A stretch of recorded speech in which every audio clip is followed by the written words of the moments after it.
Good morning, everybody.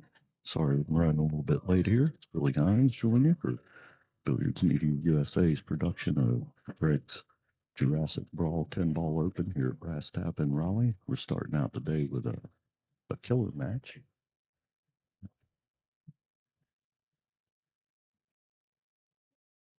James Blackburn and Josh Schultz. James up 2-0 right now, but I've learned recently you definitely can't ever count out Josh either. So this is going to be a great match to watch, followed by quite a few good ones after this.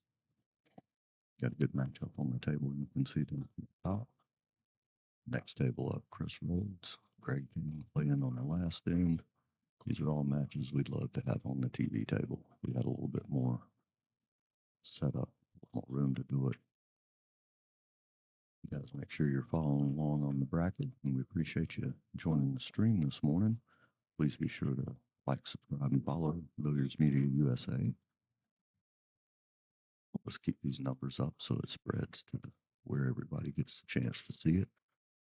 Got to say, Kevin and Mike, Greg are all putting on good tours around here, and we're really grateful to bring this level to the area. I left a little early yesterday and sat at home and watched everything else on the TV. It's nice with all the tech ability nowadays to be able to do this.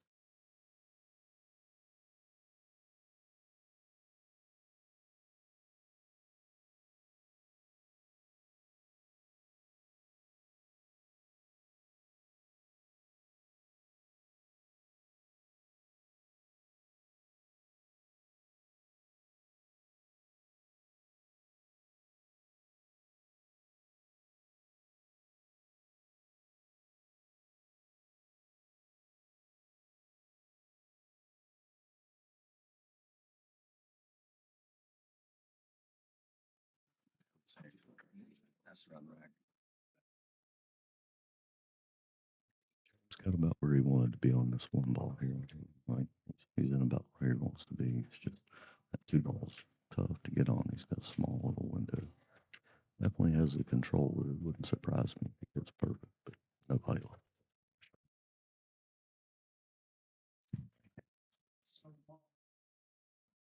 Looks like speed's gonna be right.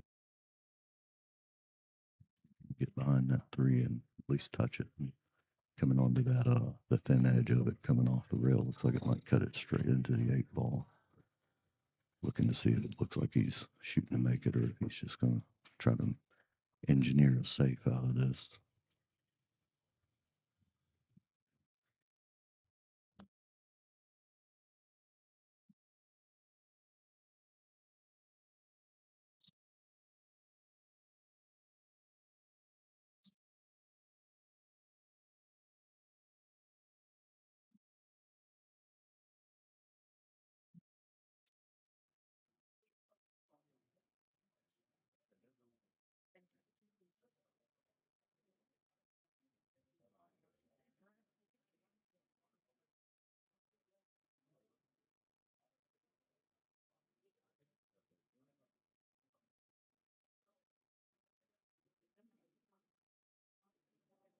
Just being flexible enough to get comfortable like that.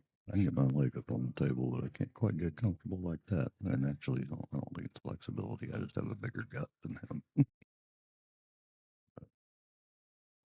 Some aspirations, right? A nice little save. He would have liked to have gotten a little more behind that three ball, but considering how tight the area he was working with, I'd say that's okay.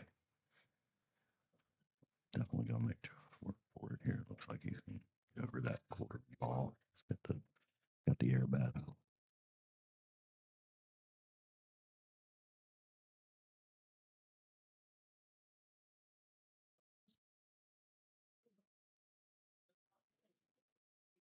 Contact, but I think he caught it on the skip instead of flat, and I think that's what caused him to get a little thinner of an angle on it. Was the cue ball still being in the air, but definitely made a good hit. Real long one. The shot's not that hard until you consider the distance. It's right in between extension and bridge distance for me. Looks like he's got it with an extension. He's got a pretty sizable extension, so hopefully he's not having to go for the I gotta say, I like James's odds from here. No major transition issue as long as you know, get right on that three ball again, and he's consistent that way.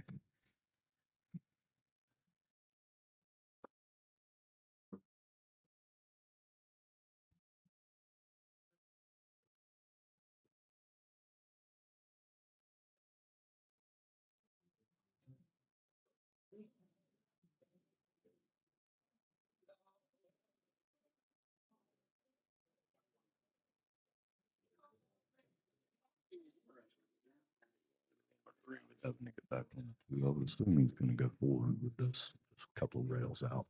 I'm gonna try to stay closer to this side and leave some angle on the four to get natural on the five. But it looks like it's probably going to be a little simpler than it looks. A little.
So goes nice, real natural angle just to come back out to the center of the table for the ball, checking to make sure whether or not it's frozen. And always put on in from here. So it's like we make it a 3-0. A little pressure on Cash plays pretty good under pressure. I think they still got us a great match coming here.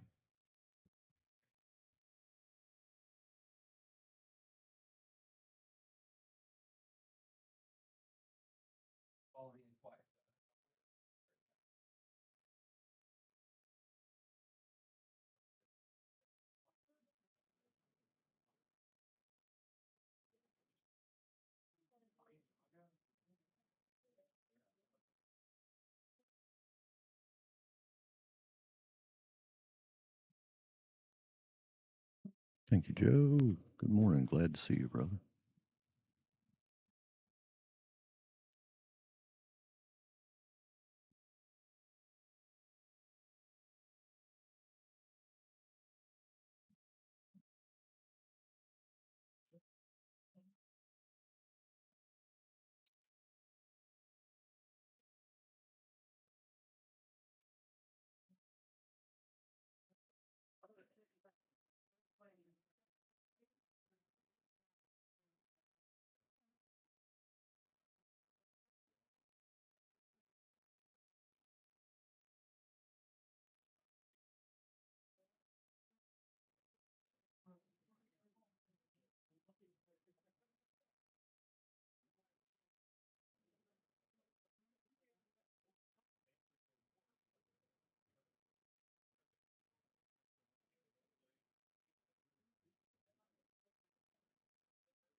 Swarm ball's an interesting little position. I think he's looking to see if it'll go cross side.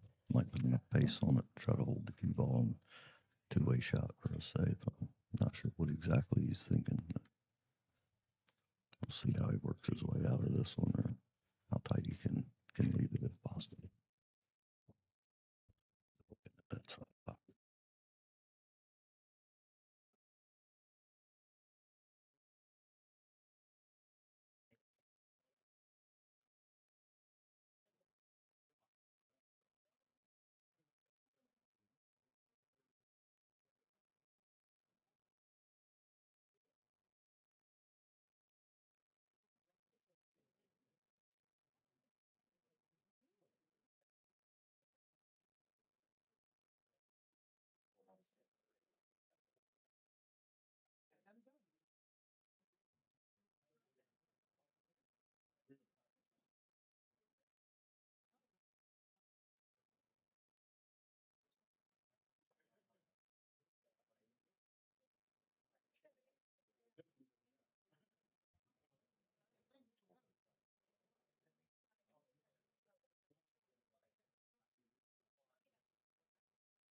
Greg Kane's up 2-1 on Steve.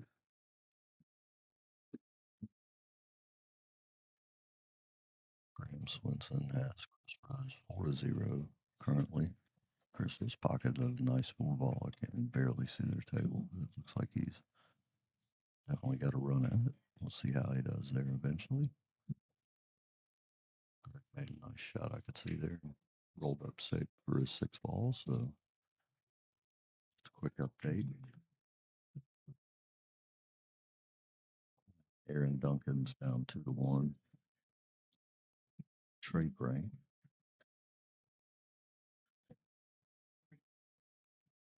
Justin's definitely not happy.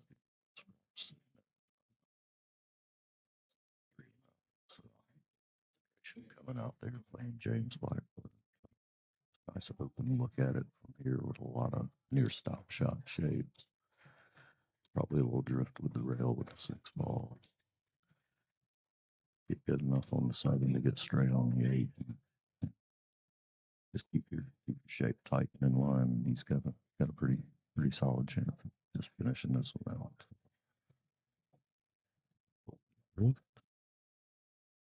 He would have liked a little further just to maintain the line, but it looks like now he has the angle to go to the rail.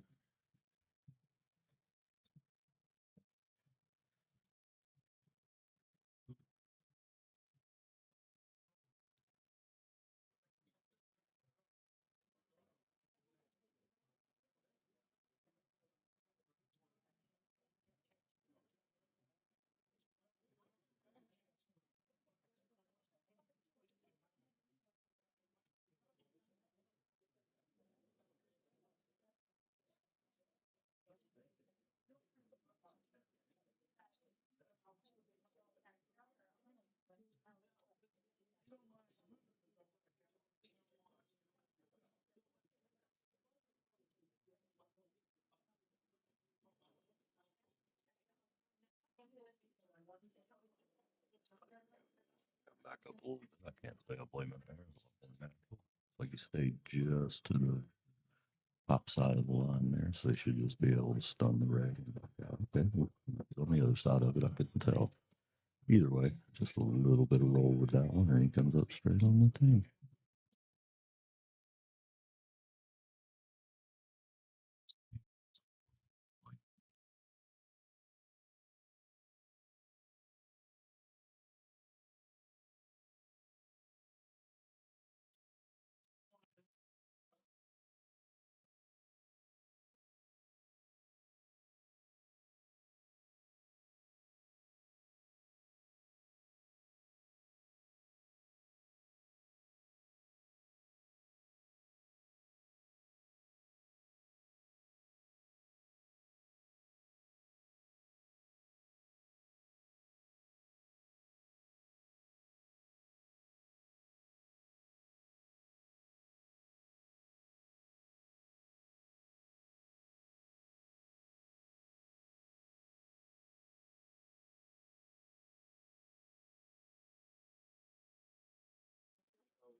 out for the snap on the fifth rack here.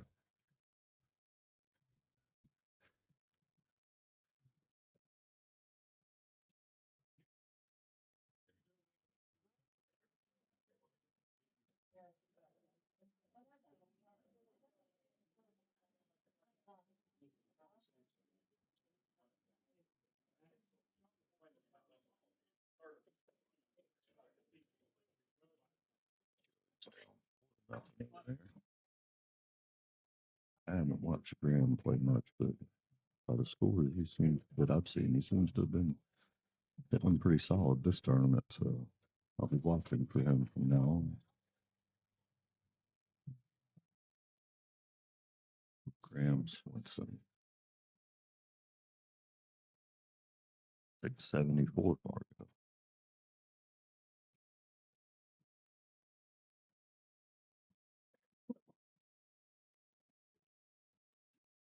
Greg Kane just went up 3-1 over Steve Page.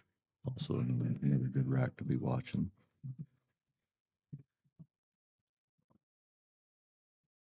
So I really wish we could stream all of these today.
See, there he would like to have been on both side pockets for that.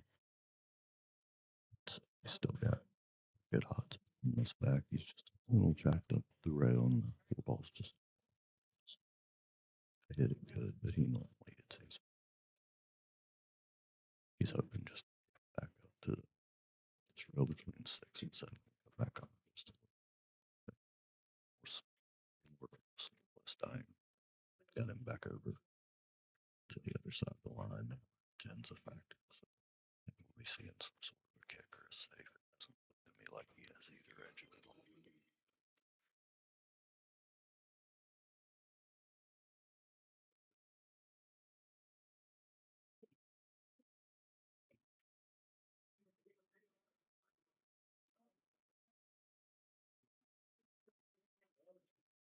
Shout out for our sponsors there. Colin Anderson, hate you're not here today, but I love getting on the mic with you. He's our illustrious real estate partner. Be careful or he will sell you a house.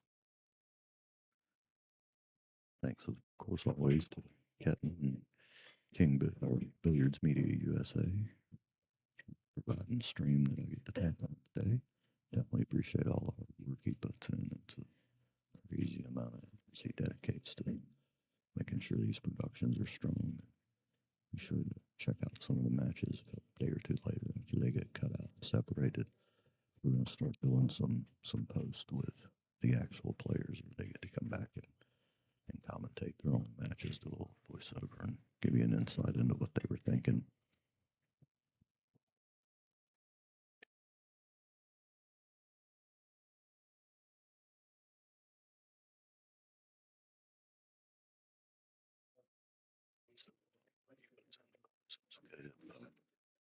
Josh, there I think he was hoping to hold the cue ball a little further back behind the 6 and 7, but it's tough to do when you never know if you're leaving an rack like that. Next to Mia Cloth, it's a Breaking Brawl Tour cloth sponsor. Perimeter billiards lighting. We don't have it this venue, but it's definitely nice everywhere I've ever played at. Saltbox Construction for their contribution. That's the great Chris Rhodes playing on the third table over there, and the Jackie treats you real well there. If anyone needs anything, especially roofing for your house, he'll take good care of you. Honest guy, good work.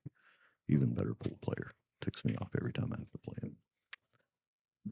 Alpha Graphics and Signs. We've got nice trophy work from them guys. Great designs. And if you're lucky enough to have a pool in this ridiculous heat, Triangle Pool Services is your go-to guy. Yet another friend of the tour, personal friends. All of these guys can speak for every one of our sponsors, on a personal basis. They're good people. Make sure you give them any business you can. We greatly appreciate their contribution that brings these pots up and brings out guys like Josh and James that you're watching play here on the stream.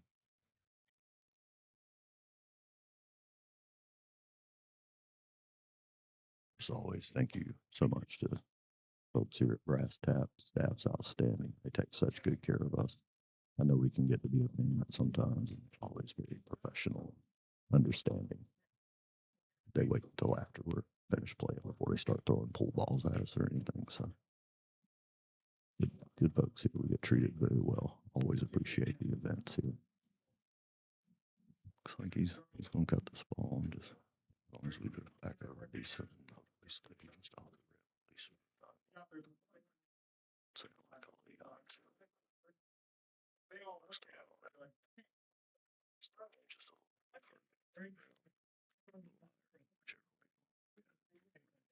a little bit I'd say he's still okay.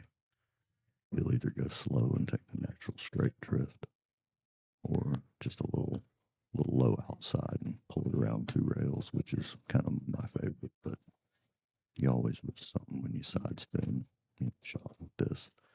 He has better speed control. It may just take the simple 1 rail drift. Always interesting for me to watch and see how these guys make these choices. People that play a lot better than me, it's because they play a lot smoother than me. I enjoy the opportunity to pick up from them. He went ahead and used pace, which is, as long as you can see your line perfect, that's a great way to go. You have a better chance of controlling that than you do the little slow 1 rail roll, as far as I'm concerned. Pace is just more natural when you can open up more control.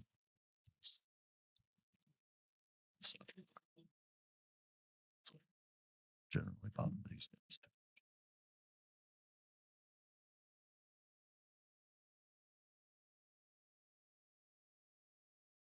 It's going to be a James with James coming back to the table.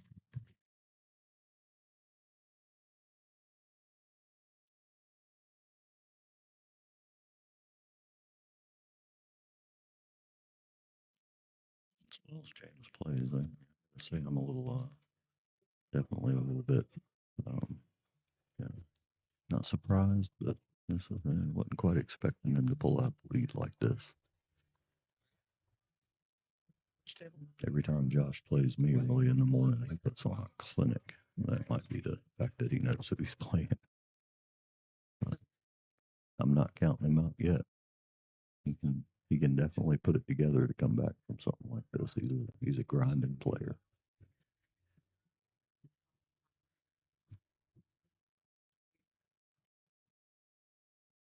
Looks like Craig Kane's still up 3-2 over Stephen Page.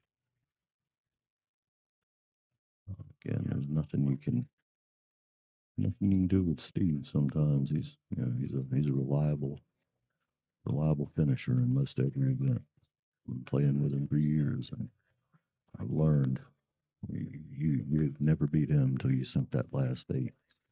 Greg Had a tough day yesterday, but he looked like he's playing pretty good today. Every time I look up, he was busy yesterday with all the tournament duties, and hopefully me and Kenton can keep that out of his hands today and give him a fighting chance to come back and make a showing in his own tournament. He is absolutely the GOAT, greatest player of all time. He will tell you, and Brett will not lie.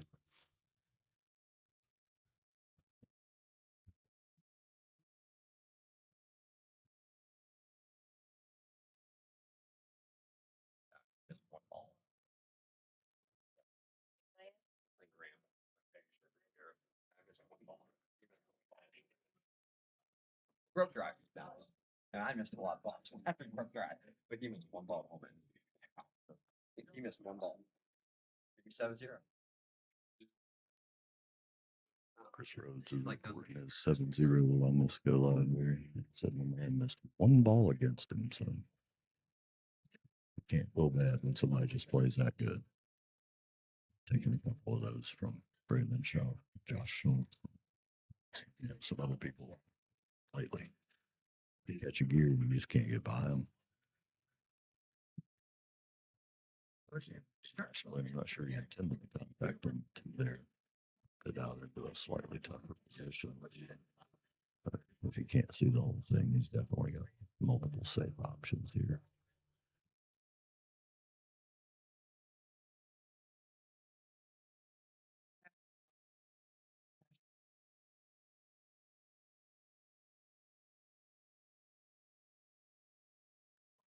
May have come up just a little longer, left him a look at it there. He's not quite frozen to the big ball the way he glanced at it. Looked like there's room. Josh had more position right. Would like to come up just on the bottom side of that 8 ball. Like he may have rushed just frustration. Situation where he is calm down, not think about this. Play wide open.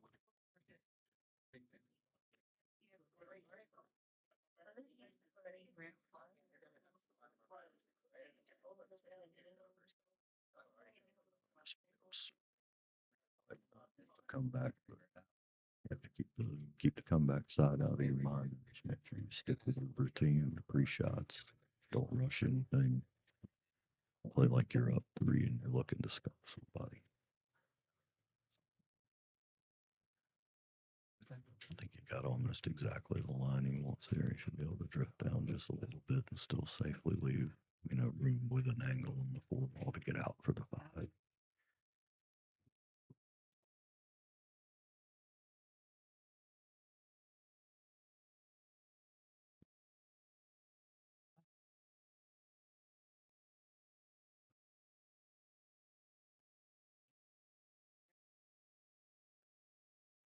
Okay. Realize he had the angle to go to the outside. Get almost straight like that, brings a 9 ball into play. Pull it subside you, and then you got your 8 ball in play. He's going to have to hit this one just a little bit sporty. I'm sure he'll make a good decision here and just have to hope it comes out as planned.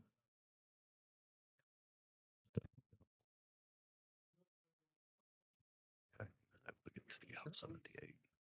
Like he couldn't cheat it that much. That worked out really well for him. Might be a little straighter than he wants to be in that. So, railing back up a bit. You get on the 6 ball, you're pretty nice from here. So I'm sure that's just a little straighter than you want it to be. You'd like to be a little further out to the center.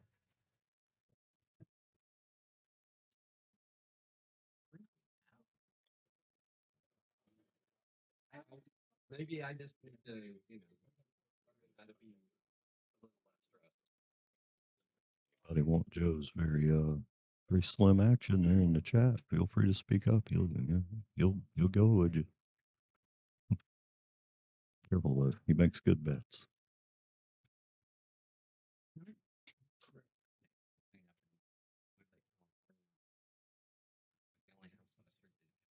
generous with bonus too. So very generous terms on those part. And if one got back around nice, I'd say this is probably going to be hill nothing.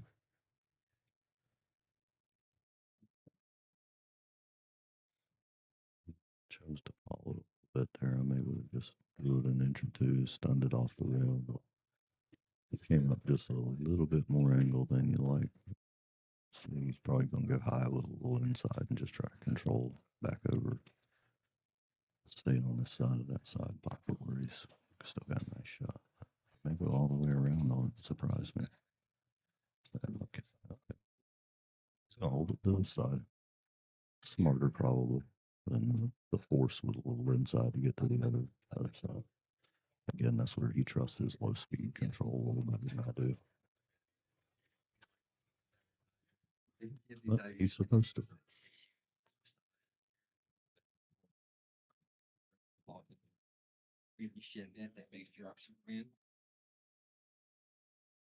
Steve Page just got back to even at 3 with Greg Kane.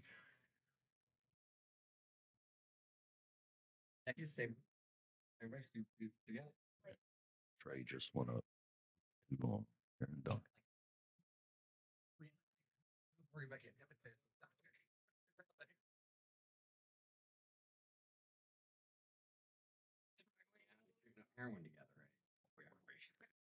Colin, good to hear you, brother. Or your mom, everybody here says, hey, and you guys be safe there on 85. Appreciate you joining us. I say, I wish I had my content buddy here in the booth with me. Bring that beautiful beard and even more beautiful British accent to complement my slow southern drawl here, but we'll see you at the next event, I'm sure. Glad you're out with mom there, having a good day.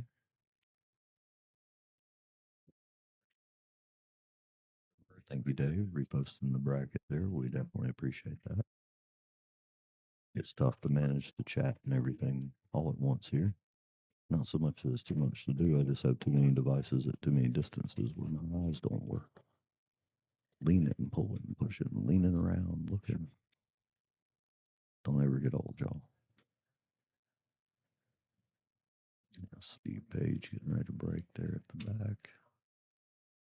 And James coming up to the snap here. Got a hill nothing match.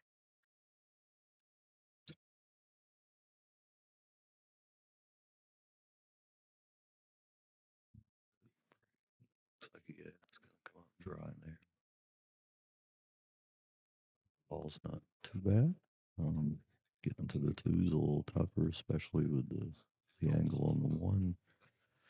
We'll see how he wants to work with this, or if he wants to try to set up a nice safe and get a reset on the start of the rack.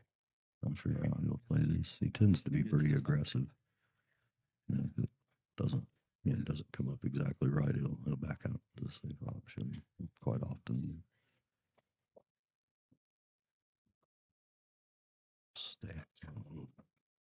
Yeah, he did not want that to follow him. A good two-way shot to ensure that he had something else. Just cue ball. Sold him out and drifted a little further there.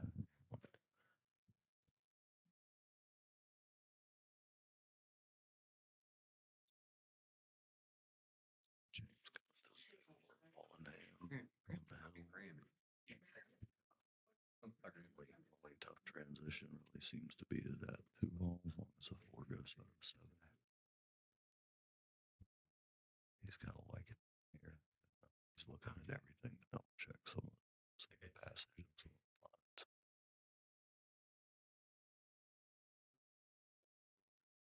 Certainly capable at this point. You know, Josh is open for one more chance to get back to the table. Try to keep alive in this.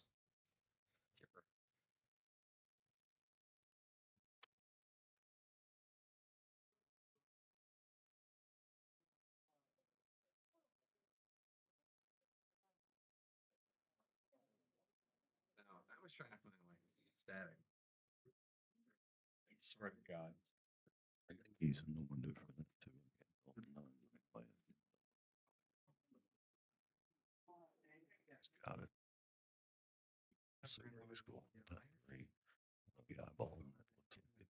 6 to the side, so that's probably where he's going. You recheck the 4 by 7.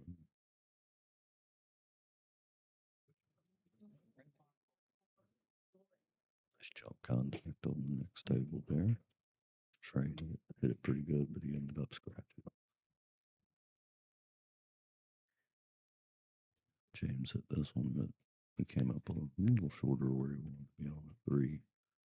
Got a thin pass by the 6 there, so not sure if he wants to force it and go to the end rail and back for the 4, if he's just going to take the slow roll and take the angle off of it.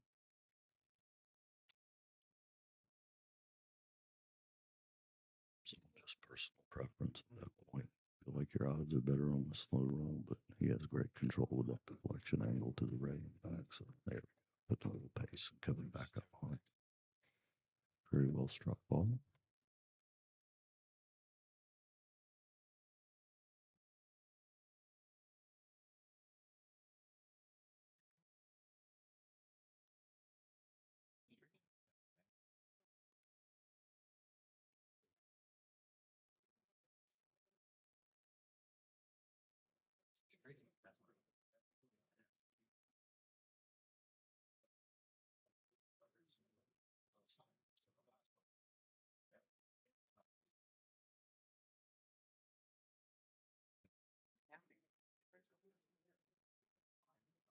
Yeah, Colin, I'm sorry you're not here. That's my wife watches basically just to listen to me talk. You know, she loves the voice, and she always says, "That Colin guy has a great voice too." She says, "I can listen to him just as easy as you." You stay away from my woman. You're too handsome. But she definitely loves your voice, and of course, it's always a blast to sit here talking with you. You have a deeper knowledge of these players than I do. I always pick up a little bit of something working with you, so it's always fun. Looks like he cleared that 9-1 contact. He probably didn't intend, but enough pace on it to get the cue ball past it. So gotta say I like his odds from here. Get that 6 ball in and just get back off the rail a little bit, create enough angle to work, and that's all you got to do.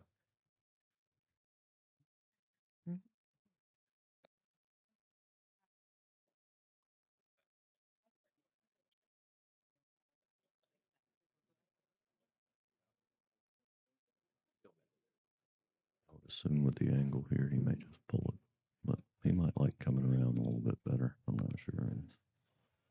Yeah, he's going around. He's probably got a little angle that I can't see. Yeah, I didn't realize he could get to the end rail. I thought he was going to use the side. Speed's absolutely perfect. Came up straight on a 9. He's playing very confident. His shape, he's staying right on line. So even the ones that have gotten tight, he managed to be right on the perfect side of the line. So hard to argue with the way he played here. I know Josh isn't happy about the end result, but it's hard to complain when James Blackburn is on it. I've been on the receiving end too. And dead straight on that 10 ball. Josh.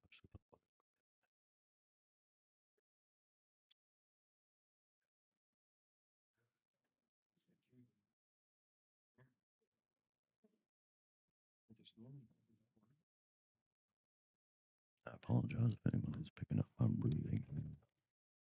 This is a fantastic mic. Good job for James. Nice little fist bump from him. So I know Josh is thrilled about that. Nothing you can do when he plays awesome. Thanks again to Kevin for bringing such quality equipment up here with Carolina Billiards Media USA. Makes it a joy to sit here and talk. I don't have to worry about anything. Everything works nice and smooth. Once we get it set up right, we had a little flounder in yesterday, but that's us, not the equipment. So we really appreciate his investment into this.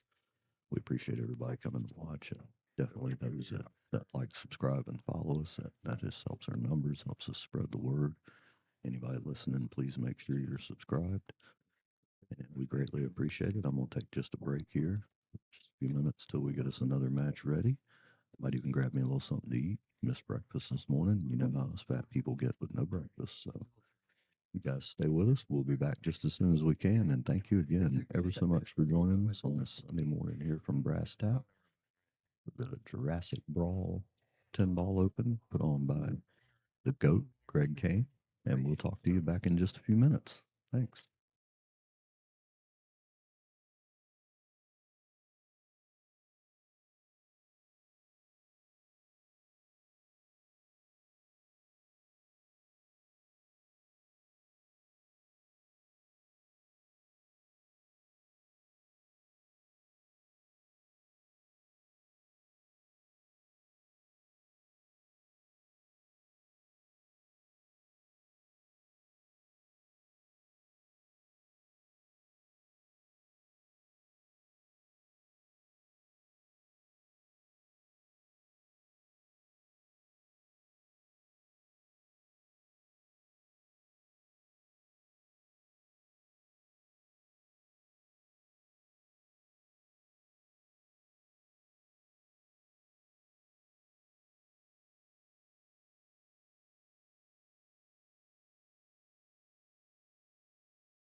Sorry for the delay there, folks. Got it moved up. Watching table 10.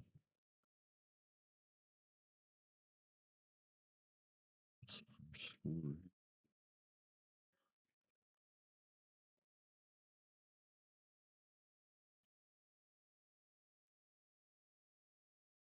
Trey's up 6-3 on Aaron Duncan.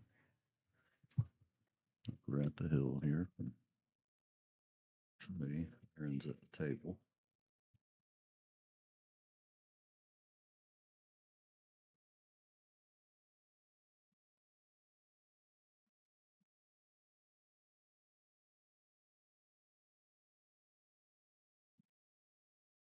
Played a bit of safe there. Used 10 for a blocker.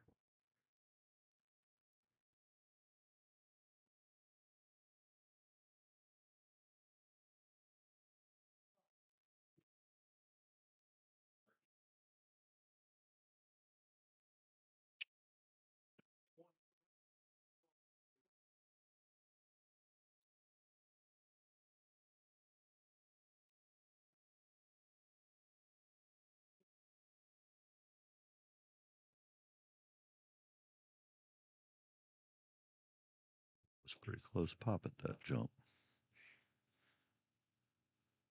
Definitely good contact, about a half a diamond out of the corner pocket. It's left pretty straight here. It's like just a mostly stop, maybe a little stun run through just a couple inches, but I'd be fine with just stopping it there. See which way he decides to, how aggressive he gets with it. It's a nervy shot in the position you're in there. Match wise, but he's taking his time, drilled it, and he had enough angle to drift over. Okay. Definitely like the odds on that 10 ball.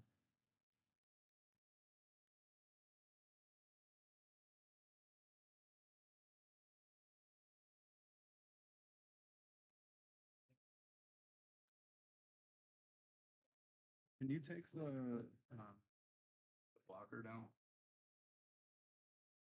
Okay. Yeah.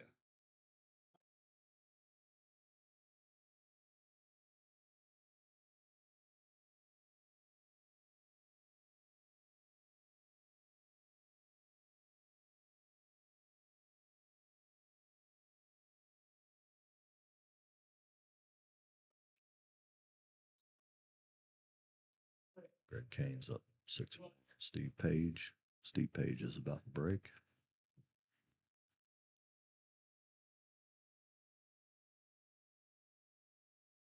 You can see him, yeah, you can see him that top of the screen back there. Stay on Trey and Aaron right now. I don't think I can punch in tight enough to get us a good look at Greg and Steve anyway. But these are the only two matches we got going right here at the moment. And Aaron and Trey are definitely getting down tight. I believe that count is at 6-5. That's 6-4. Trey's 6 over Aaron's 4. Pittman just like the 4-5. He broke. See. Thought I saw a ball go. Yeah, the 8 ball went. So he looks to be hooked on that one ball. See if he wants to push it or go up over it. Did not grab a jump cue. Not sure he has one. Don't see one in.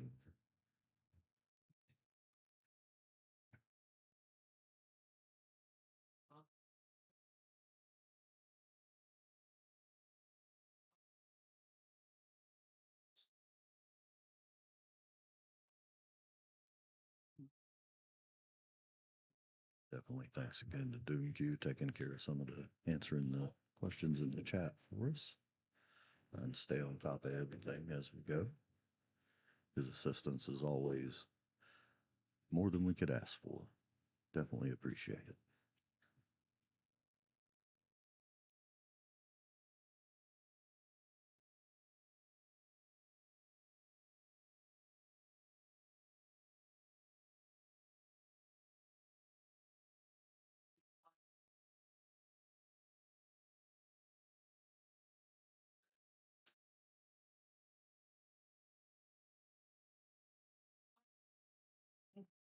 He's handing back that push shot.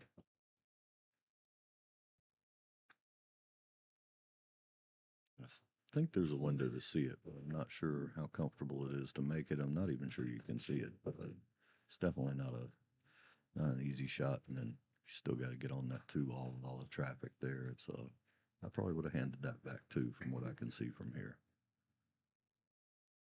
All we do is wait and see how it plays out. Got to fit on this rack. Watching might be a bit of a back and forth battle. Everything's a little clustered up. Unless you get perfect line to pick through that, it might take a little breaking out. Looks like that 5 will. Looks like if you can get to the top side of it, that 5 might go. But once I can get to that, that the 3, 4, 5 might not be as bad as it looks from here. And 3, 4, 5, and then the 6 should get you back for natural shape on that 7-ball. That requires getting dead in line at least once. And just getting to the 2-ball here was a chore. He's spinning towards the side. He made it just to the top side of the side pocket. He's a little off the rail again. But like his position here, he got pretty nice. Should have a good drift. I feel like if he'd have hit that a little fuller, it would have taken a little more of that speed off the cue ball, but I think he still would have overran the 3. So Aaron's looking at it like he can see it full. See what comes of this one. Like I said, I'm interested to see how they pick this apart.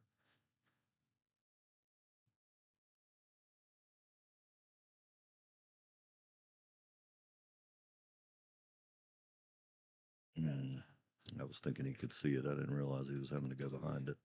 Wanted the 2-rail kick to get back up through the traffic, but ended up catching that point. Probably dealing with a real thin window between the 5 and 9.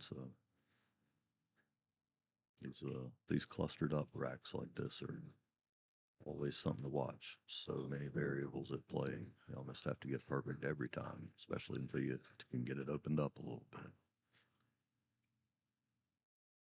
I said before, I think as long as that 5-ball goes, that's the stopping point. But he's definitely not on the side of the 3-ball. He wanted to be here to hold on that 4-ball for perfect shape. So he may have to go down and back.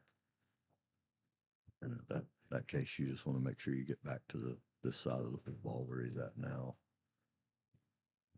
You risk having to get out of line on that 5-ball just like this. If you come up short, you're gonna have to really work to avoid the 9 and 10 and get back up for 5. So I don't believe it goes through the window to the corner. I think he has to go to the side pocket.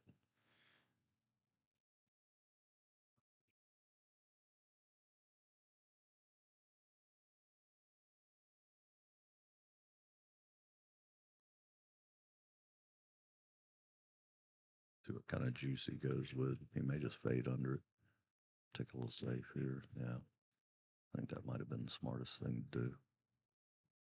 Although that contact did jeopardize the 5 again with that 7-ball.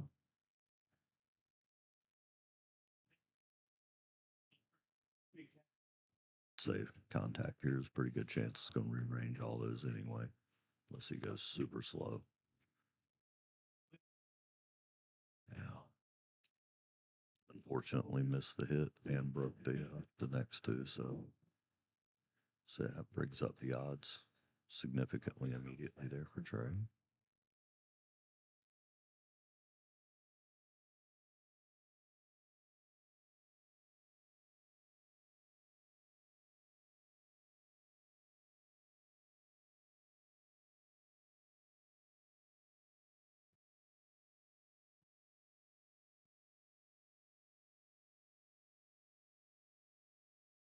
All right, guys. Greg Kane is 6'5" over Steve Page. Like I said, you gotta stay on it with Steve. That dude will grind on you till the end of time.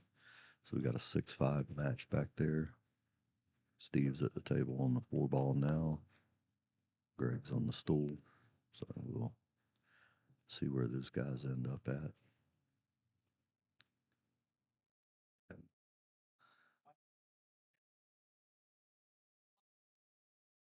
Got a 6'4" here. on the table we're watching.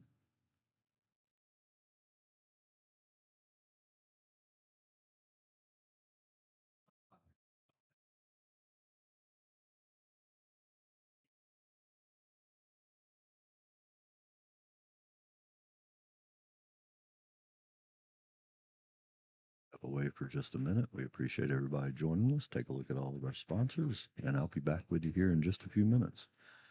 Enjoy this match. I should be back before the end of it here. Looks like there's a chance we might get to a hill for this one as well. Great competition today. Come up and join us if you can. If not, please hang out with us here online. Holler out at me there in the comments section. And thanks again to Brass Tap for taking such good care of us. I think I'm going to let them make me a little food here in just a little bit. We'll talk to you guys real shortly. Enjoy the match.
Okay, everybody, sorry I missed the start here.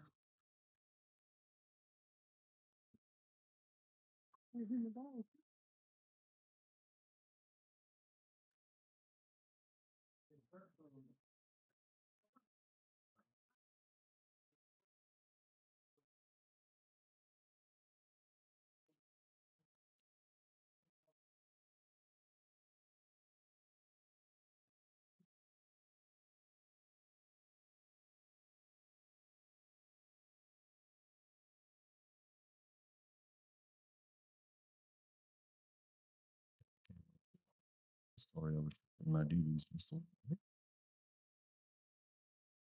Adam Davis, Steve Page getting started here. Josh Scholl, like he's about to get out on the top table over there.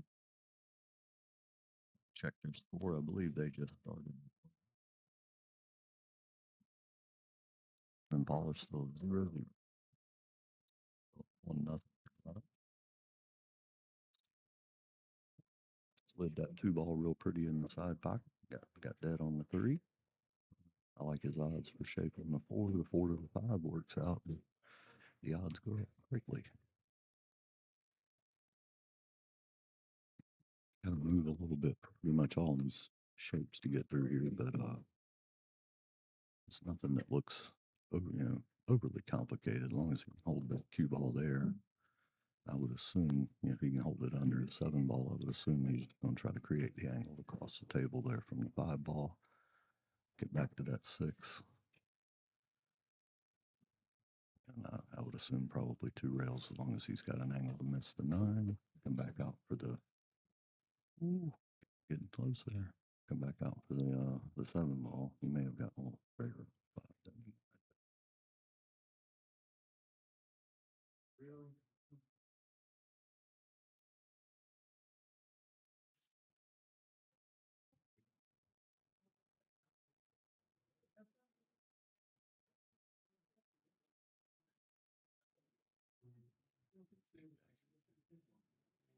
On it. Cleared the 8 ball out there, and you always risk a rattle when you have to juice it like that. Let Adam get back to the table here.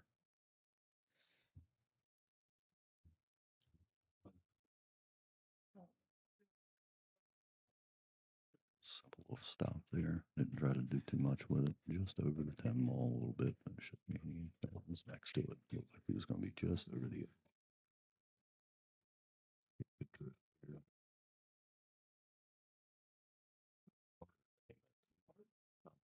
Slowed it up. Looks like he's got enough gap. Probably draw back off of that. Okay, he's got enough room to go down. To miss that 10. Looks like he came up with a pretty good angle there. He should be good from here. Should just be a drift down, another drift off of the side rail. Definitely a little longer again than he wanted there. As long as you stay away from the scratches, you can go around and get plenty of room on that 10 ball. Very good. He's going to close this one out pretty nice.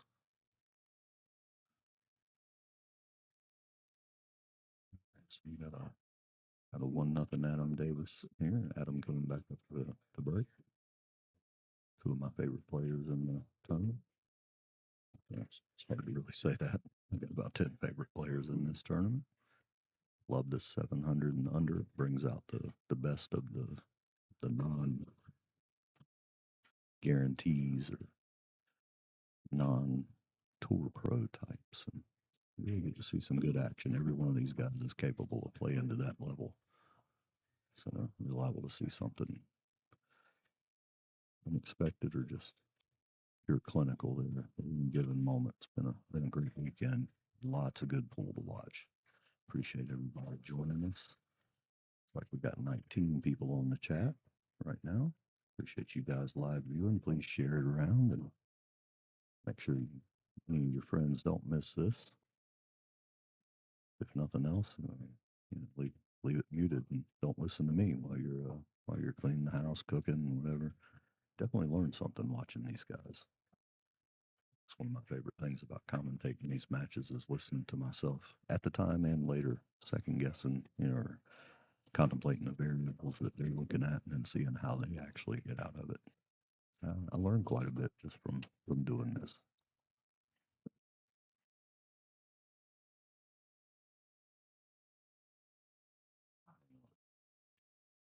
Trying to roll there. I think he was trying to get a little inside of that pocket.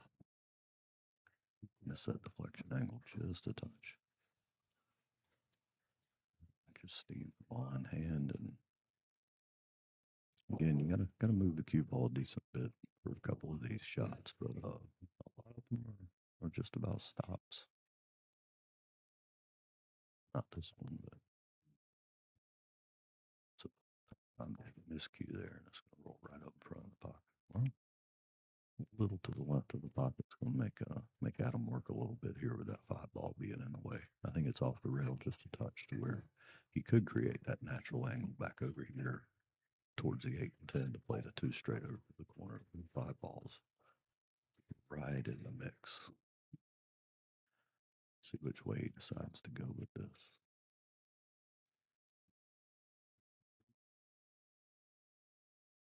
As you see, he brought his Apex Predator print today. He's in it to win it.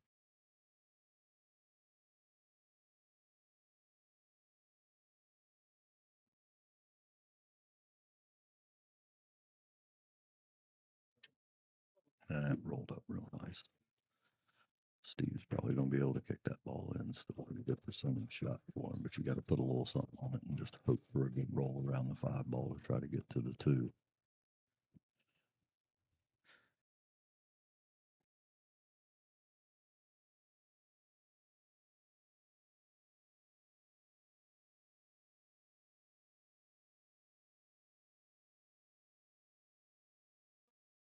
He's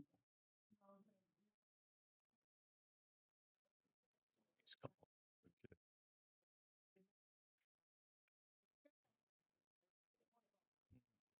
Went real first to create the angle. Rattled just a little bit, but it looks like Adam has a look at it. If not, he definitely has it with the rail, but that 2 ball's still going to be interesting to get to. 5's just creating all kinds of problems. And he put a lot of juice on that ball. He was rewarded for that one. That was a bold shot. Got him nice on the 2 to from here. The odds go up significantly again.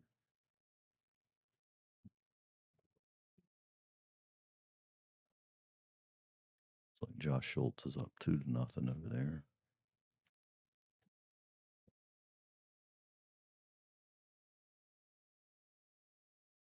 Ron Frank and Chris Rhodes are still in their first match, or first game of the match, 0-0. Try to keep on top of that one as well. Freddie and Aaron still in their first game, 0-0 out there on the top table.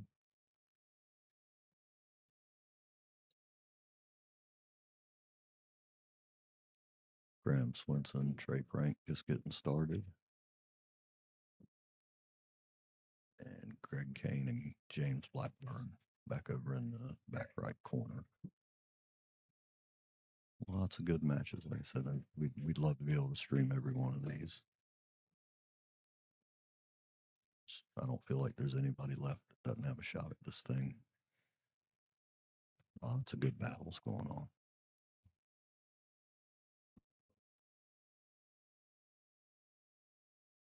Adam pocketed that 8 ball. Came just a little further than I wanted on that. I don't know if he's going to slow it into there or use the end rail. Probably go to the end rail and back. Yeah. Only danger's running into it. He missed it. So I like it there.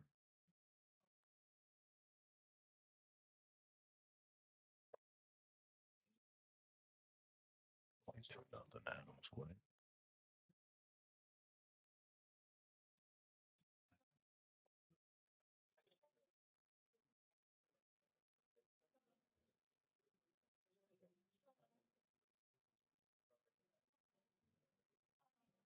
Josh Schultz 3-0 over Paul there on the next table up.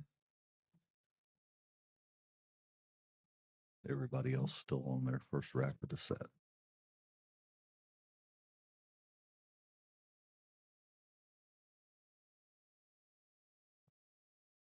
Thank everyone for tuning in, giving me the chance to sit here and talk with you this morning. Definitely a nice Sunday here at Brass Tap. Got some rec players practicing up at the front.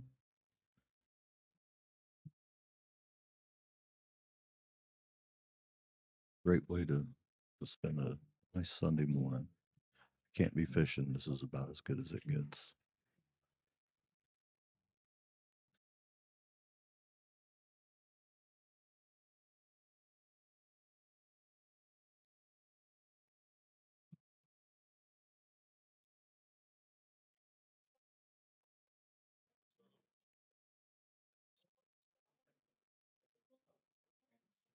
Nice little tuck in there.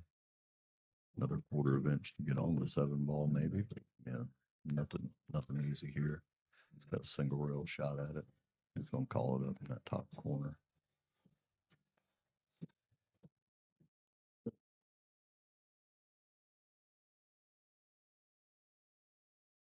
Anybody that's not a regular in Greg's or Ketton's tournaments, and or anybody from outside of the area watching there on the stream, sound off and let us know who you are. Always nice to see this many people watching. Definitely always interested to see if we got any newcomers or people watching from out of the area.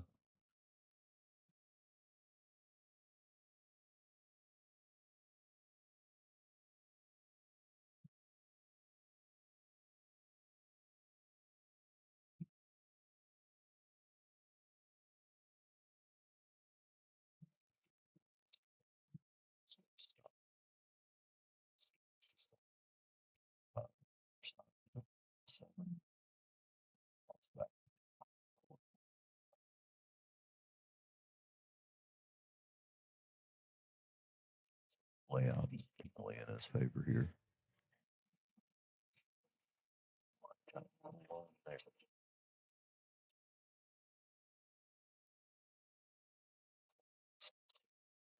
right there.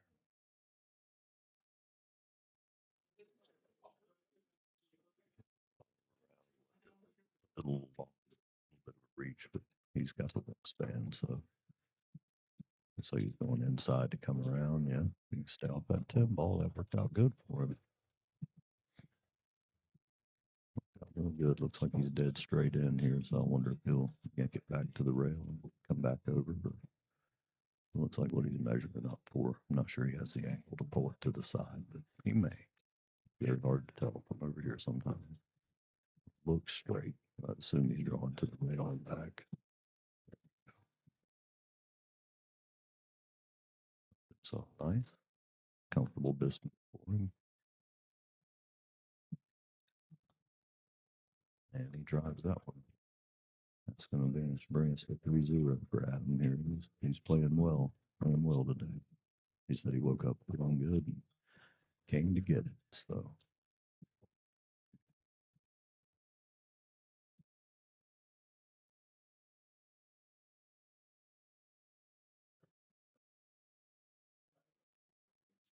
Josh Schultz is up 4-0 on Paul over there. And none of our other matches have scored a rack yet. So everything's either moving just at a nice cautious pace, or maybe they hadn't updated the score on their app yet. But I'll keep you posted just as soon as I see them. You can always find our brackets and live match scores, digitalpool.com. You check my socials and Greg's.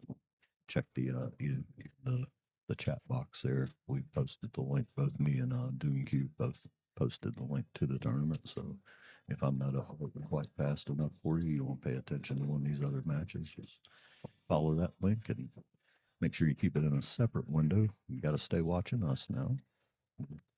We count on you guys bringing the audience for us, and definitely enjoy having you to talk to.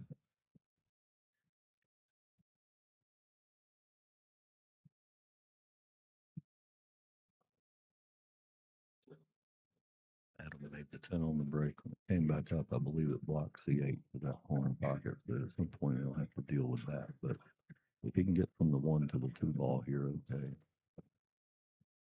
Yeah, ran that 9. I was thinking they would have played that outside. I think they went inside to try to use that corner two rails. I might would have went to the outside and prayed for the slightly larger gap between the 4 and the 6, but he's going to punch at it here a couple of rails and see if we can get some contact here.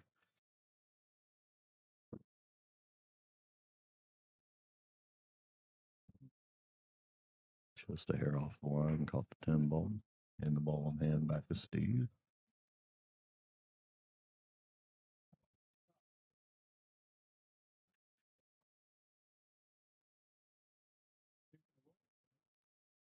I believe Aaron may have just won the first match against Freddie.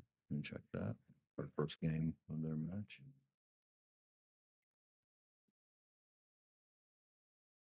Still hasn't scored it. I believe that's what's going on, but I'm trying to watch from a distance here. Keep an eye on everybody at one time.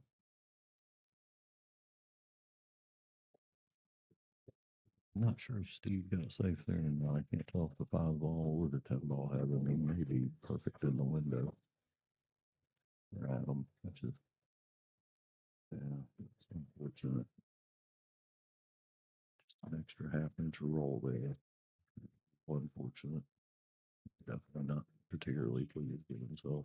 Okay, well, he did make him bed a little bit. He didn't have a full open fire at it. And Adam returned the favor and left it a little tough.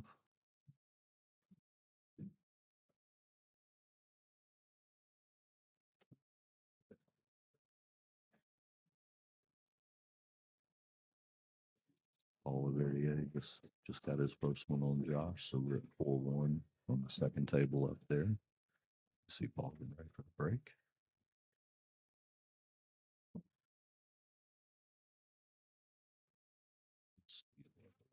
Nice. They a hair long on around that 7 ball, but he would have had him even tighter. 4 balls still got it.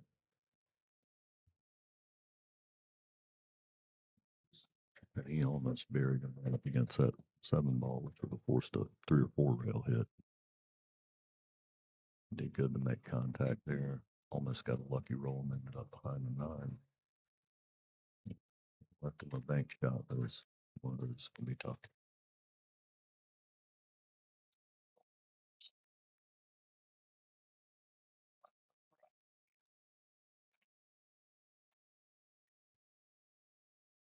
Break them back and forth. Feel good about it.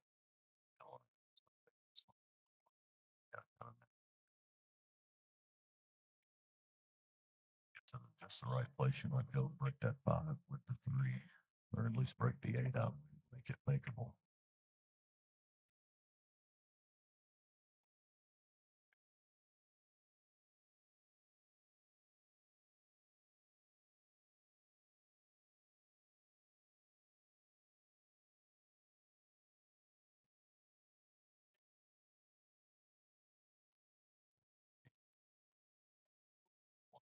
Maybe get ahead. Sure, he's looking at us.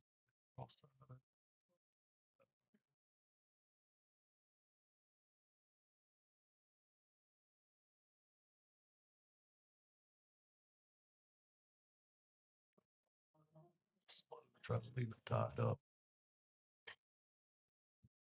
He did free up the 5 ball a bit there. That's exactly what you want. Gives Adam a much better chance of finding a way out of this rack.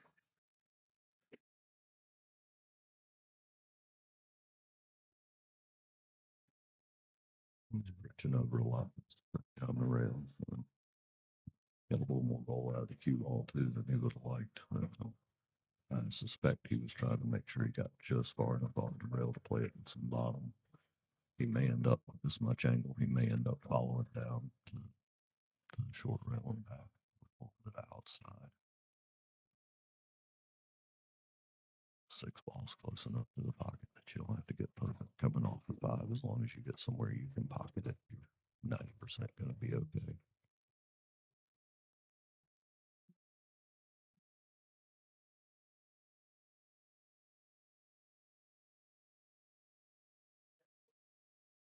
that one get away from him. Trying to get back on the five just right. Definitely over these balls again with this distance, and he didn't leave Steve anything easy. But Steve makes a lot of stuff that isn't easy. He makes this four ball. He's pretty natural to the five. I feel like the one that gets this four ball, as long as they get decent shot on the five, like I'd say it's pretty good out there. That six ball being so close to the corner just gives you so much room to work with that five. So like it was gonna up behind the six here for a second, but it wasn't quite that much touch. See where Adam gets off of this one. Has the short bridge. I know he doesn't like that. He prefers to stretch his bridge out a little bit. But look at what we do at the table gives us a lot of time.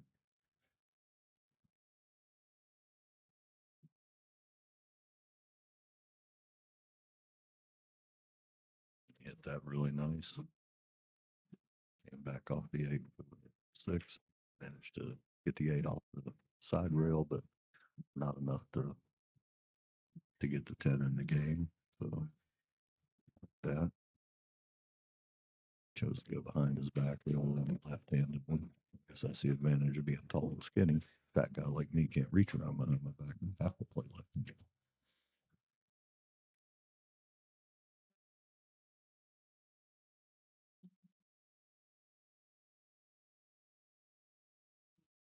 I think he's still okay. Just stunning over this rail. Still have a nice shot on the 10 ball. Looks like Paul is set up pretty good on the next table over.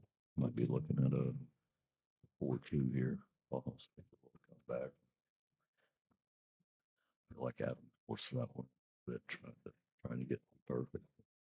But up missing the pocket there. It's not the time to do that.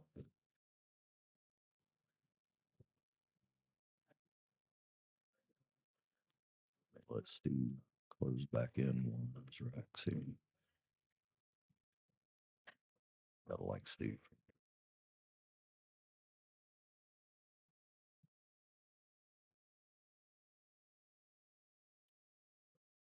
That'll be 3-1 now. Steve Mountains come back. If he can keep a little momentum going, closing back up a 3-1 is not exactly unheard of. So I have every suspicion that we're going to end up with a tight race here.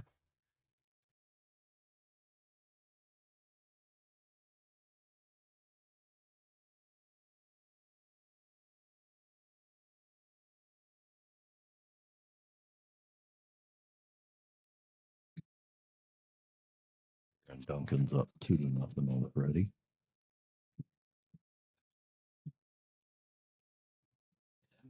And Greg Kane's up 1-0. James Blackburn back in the far right hand corner that we can't see.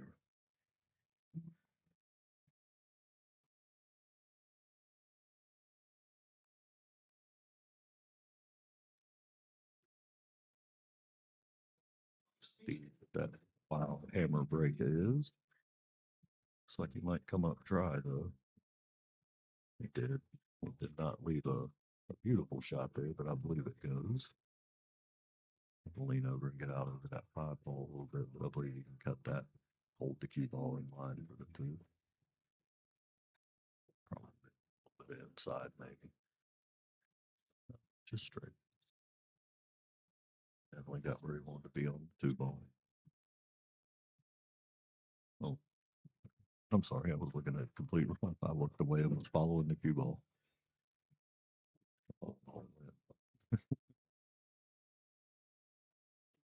Look away.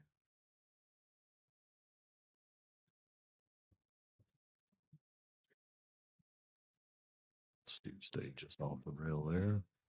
Natural draw to leave some angle on the 4 to get back out for the 5. He stays to the top side of that 5 ball. Should be able to drift right over for the 6 a little bit. A little bit of angle to come back out and play the 7 in the same corner he's going to now. No major problems here. It's just execution from here out.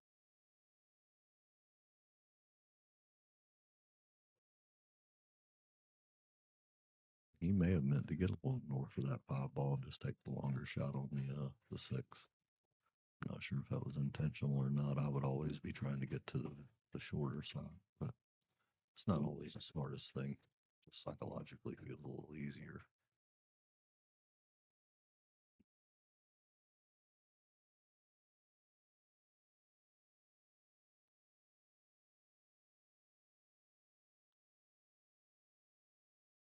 Steve miscued on another draw there. It's twice in this set. Not characteristic of him.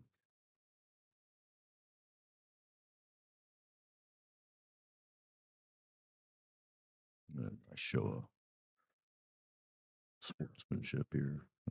Adam offered him to pick if he doesn't have one. Something I love about the crowd we have around here now. These guys will compete fierce, but they'll also help you beat them at the same time. And nobody wants a guinea. Got strong competitors out here.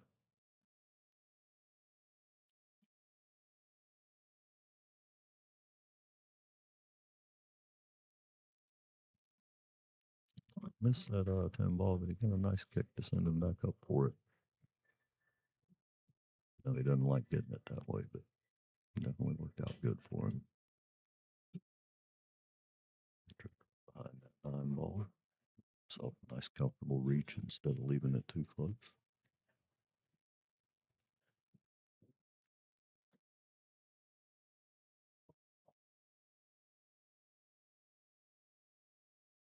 Slide this 10 in down the rail.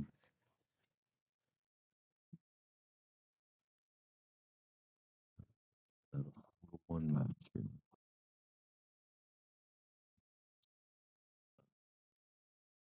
Change.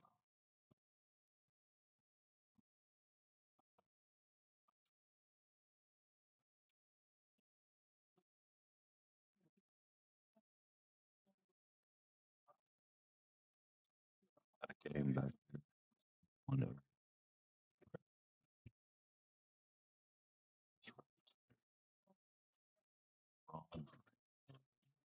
Yet. What their count is.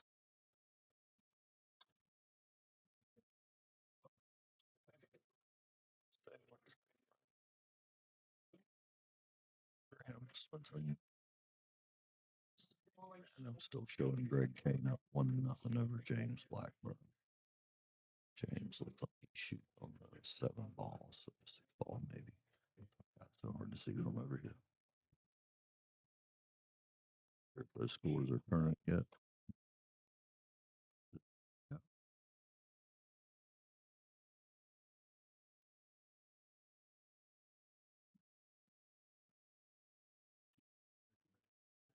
Adam got a good smack there. They spread out nice, but he came up dry.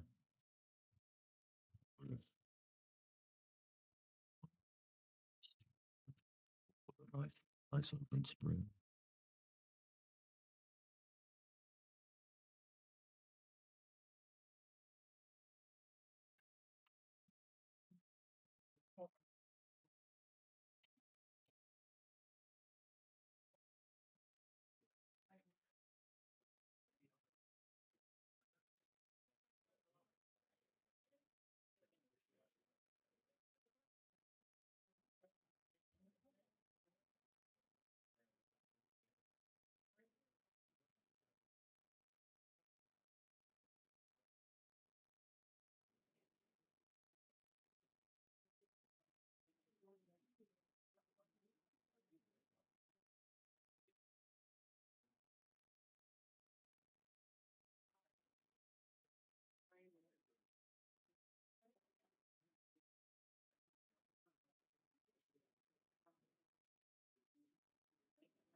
Had to force a little draw there to get the cue ball out. He got it where he wanted to, but it's so easy to rattle one when you have to force it like that.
Just another quick moment here while Steve closes this one up, buttons it up, looking like he got around perfect on that 9 ball.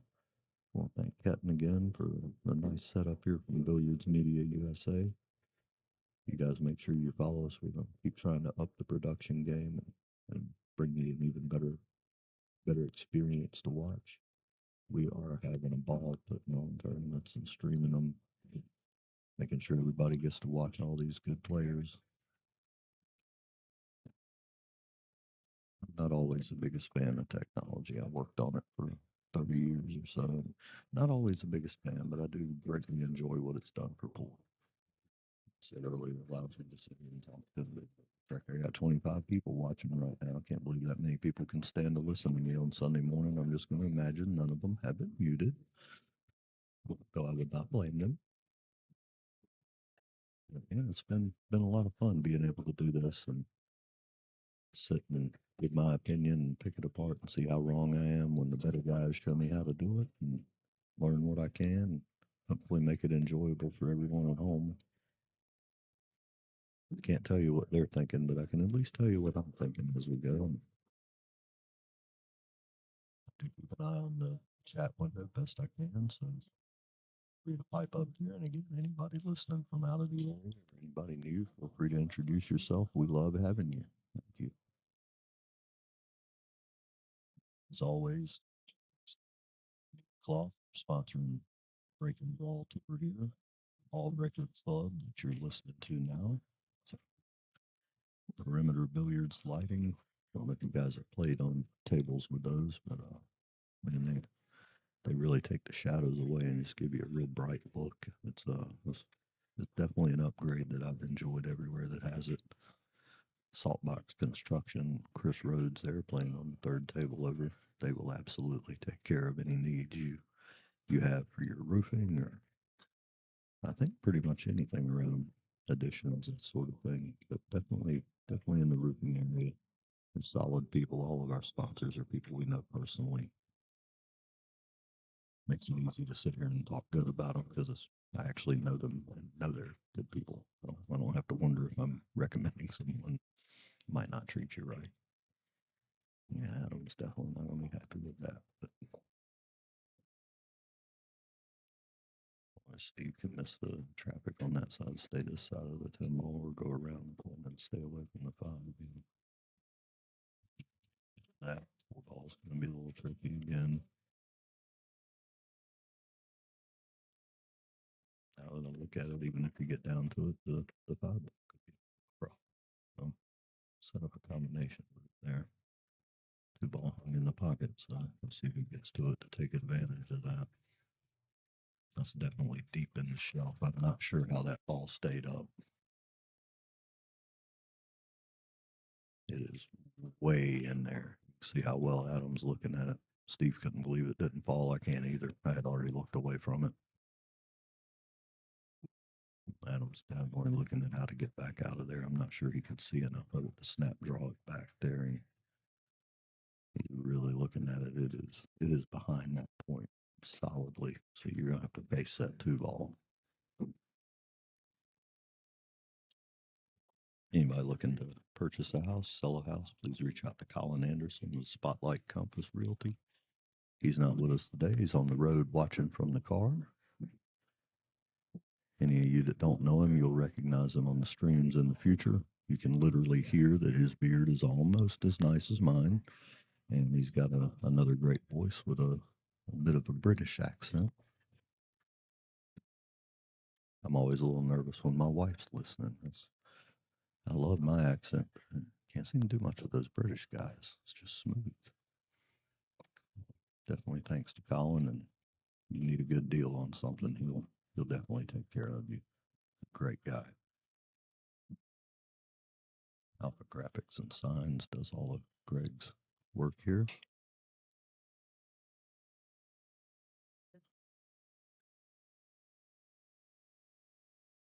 Steve just called Adam. He's on 2 fouls, and I'm not sure there's a hit on that 2 ball. He's just picking it up. So he got him with a 3 foul there. Nice tight 3 foul. I don't think Adam realized it was his second one right off the bat, but when he did, he was like, I got problems. Steve had managed to get the 2 ball stuck behind the point and got the 6 ball squeezed in tight enough that you couldn't get the cue to it. So that was a pretty smart play out there. Let me take a quick look and see if I can get us an update on these other scores over here. Freddie De La Garza and Aaron Duncan. Aaron's up 3-2, so Freddie's still keeping that a fight.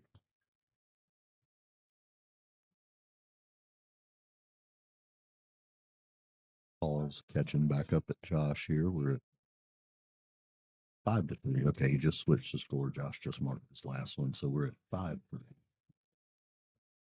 So Josh on the hill. Paul needs 3. Josh is breaking.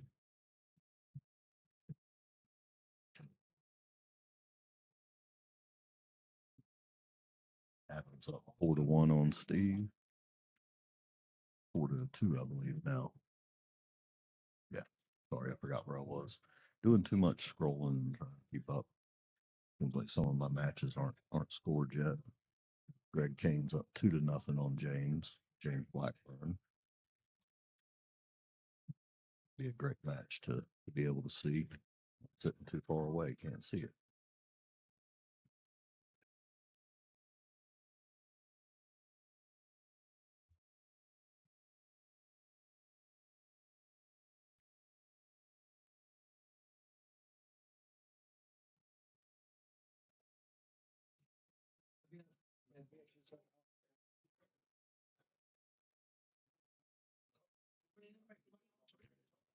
We're on break here for Steve. Took just a minute. Steve and Adam both, I believe, don't step away for just a second. So I'll move out to 10. Nice contact there by Paul. If I can get us a little more look at it.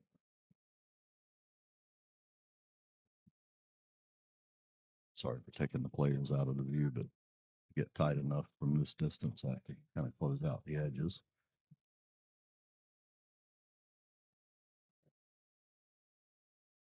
Josh, we got Paul coming back for this one.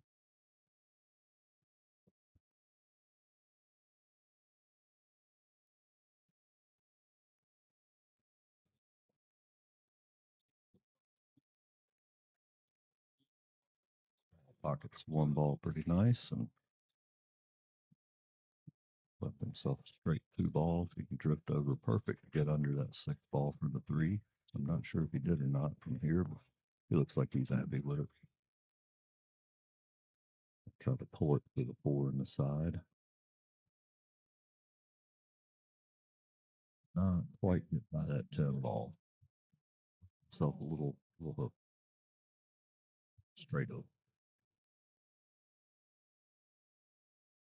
To me, like the rail he's at, short rail he's at, he's gonna get a chance to kick it in the side there, but you always risk leaving it when you do that. So I'm not sure how much he jumps. Likes to try to go over that ball. Looks like he's going for a key. Yeah, he's going for the jump here. So here it looks like 7 or 8 inches the other side to 10, so he should be able to get over that. Steve stepped outside. Adam's back, so get moving here.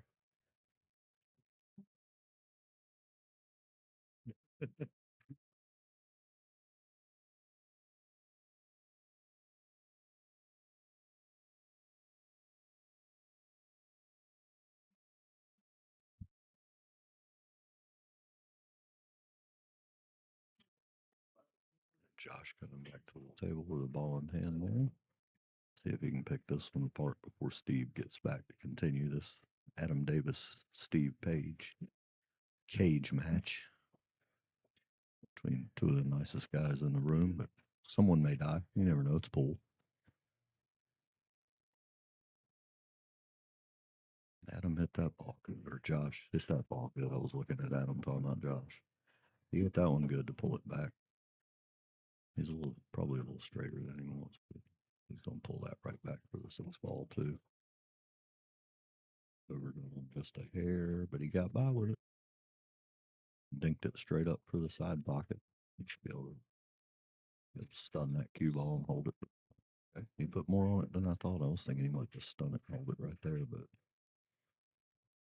he went ahead and got right. He's off-handed, so he's going to grab the bridge.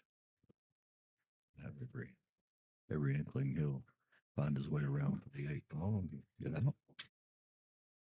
He didn't come quite as far out as he wanted, but the odds are still real nice on that. Steve's back and ready to wrap here on the TV table, so I'll move the camera back here in just a second.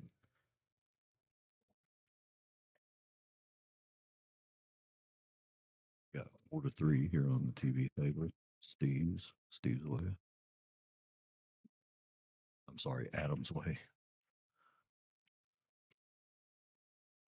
And Josh is about to shoot the 10 ball with the bridge here. As he shoots this, Steve's still racking. I'll get the camera back down, hopefully in time for the break.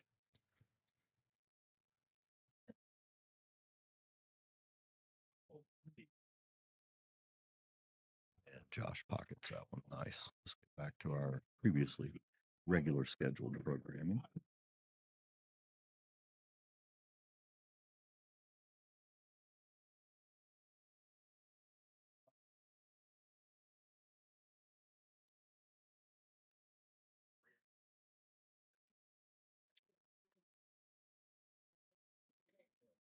Steve gets pretty nice break there. Pockets the 1 and the 2. He's got a good shot on the 3. Have to get a little creative for the 4 ball here, or play a safe here, drift over between the 6 and 9, get the 3 by the pocket. Maybe if he sees an angle he likes that he feels like he can work to that way, maybe that's what he'll do. But again, that's why I enjoy watching these matches with these guys so much. I know what I might would try to do here, but I like seeing what the guys that get out more often than me. I like to see how they approach them. Had the pleasure of taking a world-class beating from Brandon Shuff out in Clemens a little while back. Told him, I said, man, I'd be raking these balls at the 6 or 7 ball out of these games, but I just want to see how you moved on these bar boxes. I learned so much just watching. Make you shoot them for my benefit. He's studying this one. He's going to make sure he's committed to something before he hits it.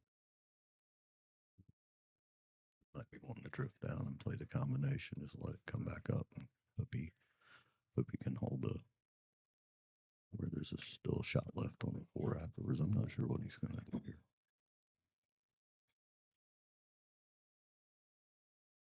Yeah.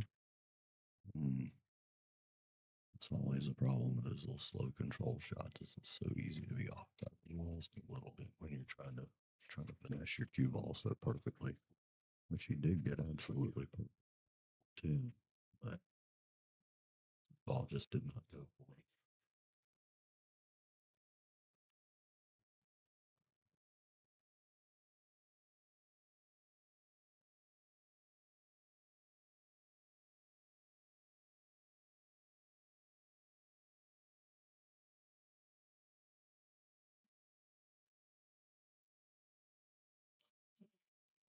I'm just gonna hand it back here with not the easiest shot. I spoke to Steve there. He's sitting right next to me. I spoke to him in between there. Talking about the frustration of seeing your next ball right there, but not being able to get to a shot on it, having to roll up for that combination like we were talking about. I think that's exactly what cost him that 4 ball, was just trying to make sure he got perfect on it.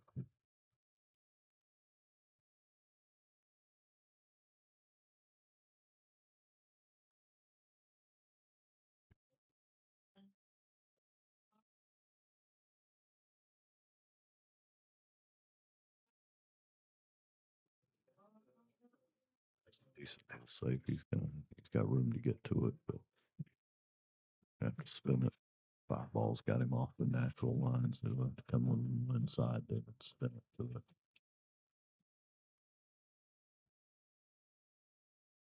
Way he lined up when he hit it, it looked like he might have had it made until saw the contact, but looked like it was right on line there coming off the rail.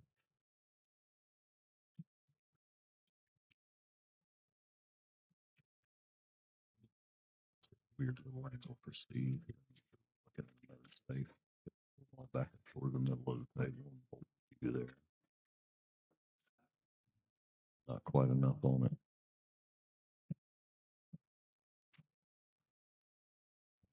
Didn't get the cue ball back where he wanted there.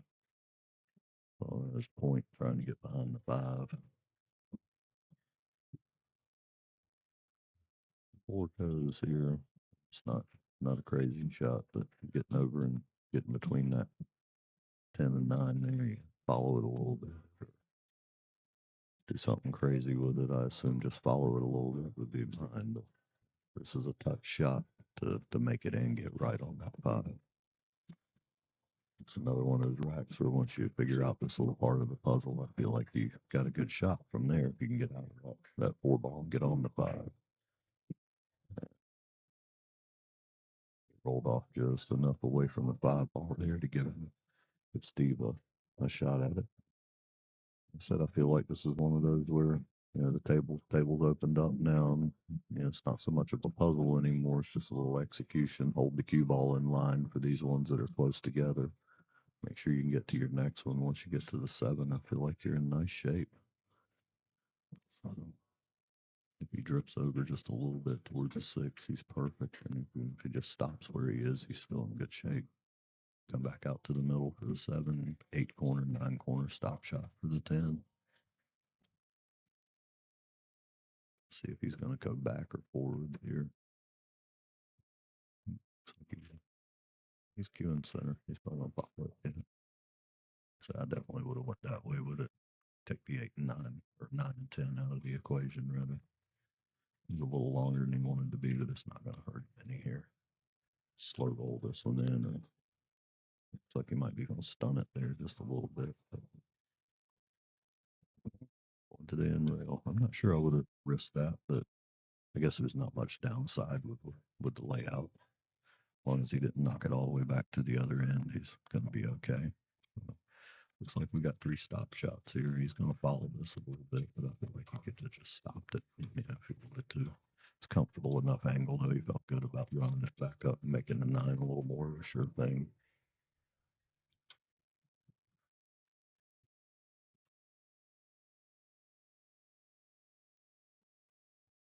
Barring a catastrophe here, we're going to have a tied up race again. That was a race to 2. I said that early lead always looks good, but we can't count any of these guys out. Every one of them more than capable of coming back on you. So we're tied up at 4-4 here on the stream table, and we appreciate everybody joining us again. Thank you so much. Giving me the pleasure of getting to do this. I'm really having a great time. I hope everybody enjoys my work. I do accept criticism, not from you, Joe, but anyone else. I accept criticism, especially the constructive part. And if you have any questions or anything that I'm not covering or anything I can answer for you, please feel free to just drop it in the chat window. I am at your service.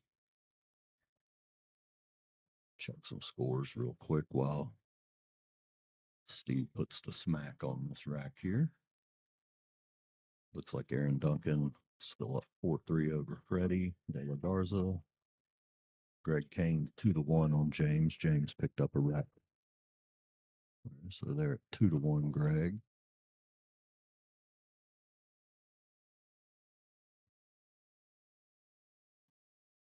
And I'm assuming Graham and Trey just aren't scoring on the app because I don't have anything for those guys.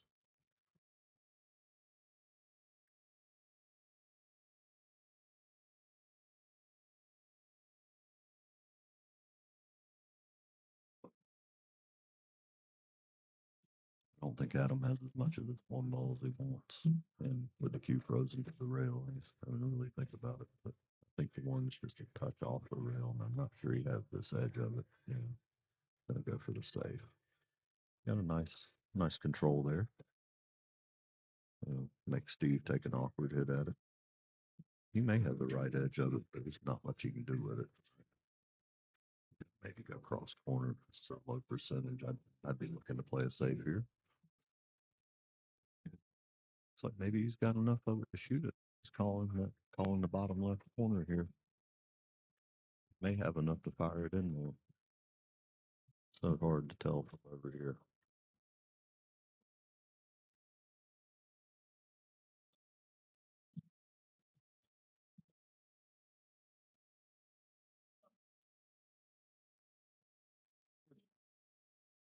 Looked like he did have room to get it. Just didn't quite go for him.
help out with the consistency. We're going up 4-5 there for Steve. We'll be right back with you.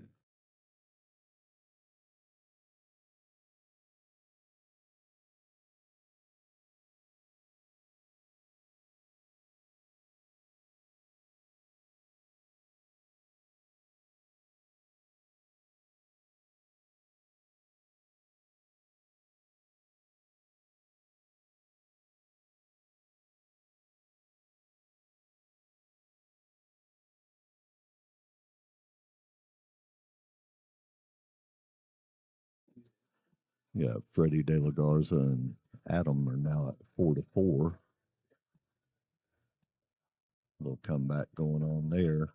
And 2-2 between James Blackburn and Greg Kane. Turning out to be good matches all the way around here.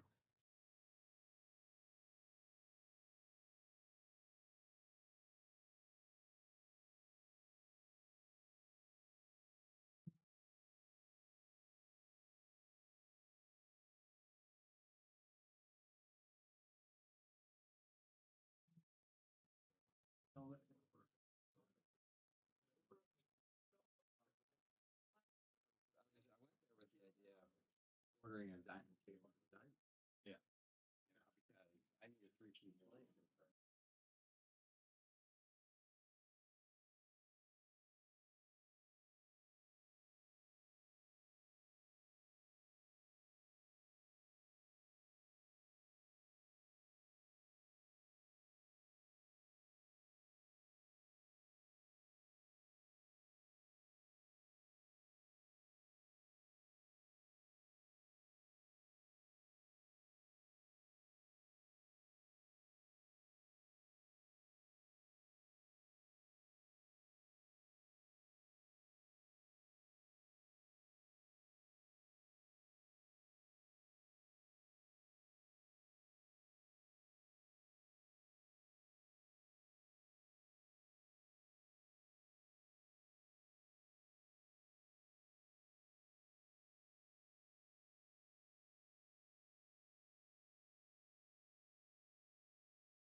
right, so Steve did get out of that one. Sorry, I was muted from the last cough and missed it.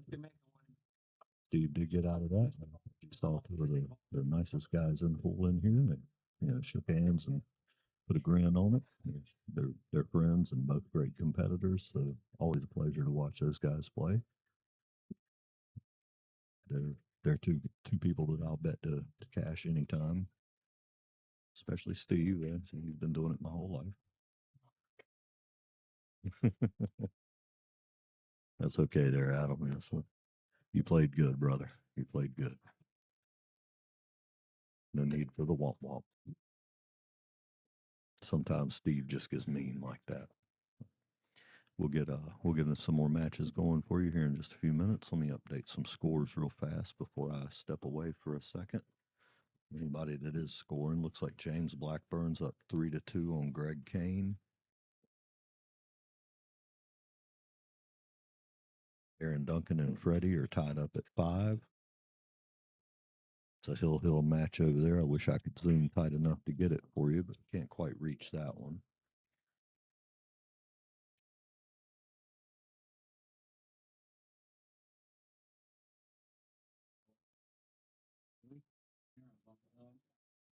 Oh, really?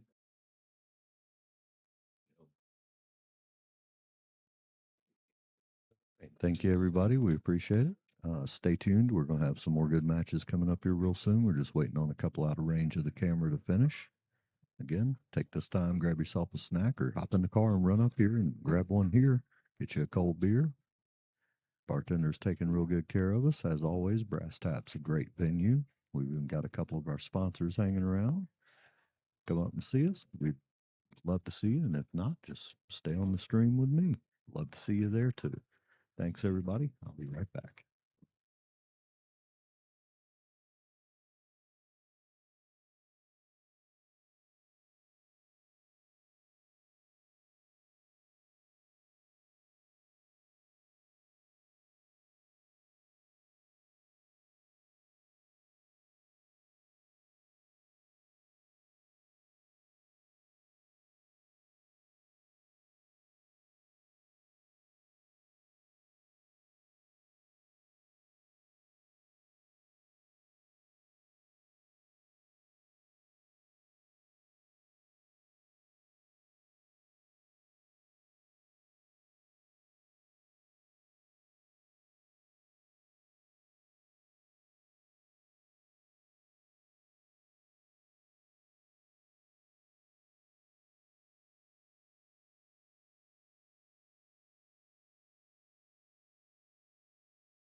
All right, everybody. Appreciate you waiting for me. See, we lost just a few viewers. Ping everybody you know and tell them to hop back on. We're getting ready to have Freddie switching screens. We're going to have Freddie De La Garza and Ron Frank Jr. starting on the stream table here in just a few minutes. Make sure you join us, and we'll try to keep this action moving as smooth as we can.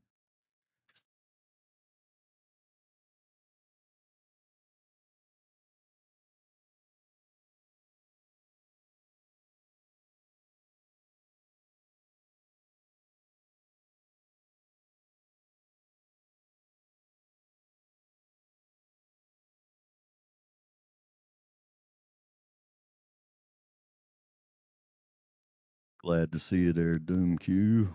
Get everybody else back. We lost a few viewers while I was over running my mouth waiting for some matches to get ready to start.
All right, everybody, just a quick update. James Blackburn's on the hill, 6-2 against Greg. And we have Freddie De La Garza and Ron Frank on your top table there. You got Josh Schultz warming up on the TV table. It'll be him and Steve Page. So, two good matches right here within frame to watch. It's just a few minutes for Steve to find his way back, and we'll have this one started for you. Appreciate you guys watching.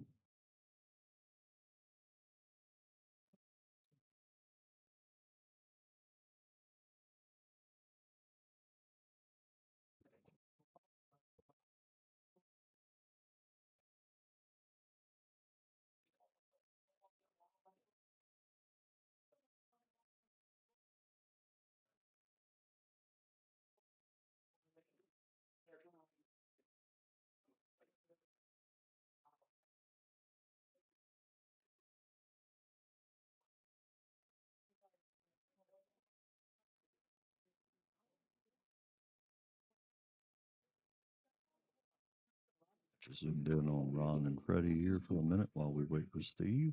Make sure we keep a little action on the screen for you. Sorry for the delays there. We had to handle some payouts, take a few pictures, and figure out what order we wanted to run the rest of the matches. Getting it back moving for you now. Yet again, thanks to everybody watching at home. Never ceases to amaze me how many people might be willing to listen to me just to watch some good pool. I greatly appreciate you.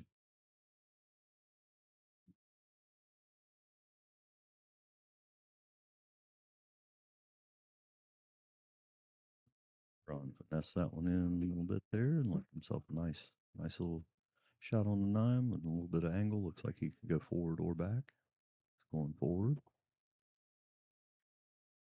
See if he can hold his line for the 10 ball.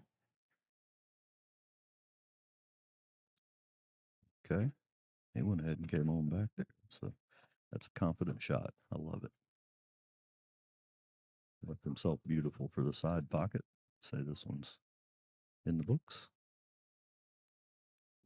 All right.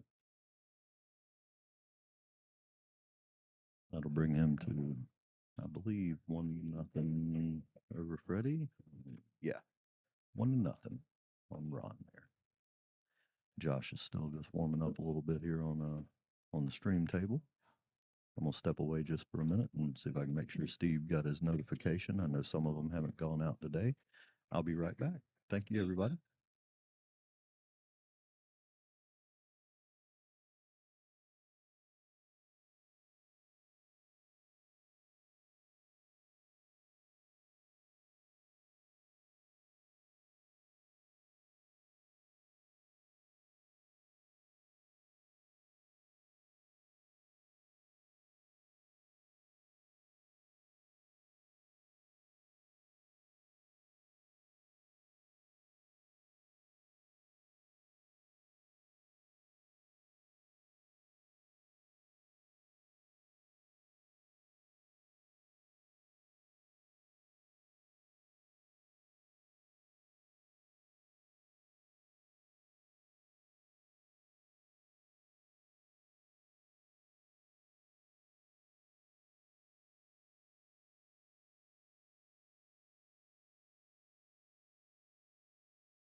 Saw that right as I walked back up. Karen, back to a combination. I placed that. Bank that 3 ball out of there and try to use that traffic to my advantage.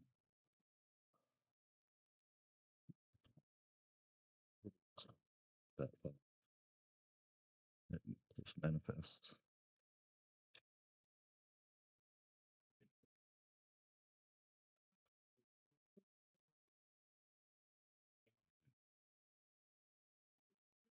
go ahead and adjust back down to the stream table. Steve just made it back, brought some sort of snack that I'm going to try to steal some of. Let me adjust our view again.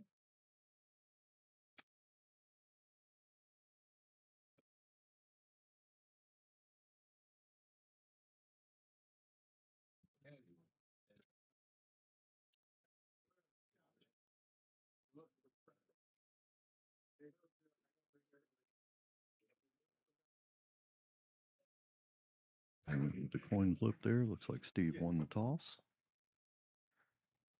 We should have another world-class set coming up right here.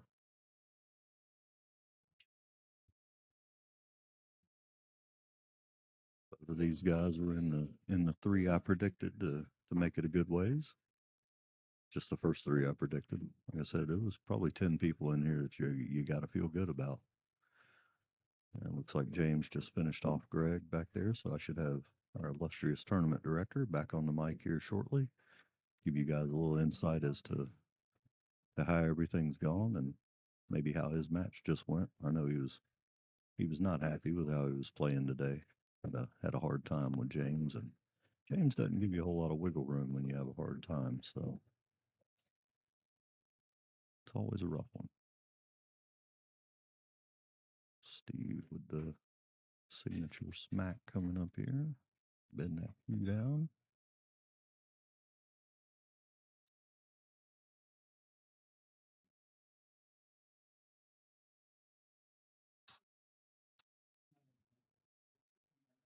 It's not going to get there. It's going to come up dry and leave a pretty good table.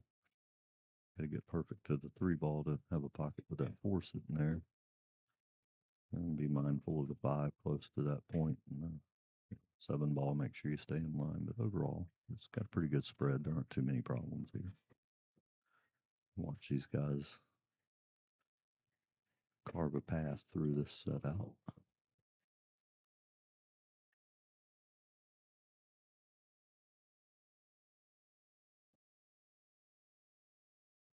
Not sure exactly where he's looking here. I would assume he's going to go 2 rails down and kind of drift up to play that 3 in the top left corner. Yeah, seems to be what he's looking at. That 5 ball's still a question mark. I can't tell if there's enough room for it to go by the point there. He's looking at it like it's not. Just turn and try to get there. That's what I enjoy about this so much.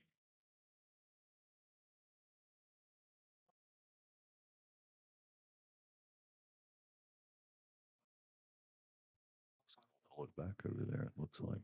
No, okay, he's coming up top to follow. He was jacking up to pull it back there for a second. No, definitely turned it loose a little much. Almost got it roll right back between the 4 and the 9 there to get him a window. Ball definitely took off a little straighter than he meant. He wanted to fade a little more down to the. So he's going to Z-rail this one, and almost made it where he called it. It's going to leave Steve a pocket though. You get past this 3 and get back out to the center. That 5 seems to be the only problem.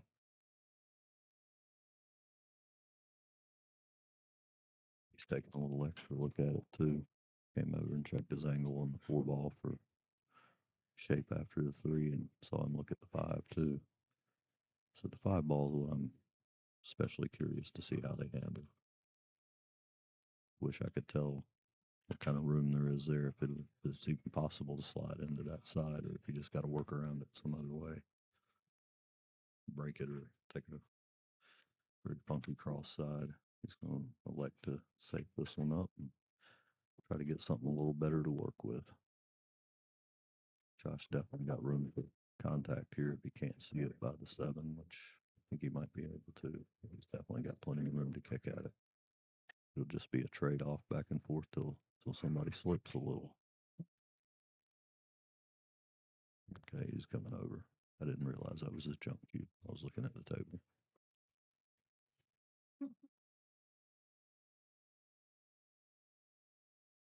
Back with the double kiss. Came out with a pretty good roll. Definitely not an easy cut.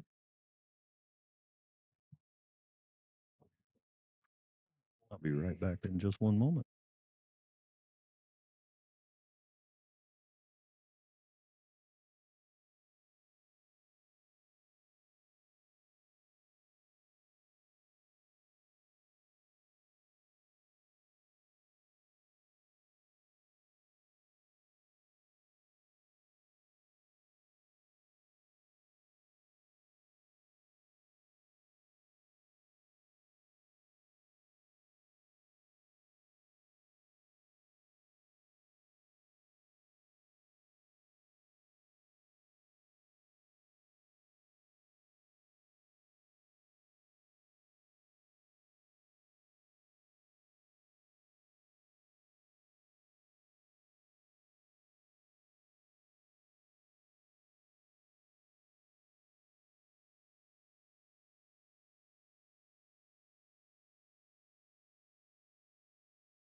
Hello, everyone. Thank you for tuning in. Greg Kane here. Fresh off not making a ball for 10 racks. I guess I made at least 3 since there were 10 racks, but I might be the worst player of all time. We got a fun one here. Both of these guys have been playing well all weekend. Looks like Josh just went up 1-0.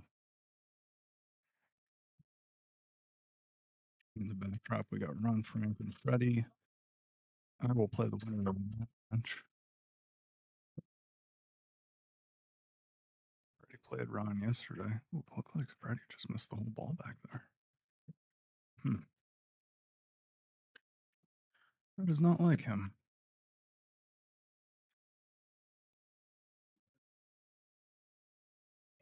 So Steve gets ball in hand here. Not really any obvious way to get to the 2 ball effectively. He might choose to play the one in the bottom right and follow using short rail with some spin.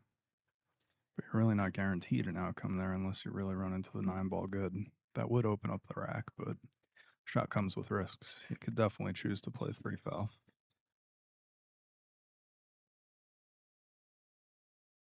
All right. So he's going to play the same shot, but he's going to draw it out of there instead of following. This is a little touchier. He's really getting that 3-ball involved. I don't love it, but he's got a much more buttoned up stroke than I do, so he'll make it work.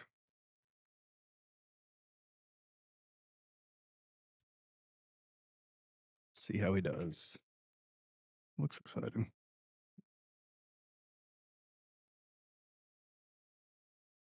Yeah, that was the problem, is that even if you run into the 9, especially at that speed, I think that's why I like going forward more, because it's easier to apply speed.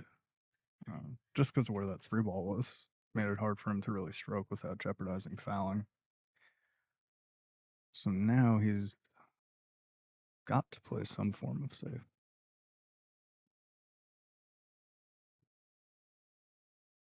He's going to try to thin as skinny as possible because he doesn't want that 2 drifting down towards the corner here.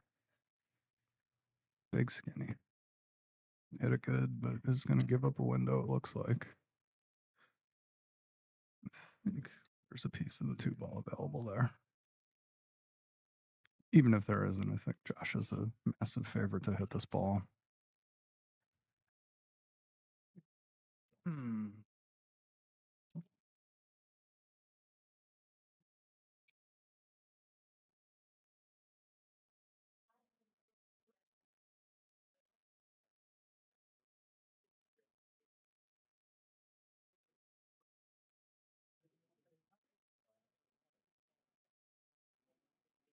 Ron Frank really putting some mustard on that 6-ball in the background. He hit that real sporty. I don't want to play him if he's playing like that.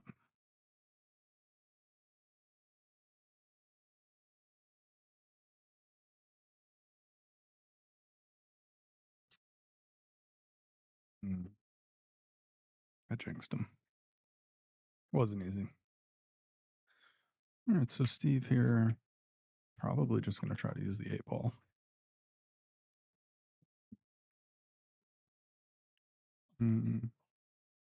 I like that shot. That was nicely done.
I've been talking for a while without the mic being on. That's tough. Sorry about that, everyone.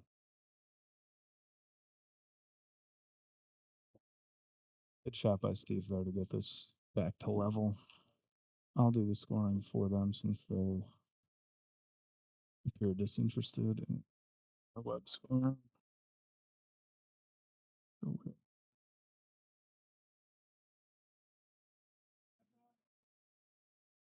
Shooting the 8 ball up there. Looks like the 9 sits pretty good in front of the side. Knocks it down.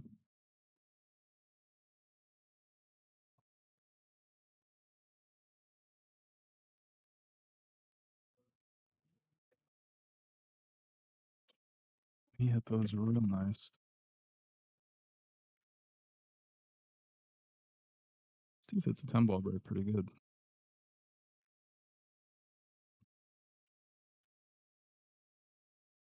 I don't think he's going to play the cut shot here. I think this is safe.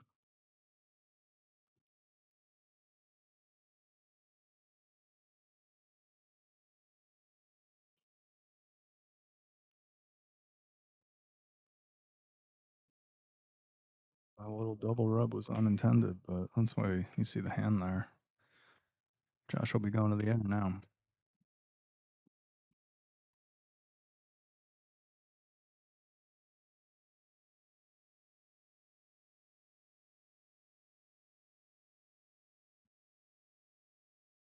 What's up, Colin? You were missed.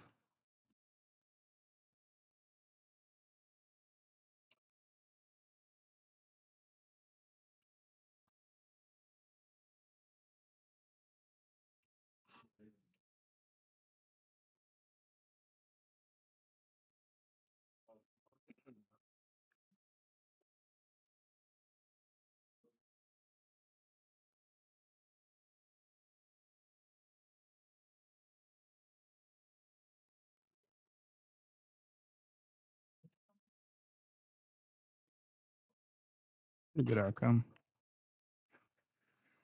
I think we'll probably see another safe from Steve here.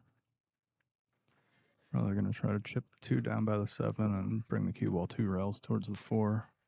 It is pretty okay to do that.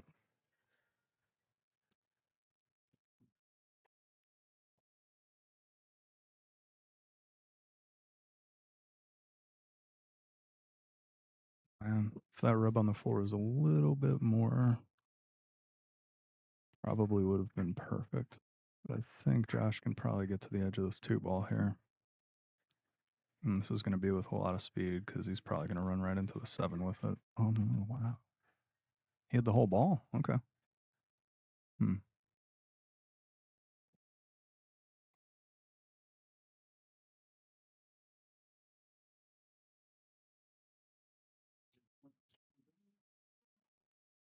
So 2 rails out forwards to the center of the table. Steve should be off to the races with this rack at this point. Roll forward here. The 5's available wherever you want to go with it. I gotta stop jinxing it. Just a little jumpy. It's rushing just a little bit, but still surprised he didn't get that ball down. Might have been a little concerned with the cue ball running and not getting a good angle on the 4 ball.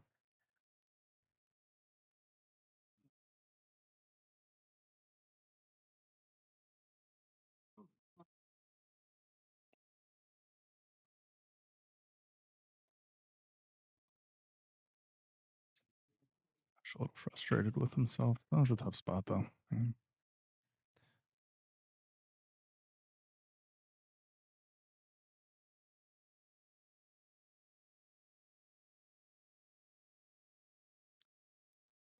came out just a little bit funny. He's still going to play draw, I think, but going away from the pocket unless he can punch this.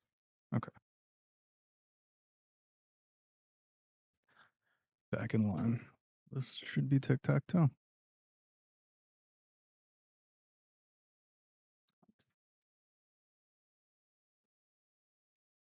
And did he overrun this?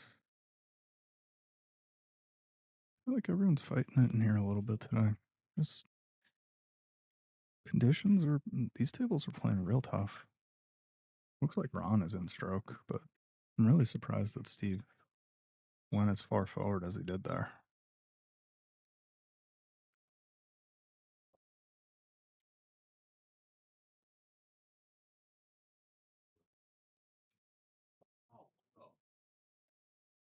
I think he's definitely a little off the line. He wanted to the 10 ball there, but he'll still get around pretty easy. Just like you said about that last one, I think he might have came up a little long.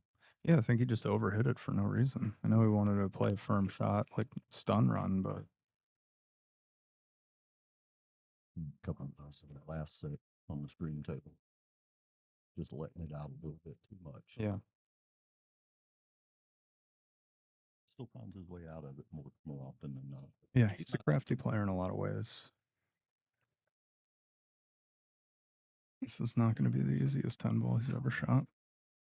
He's okay. Yeah. Good shot. The percentages, it's not very wanted. I thought it was going to die a roll or two short of that, so he did pretty well there. It'd be fun.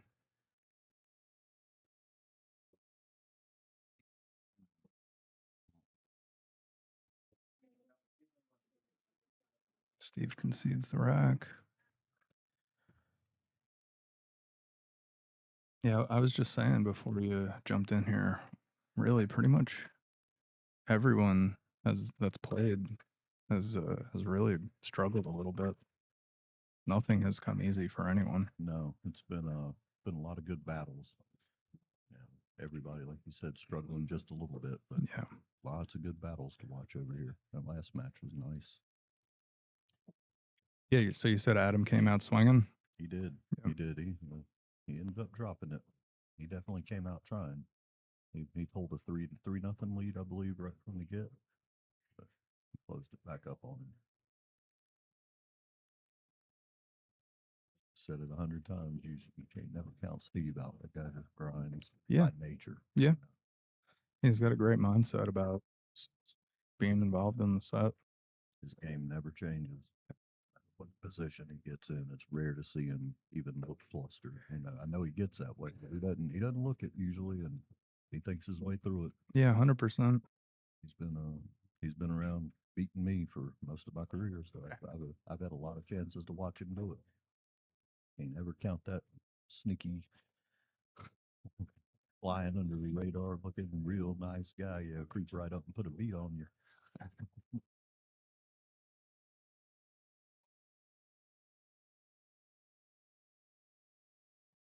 That's exactly how I would have played that.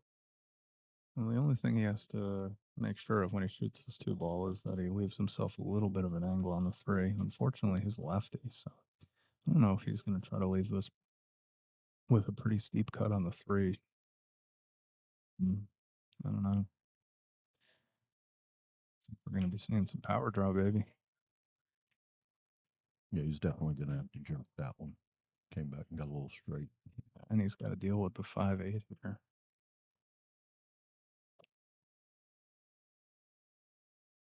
Shot. Leave it perfect.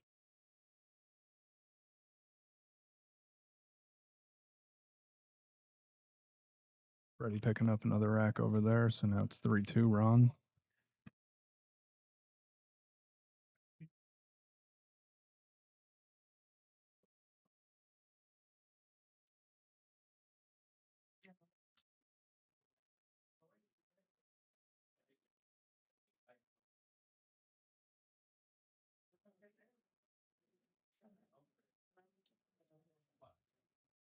Yeah, we're going to hang on to these.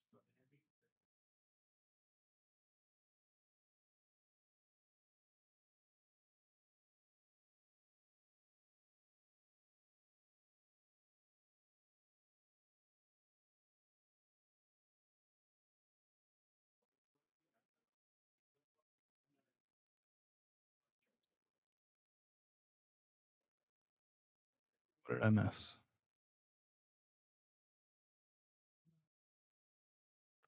I won while you weren't looking. Good shot.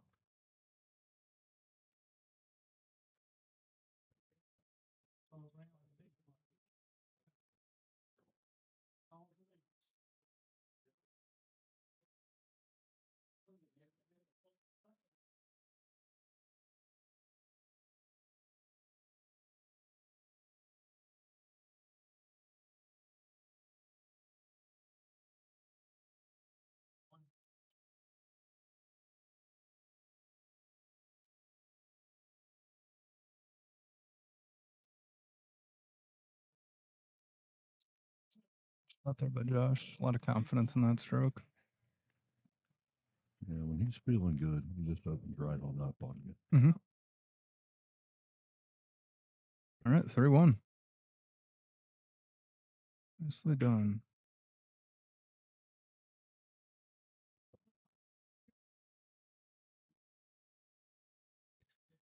I'm gonna find a quick bathroom break and a quick walk, and then I will be back. Just need to clear my head a little bit. There are no breaks in pool commentating. No breaks in regional commentary.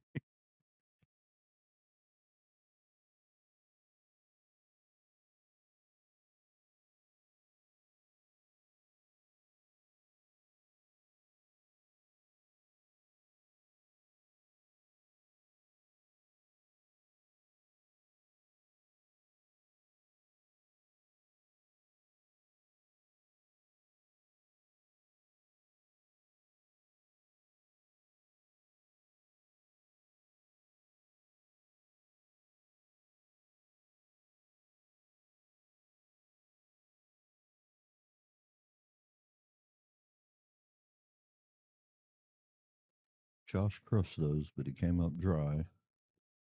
And it looks like we got a little challenge with the 4 and the 7, but he may be able to break that off at the 2 ball. I think that's what he's looking at. But still stay in line for the 3. See how this goes.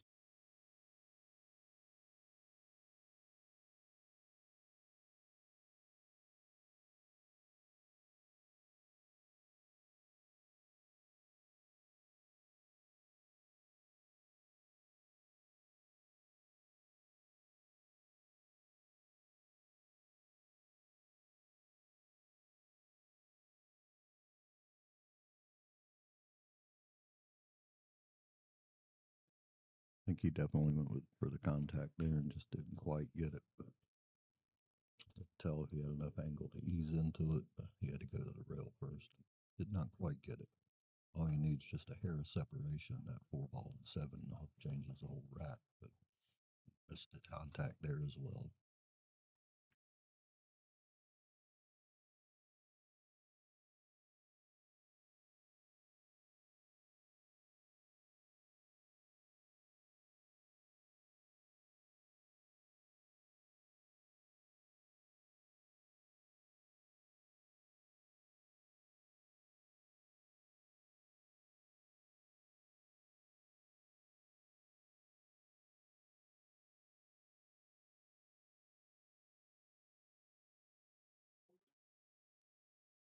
It's pretty good safe play there. He's definitely not quite as behind the 7 as he wanted, but he's still pretty nice. I'm not sure Josh has any of it. If he does, he only has the side there. Might have the cross side, but it's a risky shot. Still early in the set. He may freewheel it.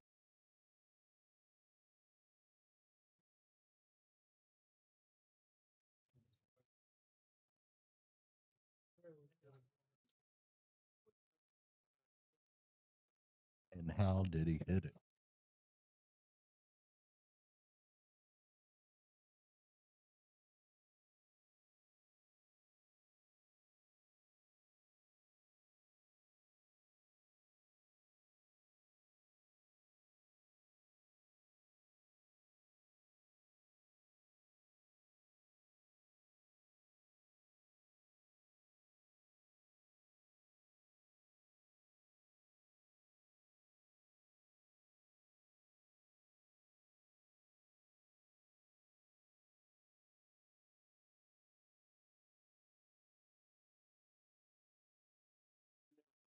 Came up a little long for his 5 ball there where he was trying to get to. Didn't quite get to the safe behind the 7 either, but he didn't leave a duck. A good shot here could open up the table, but there's nothing easy about what he's facing. So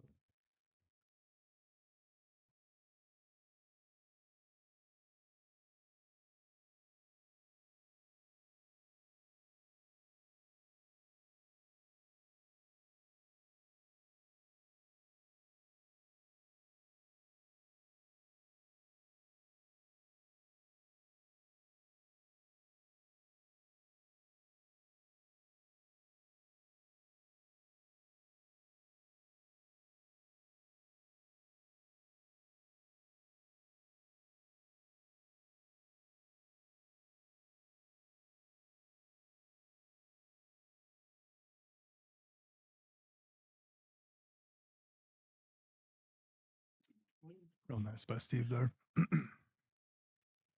Good cue ball control. No jump available. Have to come up over under. I'm assuming. I'm assuming he's kicking for the bank and trying to hold the cue ball. Make sure he still has shape on me now. Call the wrong pocket, unfortunately. Yeah. And so half-inch difference. Yep. 2 rail kick. Exactly. Able to go anywhere. The other thing he could have done was he could have gone 3 rails the other way. Up by that chalk. Mm-hmm. Maybe a little bit short. I don't know if the side pocket was in the way, but he hit it good either way. Unfortunate outcome. Does the 6 pass the 10? It looks like it does. I believe so. Yeah.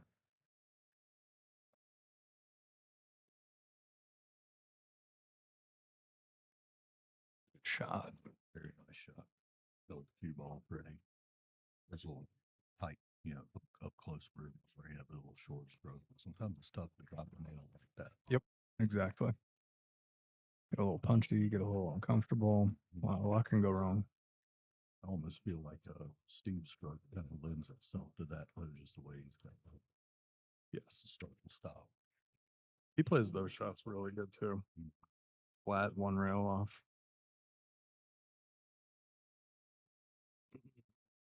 I'm going to stop jinxing him because every time I've said he's going to get out, it hasn't happened. That's how I feel when I'm commentating. I'm trying to learn not to say, oh, Yeah. I think they're good for more, but it's so nice for more. One of them's going to kill me one day. Yeah. Go back and listen and just out for blood. Every time this guy says something, I swear to God. I'm trying to talk about statistics. Now, statistically, the table's pretty okay. Either guy be able to get out low as he passes this ball. It appears the 10 ball is makeable, but even that's too much. It starts to feel that way. Somebody misses 1 or 2 and you feel guilty while you're talking. Yeah. I know I don't have any effect on them, but damn, it doesn't feel like it sometimes. He drops it. Almost, baby. Smoked at home. All right, 3-2.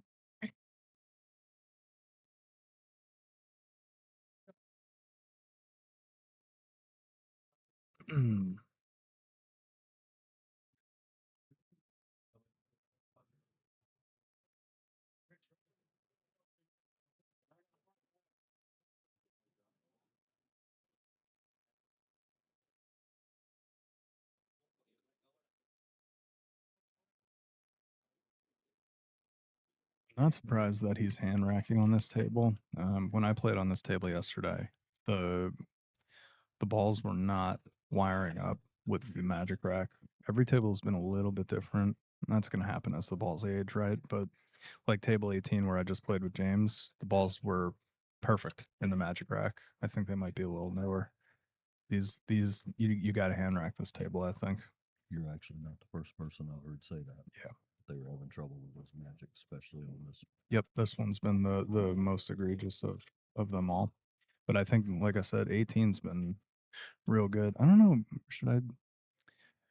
Should we switch that set of balls for this after this match? That might not be a bad idea. Yeah, I might ask if we can do that.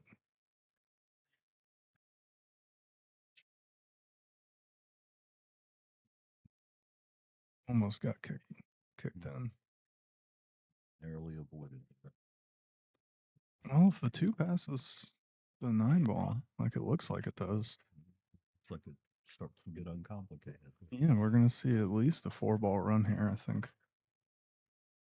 Navigating the 3 to the 4.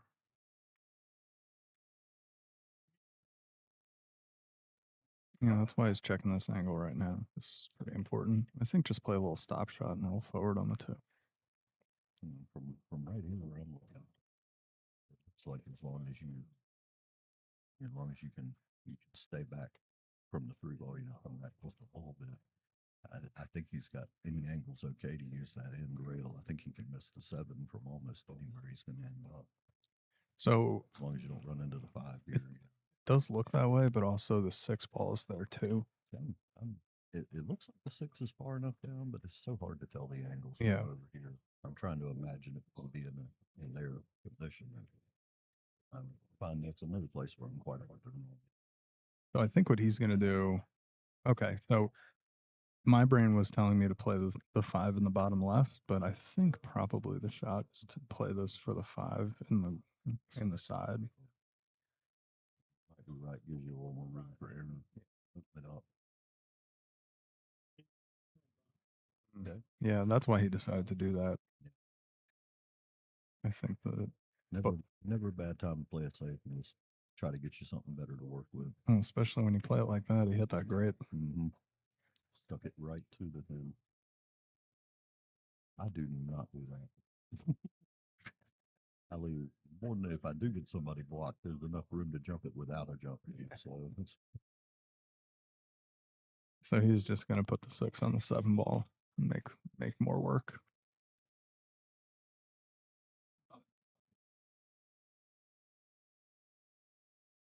Pretty good shot. mm-hmm. Keep anything from being an easy out. Yep. That's for sure. I like that idea there. Yeah, it's a smart play. Don't tell Steve I said that. I won't. Can't have him thinking I speak well of him. Yeah, so that spot that Josh is looking at right now, that's exactly where you want the cue ball to be.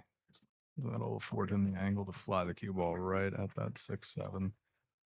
He came up a little bit short. He might have to use the long rail to do it now. I don't know if that's what or he's just going to go center ball at it. Yep, that was tough. Still got plenty of safe available. So I think we then just thin this under the 7. Yeah. Perfect. Yep. Maybe hit it a little too hard. Yeah, just a little long there.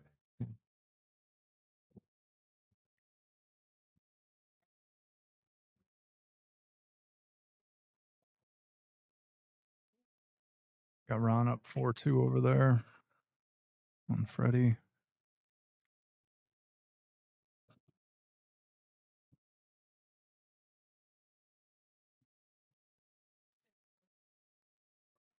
Good shot to spin out of there 2 rails. Let's see what Steve does here. Yeah, so splitting the balls, but he overhit it. Fortunate that didn't leak to the pocket. Yeah, I really thought it was going to get right up to the side. Yeah, it looks like it touched the rail. It stalled out, thankfully. Yep. There.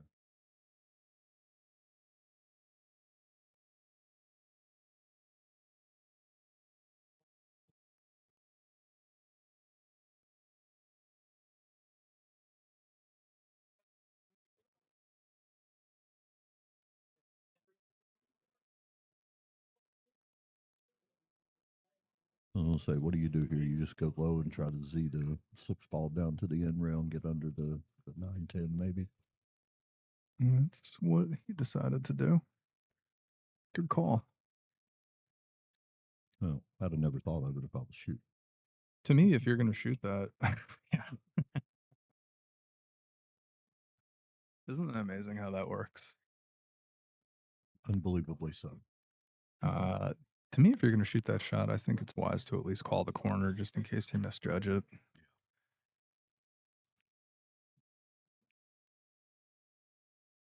It definitely can leak away from you there, especially when they start thinking about holding your cue ball for a Yeah. safe position. Exactly. It may not hit exactly the angle you're looking at. Yeah. If you decelerate, everything changes. Mm-hmm. Flipping that angle up on you. How did he hit this? What was that window Barely there? put him in the window. Yeah. He damn sure hit it good, though. He hit it real good. That's such a tough window to leave. Come around as strong as he did right under the 7 and have it leak out by just a couple of inches. It just feels like it always goes that way too. It kind of If there's a window, I'm gonna find it. it. Yeah. If that was the game, I would be on TV. Absolutely. All right, so as it stands, I think he did get the hook because Steve's going to the jump cue here. This is a makeable jump. He's got a lot of space to work with the cue ball. As long as you can clear, give yourself either side of the 7 ball, you got a decent shot at it. You don't let the 9-10 get in the way, but trying to get it to roll back up and give you closer shots. A little different. Yeah. Don't get a whole lot of control in these jumps.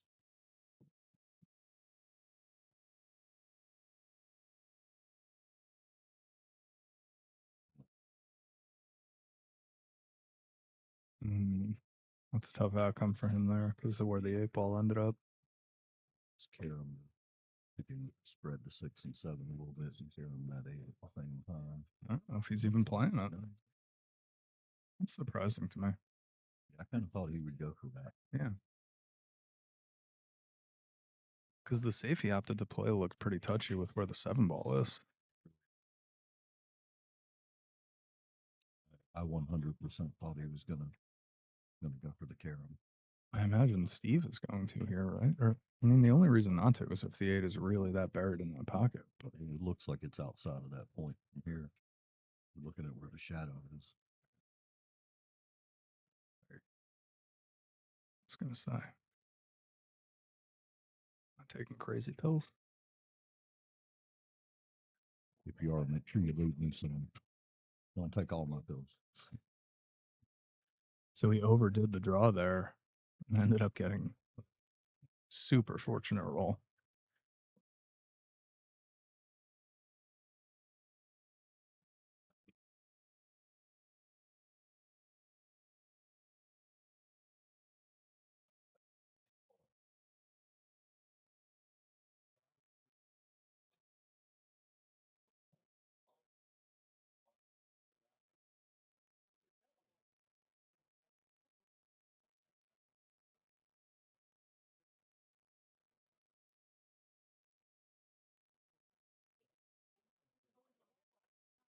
Safe he had to deploy. What's up, Mr. Doomq?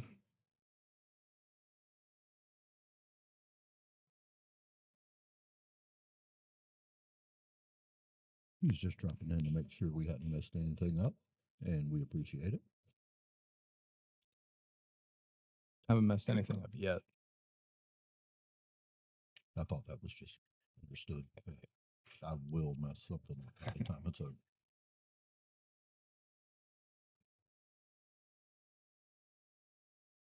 So I called the 8 ball. So you gonna play 2 rails at it with the cue ball?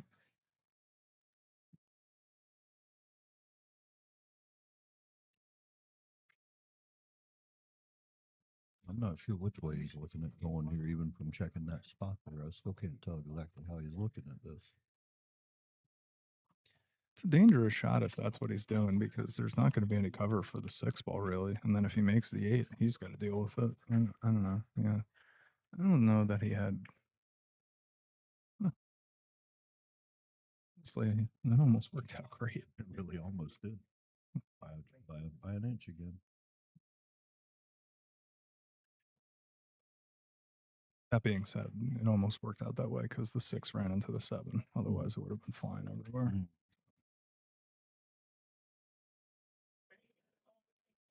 Like that was just a rush error. Yeah. That's the thing. I mean, not that this is a super tight joint, but it's 4 1/4. You got to respect the pocket. It's no cakewalk. Really. I definitely can't speed up on any. Especially with the heat and humidity now, too. Yeah.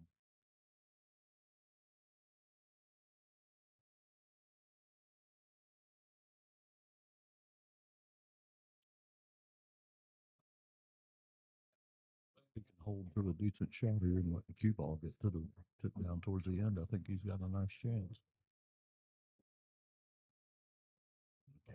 Hit it perfect speed. Yeah, I think that's going to work. He's going to play this with a lot of left spin and just drool it in. Good shot. He almost came up short, but he definitely didn't overrun it. Got him crossing back pretty simple there from this angle. I didn't know that Rush was still touring. So, they are. Yeah. I know someone that spent a fortune to see them this year. Got some real nice seats out here. Oh, yeah. In Cleveland. I don't know why he didn't just wait for the Charlotte show. But He said he had already ordered the shirts and everything. All right, so we are 3-3.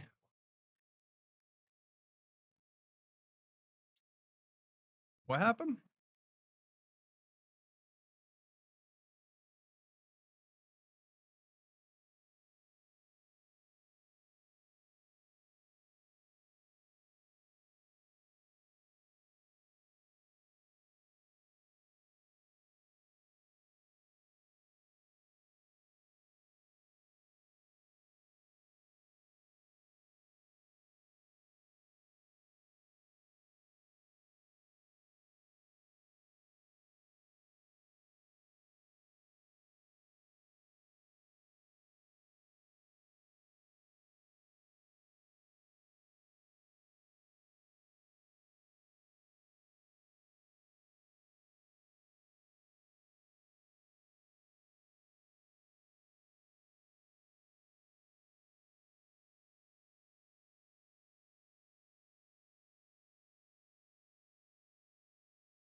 All right, we got Steve breaking 3-3 here.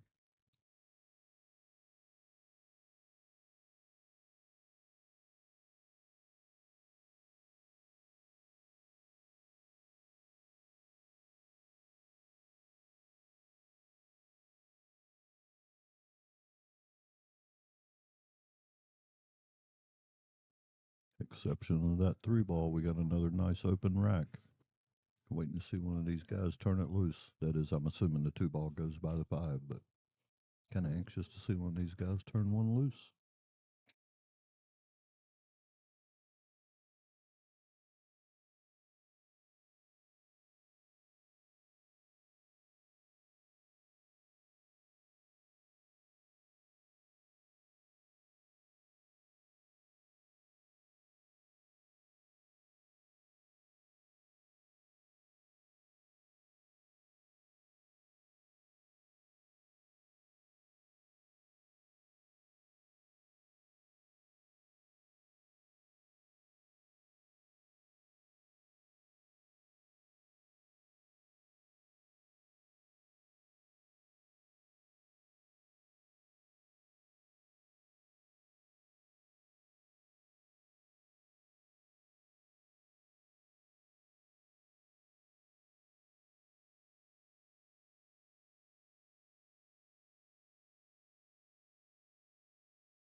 Unfortunately, came up just a little behind it and did not get a rail after that hit.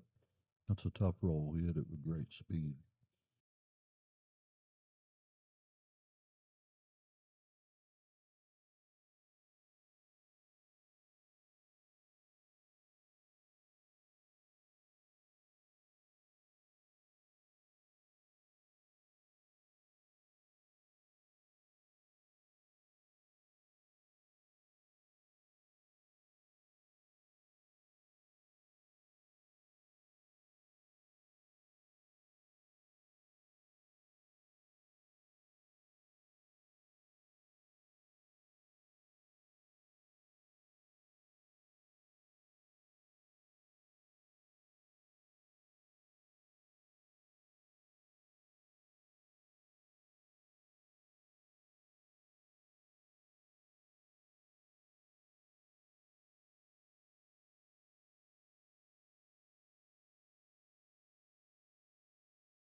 I know there's room for error here, but I feel like Josh got to be liking this.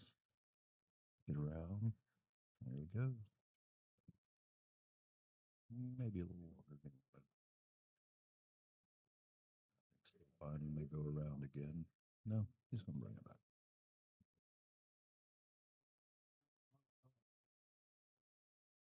That one nice. Good pace, good draw, good lead.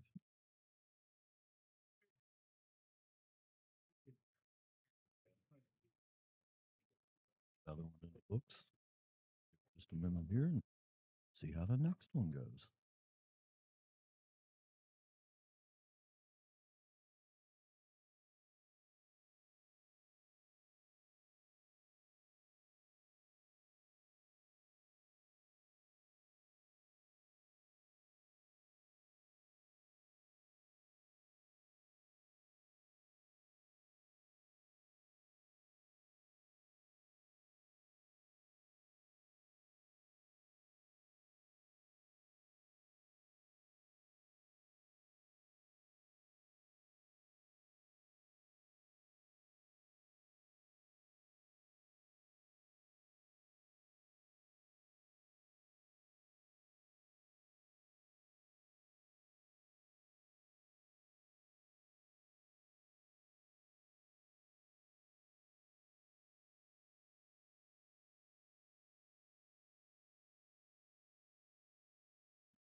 Definitely getting a lot of dry breaks out of this table today.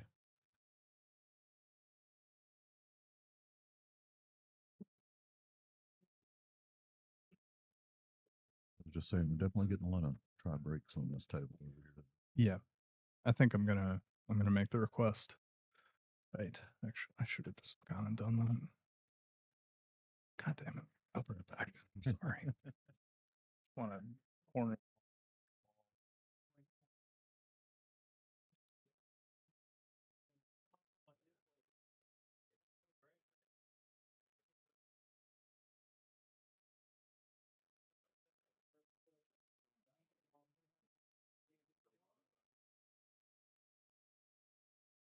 It's definitely a tough roll up there.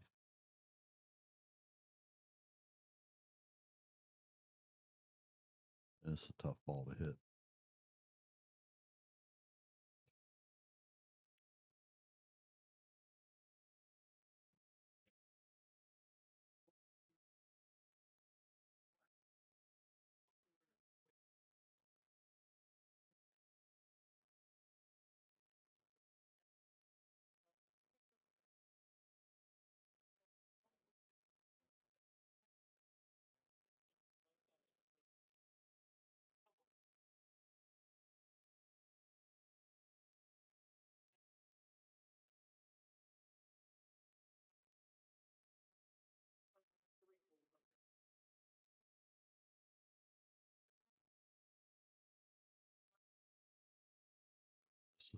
This is a tough one to hit. Looks like he's going single rail for that thin, and you got to hit that ball good. And he didn't. Looks like he might even catch a roll here if it gets under that 9 ball. Yeah. Definitely caught a roll with that one. It's turned out to be an interesting rack. A lot of them have.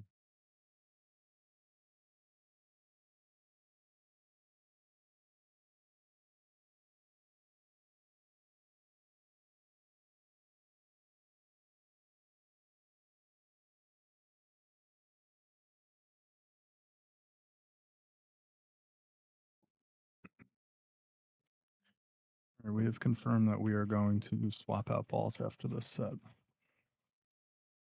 I think that'll probably be a good idea. Yeah.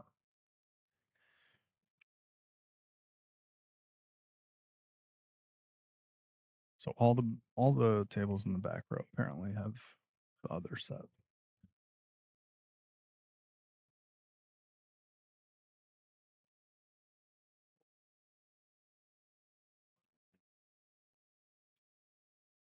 I'm actually not sure how I feel after playing the last event here. I played a couple of matches on the back tables, and if we were consistent pockets all the way across, I wouldn't mind those tight ones. But moving from these back to the tighter ones, Yeah. I feel like that kind of throws a wrench in a lot of people. But we have to work with what we got sometimes. That is the one really tricky thing about running tournaments here is that every table is different. Yeah. And Multiple pocket sizes, and then you got the little one ball trick rig back here. That's one pocket trick rig back here. That's hard. yep. And I saw you play over there yesterday, and that top left corner over there is just an absolute animal. Yeah. It killed me the last time I had to play on it. I will not be accepting any more sets on that table. I know you gave me a very specific list of tables you will and won't play on. I feel like I betrayed that list the last tournament multiple times. Just putting you on table 18. I'll meet you outside next time. Don't worry. You got by with it once. You won't get by with it again. I know you're plotting against me here. Never. That's what I'm gonna blame it on. I play like shit. It's like, damn Greg, swear, setting me up. Tell the truth too. How many pocket gremlins you got on staff that you just deliberately place at my Well, tables to reach up and play D for you? I obviously don't pay them enough because they hate me. They just come to my sets. No, they hate me because they're after you because you don't feed them enough. That's what it is. You pay them for everybody else, but you got to keep them fed, or they'll bite you. It's definitely not the fact that we just can't make a ball. No. Refuse to admit that. Well, so there's nothing to admit. Yeah. I mean, you're the goat, and I'm the only one here better than you. So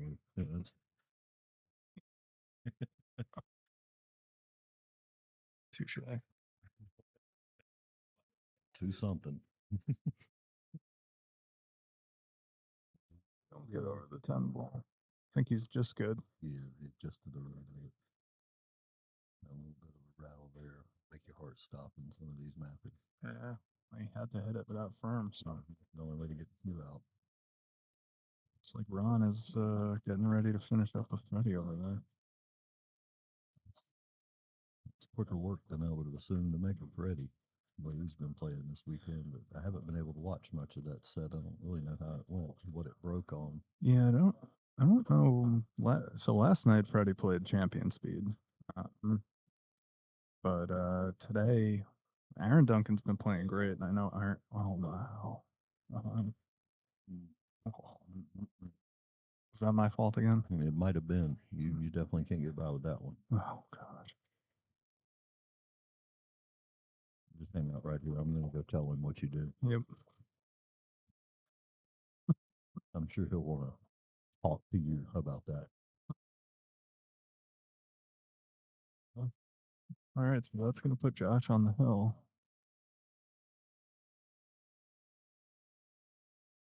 Freddie. Oh boy, where's that cue ball going? Oh my goodness. That's a tough way to go down, man. It's real tough. A little too loose with it. Got Yeah. a little long is all. When you feel good about one, you go ahead and hit it, and then you see it get on that line for the corner, and there's nothing you can do. You just have to. Yep.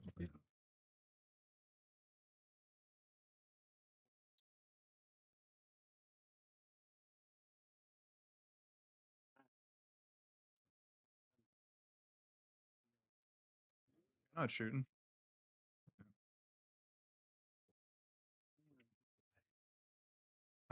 Most people are struggling today. We were saying that earlier.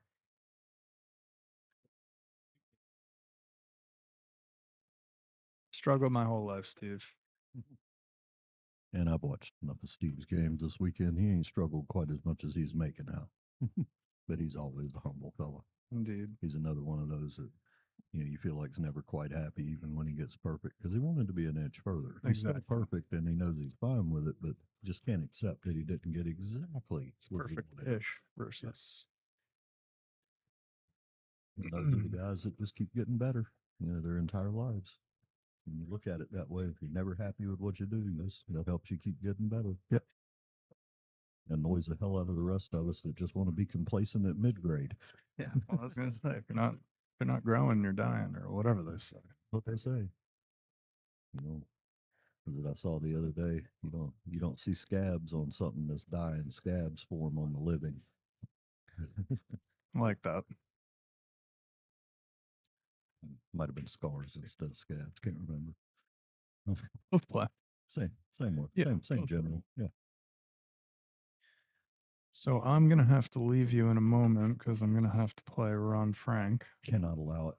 That's kind of amazing how he contacted the ball and did not make it. Yeah, it just barely wobbled. He knocked about 3 hairs off of it. Yeah.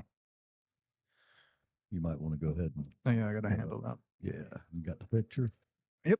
All right, good deal. Sorry, y'all. We're losing Greg for a few minutes. You're going to have to listen to me.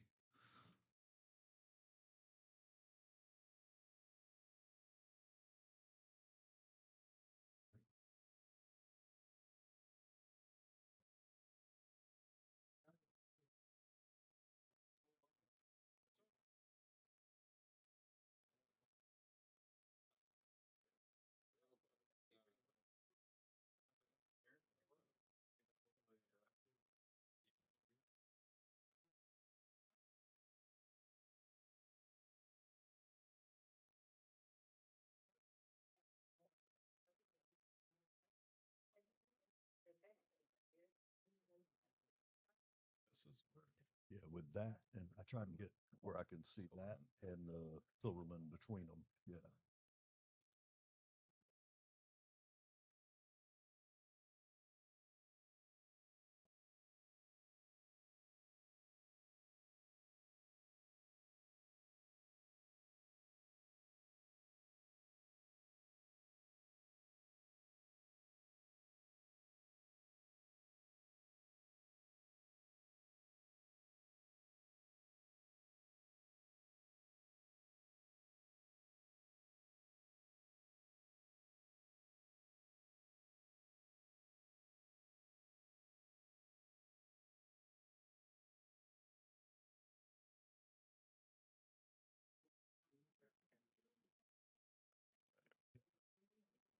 Making the 6, getting straight on, almost straight on the 7.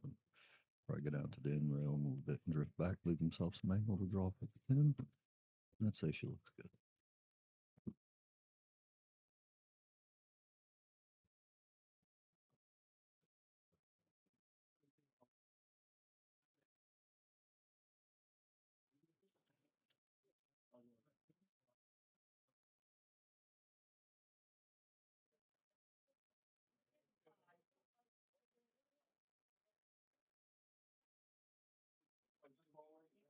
To go with Joe's suggestion here, he just needs to give him a good wash. And it does feel like every time we say somebody's in good shape, might as well just throw a Harry Potter on curse at him or something. Sorry, I don't know the correct terminology. I'm not much of a dork. Greg would be the expert on that, but he stepped away. Because that is the third best key I've seen from Steve on shots like that. That's got to be frustrating. It's the set there.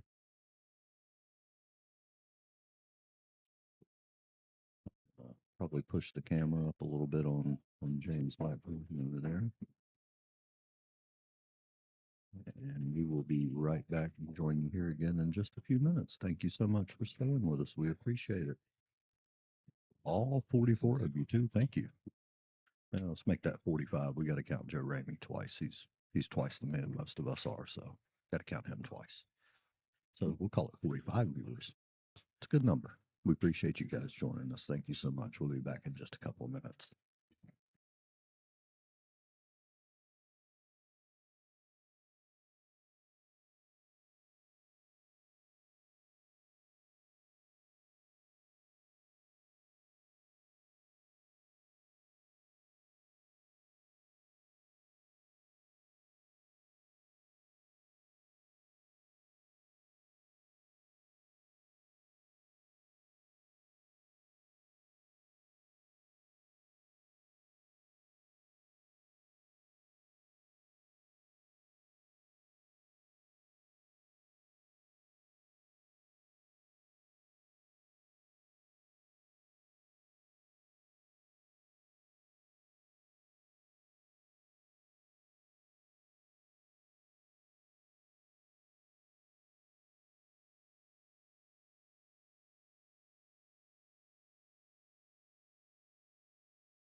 All right, everybody. Thank you for your patience.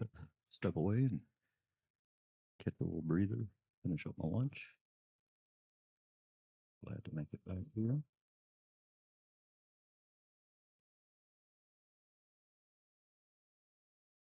Brandon James, who would definitely honestly be a great match to watch. We both been playing real strong pool this weekend.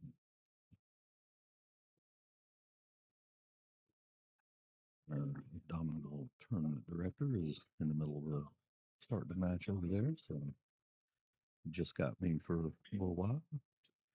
Hope you don't mind too much.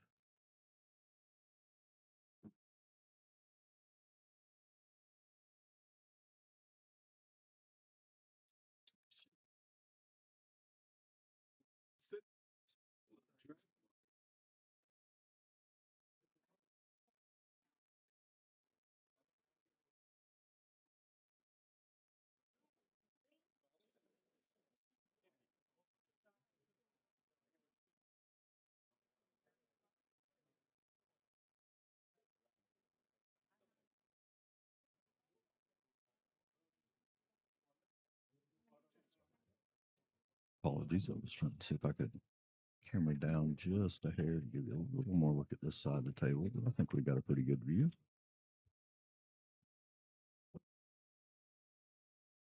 Ran into the southern there. I feel like he was probably trying to go around it. Left it a little bit tough. I think we might see a safe coming here. It's got a few good places to go with it. Depending on how he feels about his speed, whether he wants to try to keep it close and use the 10 or go ahead and spread it out. Bottom rail into the end, yeah.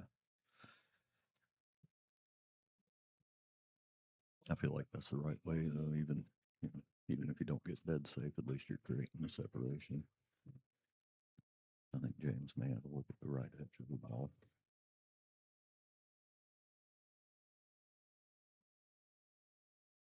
It's definitely going to be a tough one to do much with if you don't have a lot of that ball.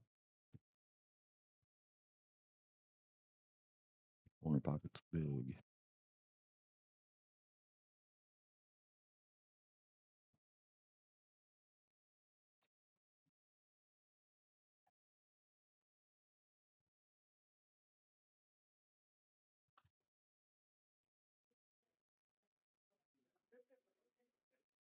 Trey Frank just missed a 6-9 combination with Josh on the 6 ball. He's got a fairly open table. He didn't get quite as far out as he wanted on the 7, but I feel like he can still just ease it over to that far rail and be able to juice his 8 ball a little bit and get on the 9 okay.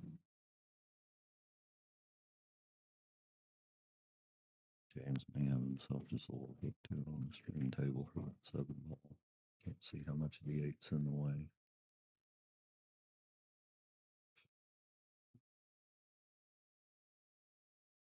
He looks something like it. I looked at it twice, but he looks like he likes it.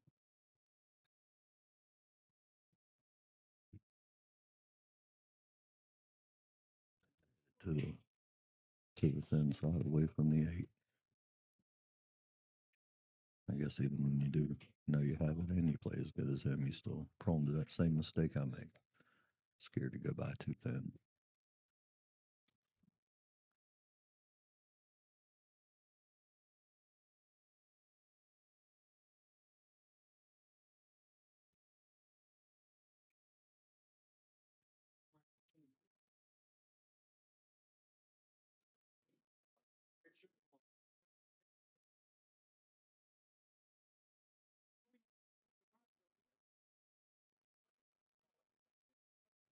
It's a nice shot from Graham. Control to get straight on the 8 ball back over here. He's not quite straight. He's got just the angle he wants. Be able to pull it back just a little bit and get over to the other side. It should be fairly textbook from there. He even been a little more aggressive than I might be at. He hits him a little better than me. So I understand. Very natural shape here.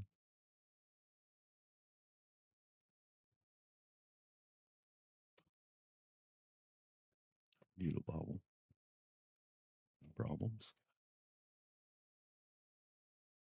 Just roll that 10 straight down.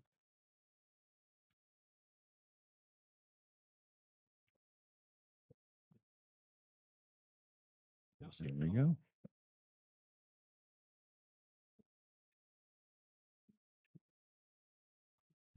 Be 1-0 there. Trey just went up 1-0 on Josh on the next table over that you can see there. Can't quite see Greg's table. See a little blocker in the way. I do believe they're still on the first rack. And they are.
Any cash in here? Cash up here, give it right back to you. I just want to tip out the bartender. Thank you, sir.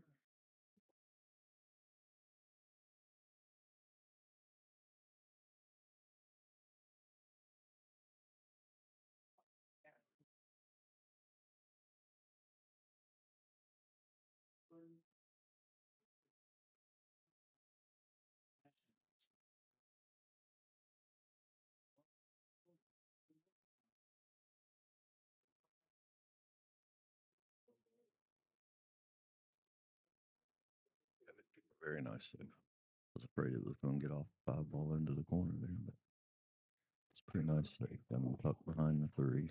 Otherwise, without the 3 ball, he'd have a jump shot.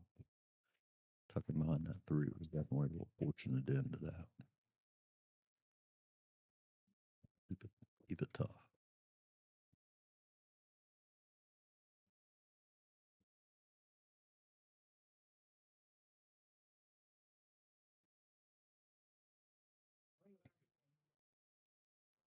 He's coming out with the jump cue. I'm assuming he's going to have to go to the end rail to get it. He may have the edge of the 1 ball there available, but I don't know that I'd be trying to get that cute with it. I would just jump for the end rail. Look for the kick. I can't tell if the 1 ball's frozen to the side or not.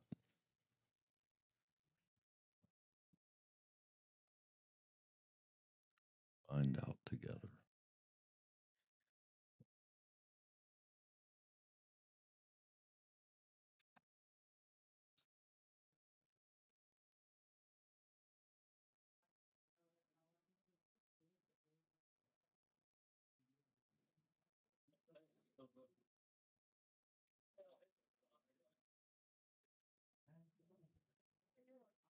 Explains why he plays better than me.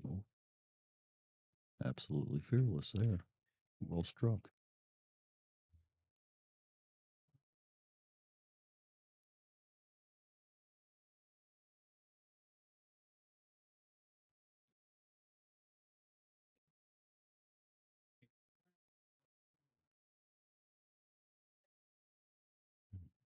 It's going to be a little touchy to get to that.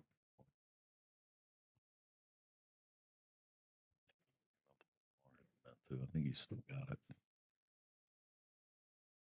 So it's a deceptively narrow window. Get past the 6, still be inside the 9. So even if he's got it, really got to put some work in to get back to the 5. Might be able to get back off of that 9 ball a little bit. Come off the 9, use that to help instead of having to draw quite so hard.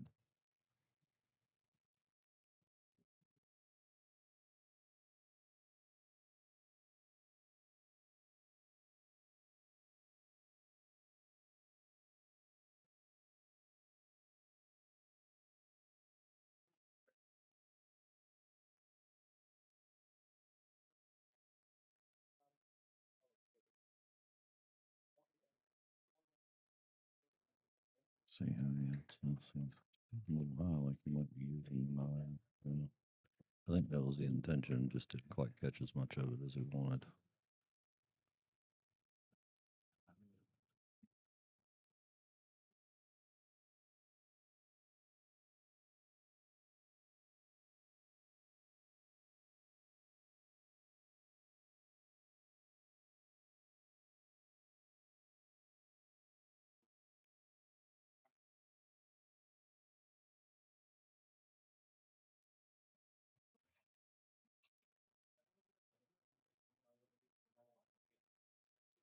Kane did get a rack up on Ron Frank. That's 1-0.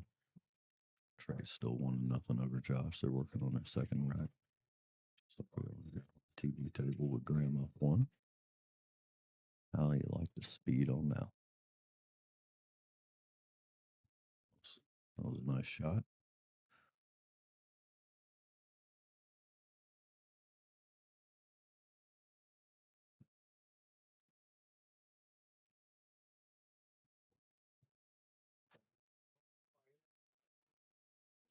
Jump shot straight down the rail here. Man, he almost drove a nail. It's about as good as you can hit it without drilling it there. Definitely a strong effort. Came up with a pretty good roll. James has got to look at it, but it's not an easy one. Fortune is a bowl, they say. Definitely worked out that time. He went for it on that jump. Hit it nice.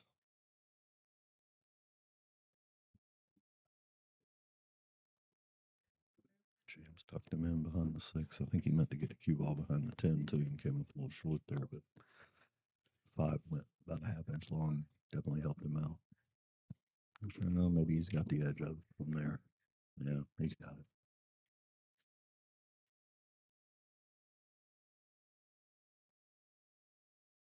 Trading them off again. It's one of the things I love about watching these guys play 10 balls. The extra ball and no slop. Yeah, it does creates a little bit tighter of a table than 9 ball. And definitely makes you work a little harder when there's no chance for the luck. You got to be perfect to end up seeing some really nice conservative play and safety battles back and forth. That's great watching these guys that have this amount of touch.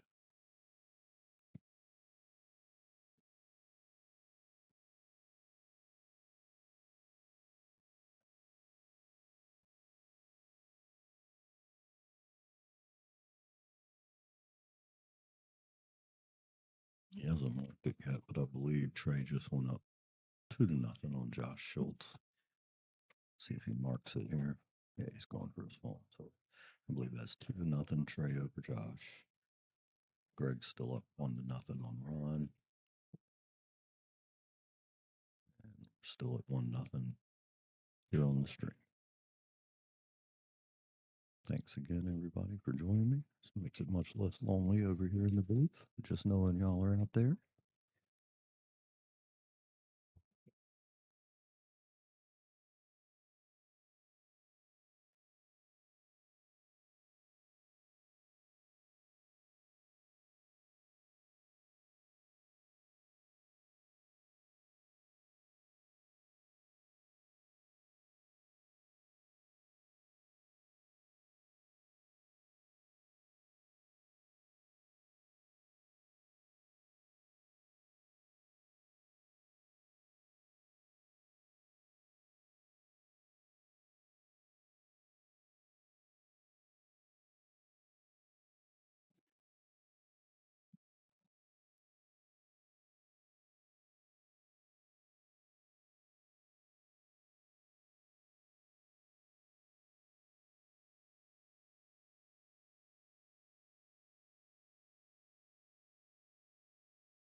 Greg Kane just goes up 2-0. LeBron prank there. Trey's up 2-0 on Josh.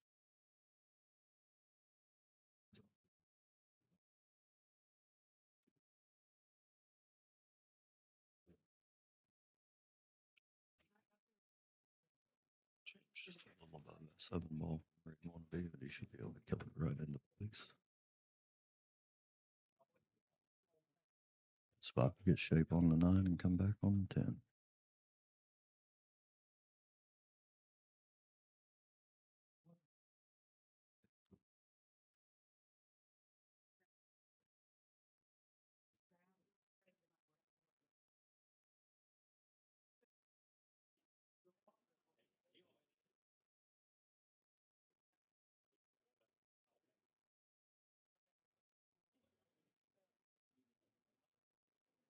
Hit that real nice, good speed, just to bump the 10 out of the way. That's confidence in knowing where your cue's going there. And he's right on the 10.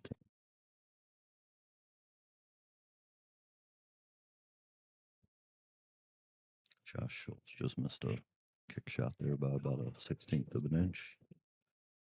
Even with ball in hand, doesn't look like he left him a beautiful shot of any kind. I think we're going to see another safe by the way he's lining up. Try to stick him right to that 4 ball in the top of your screen there. Yeah, and stuck him to it. He almost made the ball. Almost made it. Would not have been happy with that. And Josh going to have to, looks like he's got to spin that a little bit. He made it to it. It's going to get a pretty favorable roll. Got it back out to the center of the short rail and the cue ball back to the other end. You can see it. Doesn't look like he has a pocket unless he just cuts it thin. Betting we're trading another save.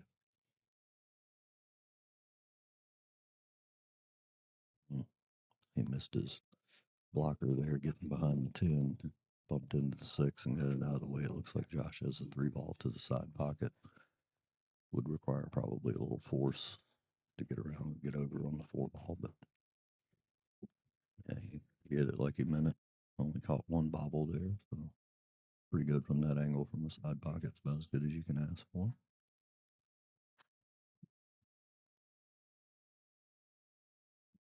Ball down, drifted out on the 5. Pull it back up here by the side pocket for the 6 to the corner. 7 sitting where he can work with it.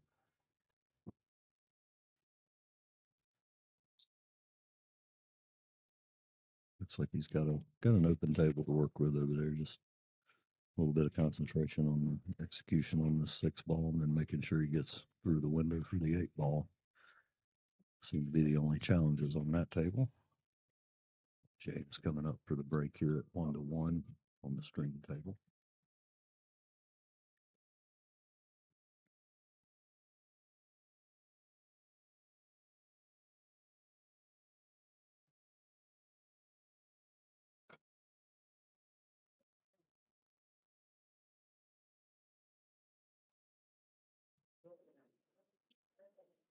Gaines up 2-0.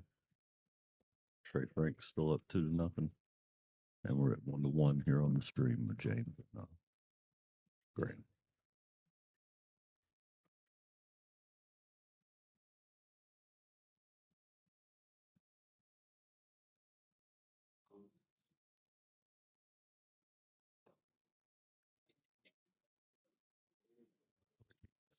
Really well there. Can't tell if he's even got the edge of the ball. I'm sure he does, but from here it always looks blocked.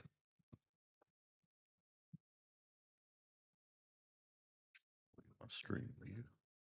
From the stream view that you guys are seeing, or at least as well as I can see it, it looks like he may be blocked.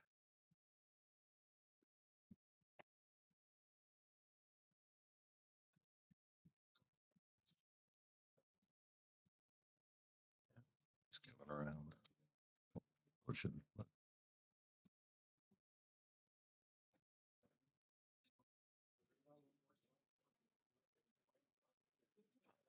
2 ball a little bit.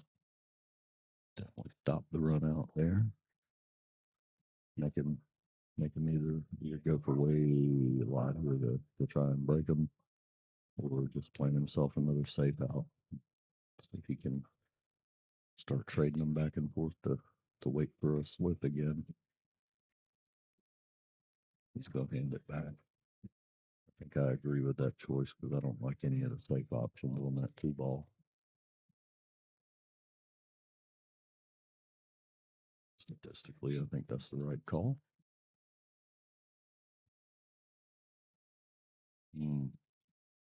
John Schultz over on the next table had a pretty steep back cut on the 8 to the side pocket, and it pointed out on him there. He's not happy with that one.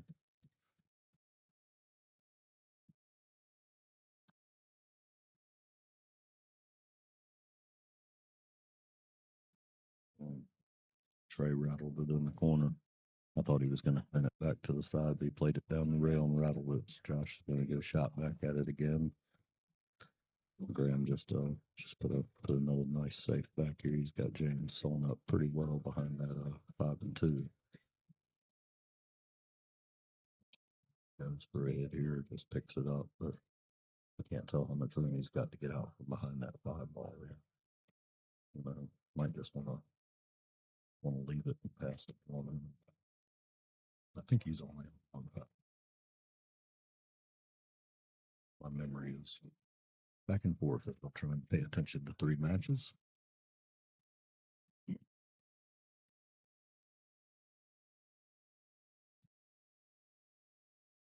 Just a little steep to be able to get to it.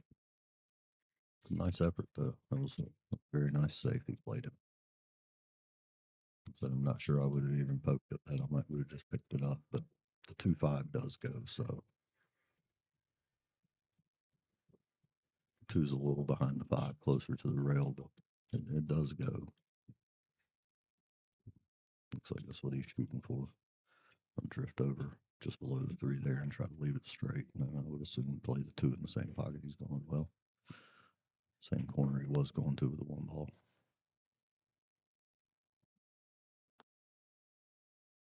He's looking at the carom. He's going to roll up just past the 10 and play the carom. It looks like.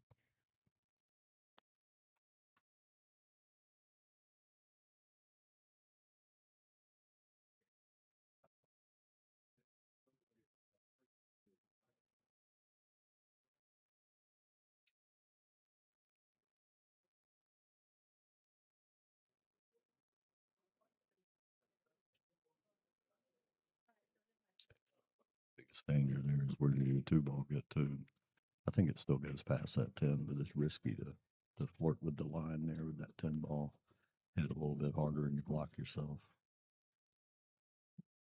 I feel like he's got room there. He's definitely addressing it like he does. Straight across and back, I guess, for the long 3. Unless he wants to put a lot of inside on it, try to get to the high side of the 3. I would take the safe across and back, safer way.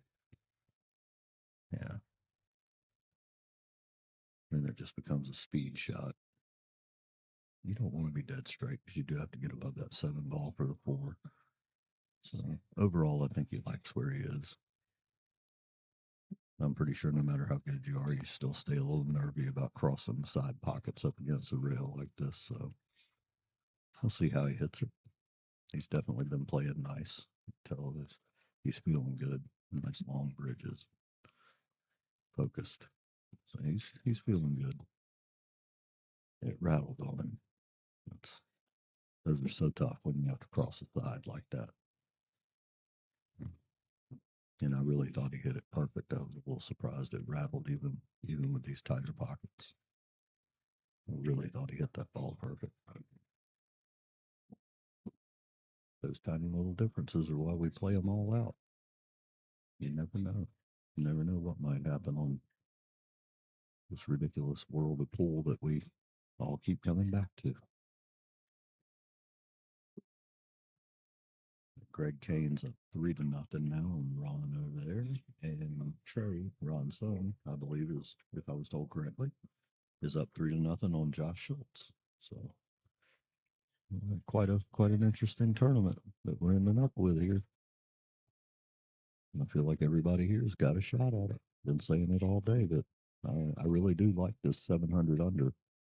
We've got a lot of upper 600 talent in here that are all capable of playing well into the 700s when they're on, and get to see some really, really good matches. Not that we don't miss Mike and BJ and all those guys.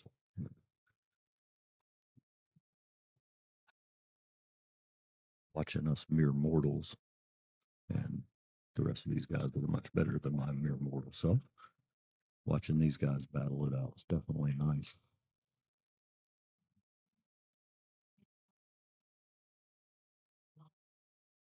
I was very impressed with just the general strength of the field that turned out here. 700 and under. I said there's a lot of people just under that 700 line and make for some good pool to watch and even better to commentate on. So another thanks for Brass Tap taking such good care of us. Rick for putting this event on, even though he's over there playing pool, making me work.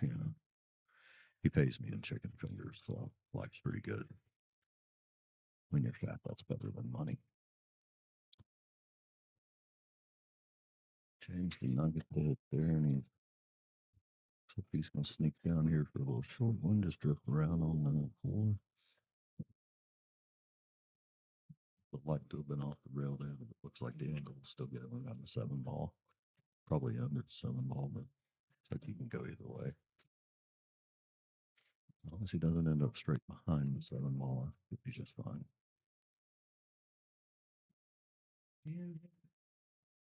Yeah, okay. Able to get around it without any side. I'm sitting off to the right of that. I couldn't quite, to the right of your camera view, I couldn't quite tell how much angle he actually had. And Greg Kane just went up 4-0.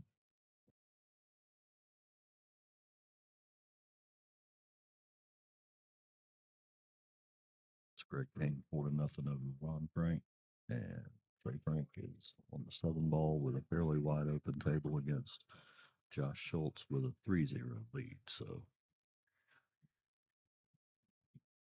wait and see if Josh is able to catch a gear and pull back into the set. Put a little more pressure back on him. I feel like when you let these guys get a lead like that, they're more likely to start kind of free stroking them and get their confidence up. Need to knock a pause on them every now and then. Definitely works against me.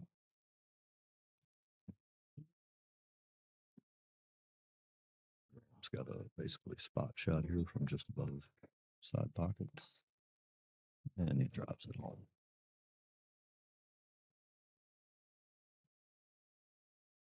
The 8 ball, banking it back the long way, hit it pretty. Get himself shaped for the 9 in the side, just to the other side of the line to get to the 10. He's going to have to go around the table or just slide it real slow up. He's going around. Maybe he's got room to pull it to the side rail and back. Yeah, okay. I thought he wasn't sure about his angle there. Saw him jack up. I was like, no, he's not going around. He hit that one good. Drive this 10 ball home there and get one on the board that can change the momentum a little bit of the match.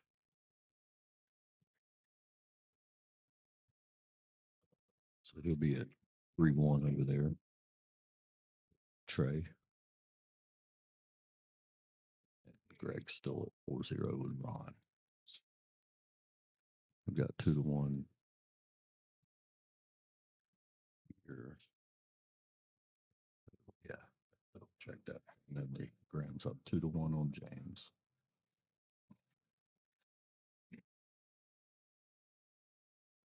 They'll work together here and remove the magic rack. Make sure everybody's happy with the placement. Both these guys, I don't know Graham as well, but he seems like a great guy, and James definitely a stand-up kind of player. I don't expect there to be any tussle over little things like that. Something I'm consistently impressed with at all of Greg's tournaments, Kevin and Mike's tournaments. It's just the quality of people we've got showing up these days it's wonderful. We have so much fun. We really appreciate you guys watching from home and everybody that comes out. It just makes this just absolute blast to help out with. I appreciate all the TDs allowing me to be a part of it. Definitely having a good time. Hope y'all are enjoying it at home. Appreciate everybody joining us.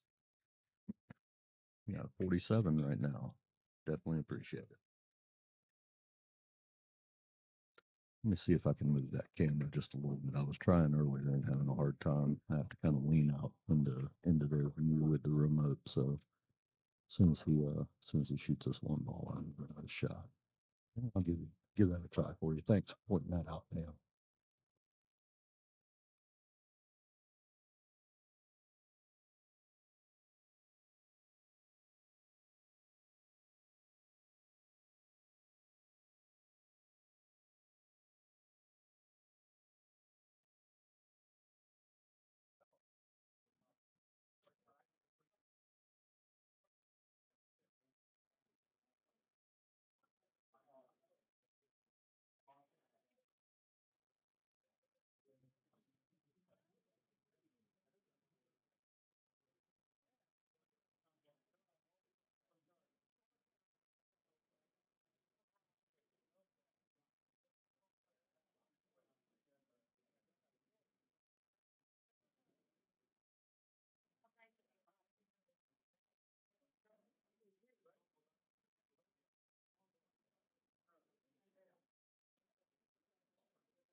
Hope that's a little better, Pam. There, I got it. Well, the other sponsor logo is a little bigger for that bottom right pocket. I'm having a hard time. Can't get it to drop any lower here.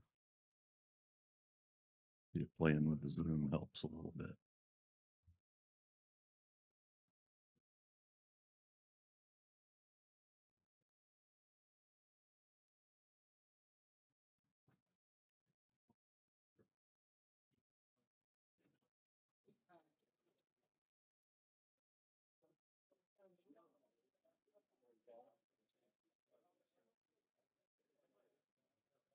Get it right at the moment without a physical move.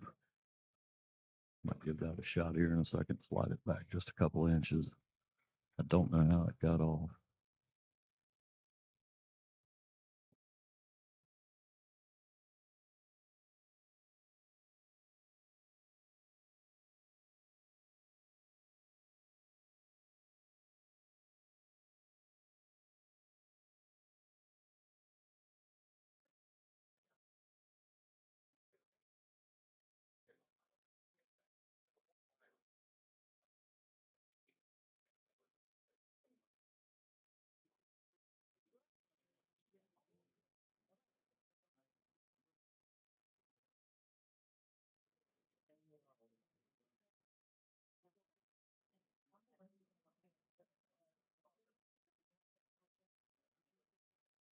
There we go. Took a little manual percussive persuasion there to get it to move.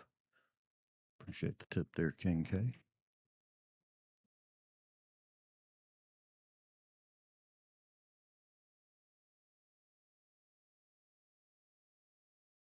My pleasure, Pam. Glad I was able to straighten that out. Thanks for pointing it out.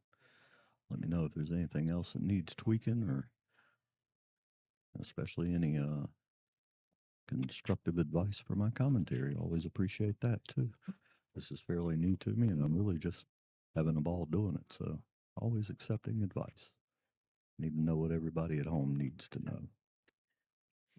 I try to think of it like I'm sitting at home watching after I finish, and I watched a lot last night to try to get a better feel for what's needed to keep it interesting from your couch, and always working, try to make everything a little better.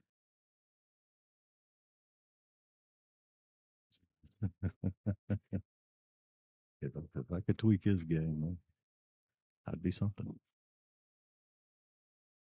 Still can't manage to tweak my own. Every time I do, I tweak it the wrong direction.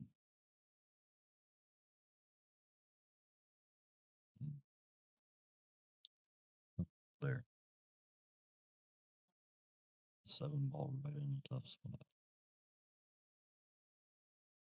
It's not straight. It's always Then that plays.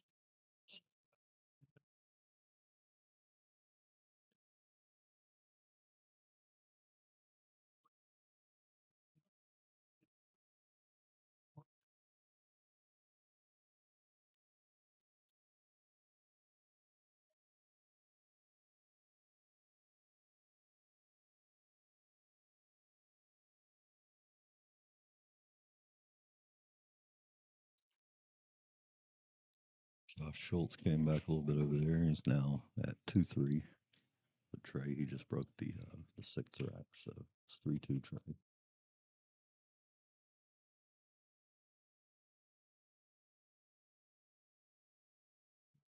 It's on the hill over Ron. He's at 5-0. So,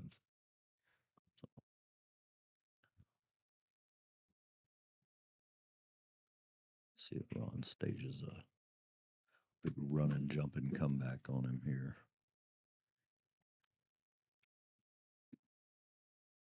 What I can see through the little gap I have at their table, he's knocking them down right now.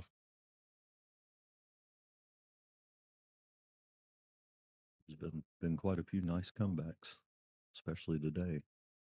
Been some 3 and start off at 3 down and come back and win one. Steve Page got by Adam Davis that way. If I remember right, I think Adam pulled a 3 lead right off the bat.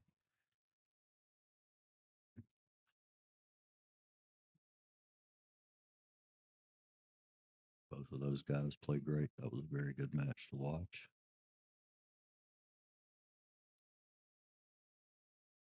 Airborne here for that 6th ball. He hit it good. If that 6 keeps rolling, he's really got him hooked too.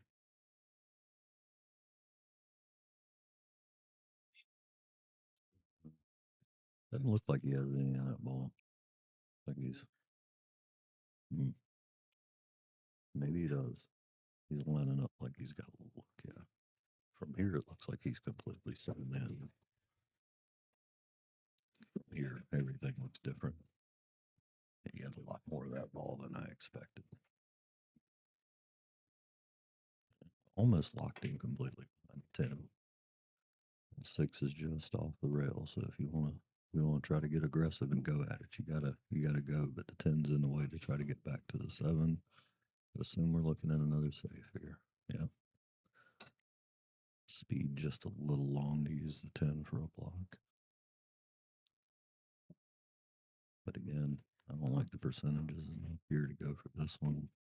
I assume he's probably going to try to return the favor and get the cue ball all the way back up to the other end.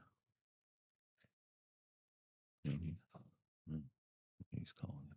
He's calling it anyway, but he may not be intending to. Hope everybody can hear me well. I'm trying to stay as quiet as I can. I'm about 3 feet away from Graham. Don't want to get in anybody's ear while I'm playing.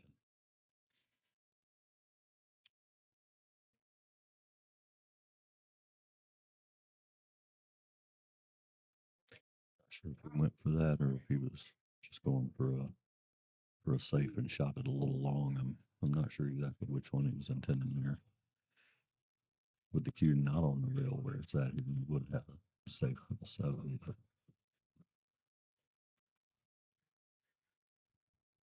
it looks like he's. I don't know. I'm not sure if there is a carom there. The 7 is so far below and close to. I'm sure there is a carom, but there might be. 7's almost stuck to the rail. He may just try to hold it behind the 9 and save it. Going over behind the 8. Didn't quite get there, looking straight on the side. That was a risky one any which way you went with it.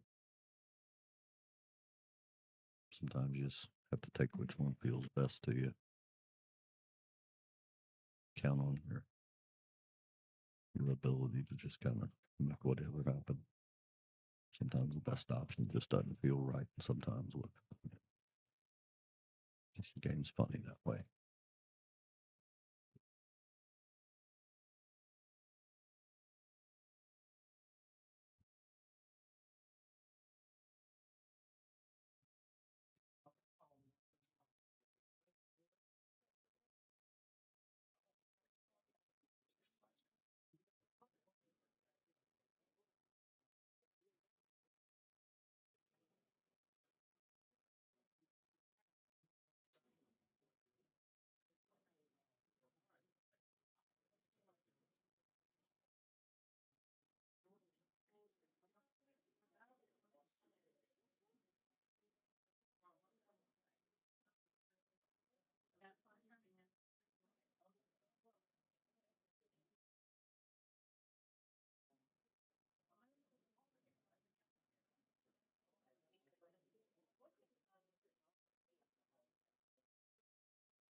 Did get a game on Greg, so Greg's still on the hill, 5-1. I feel like James let that cue ball roll just a little further than he wanted. He's still got angle to work with, but I think he would have liked about 2 inches north of there. A little more natural angle. Not sure the way he plays. I don't know if you go back with this to come around or if you follow it and just take maybe a little bit steeper of a shot.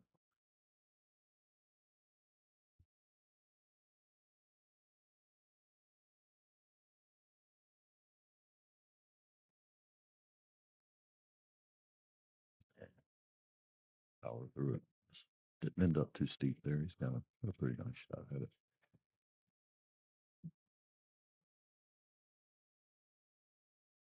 Trey's 5-10. 10 ball to the side pocket over there for a 4-2 lead over Josh Schultz.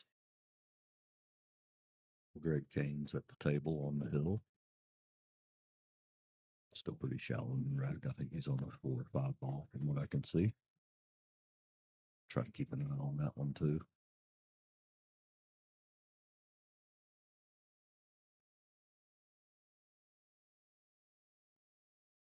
James drives that 10 ball home, tie it back up at 2 here on the screen table, 2 all.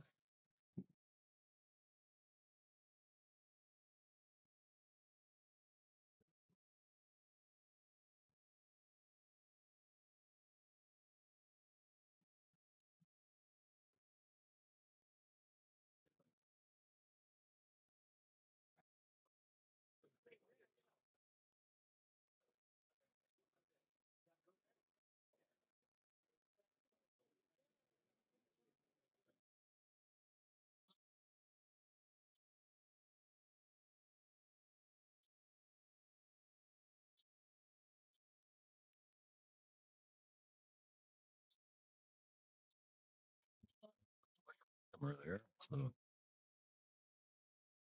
made a ball, but 2 balls sewed him up on the 1, so didn't quite get rewarded like you would expect to. He's going for the jump cue though. 1 ball is almost in the pocket, so I don't blame him. Like his odds. James Blackburn about to break for the rack here, tied at 2.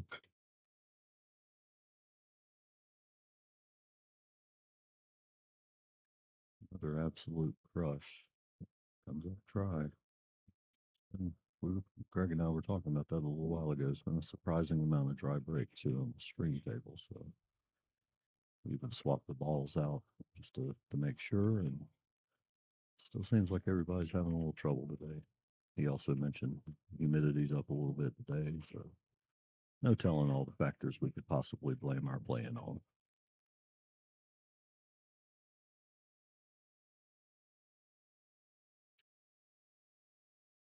Trey ranks up 4-2 on Josh. Greg's seemingly working on the 4 ball still, trying to get out of his hill rack. He's 5-1 over there still. So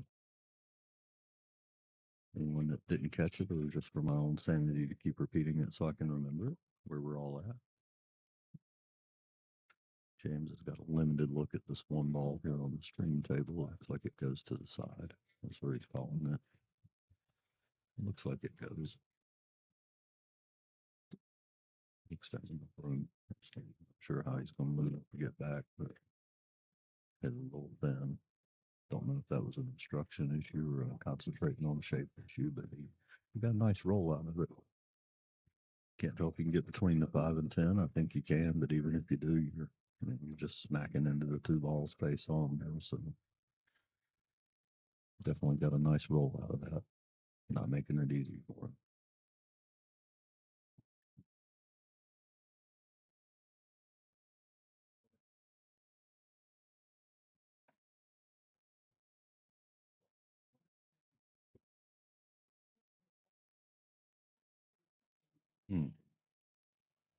It was a nice shot at it, 2-rail with a little run in English, but it didn't quite get there. Threaded that needle between the 1 and 5. I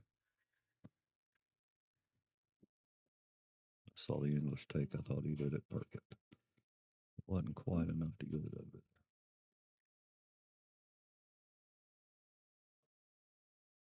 Josh Schultz with a nice long jump there, made good contact and only missed the pocket by about a half a ball's width, but still a miss. Got a pretty decent roll out of it. It's got Trey buried behind the 3 and the 10. He's got to look at it between them. I don't know if he can see the side of it to make it. We're just looking at a safety coming again. Yeah, another safe. A little short. Didn't leave much pocket. Maybe that cross side, but definitely left it tough. So gonna get another safe.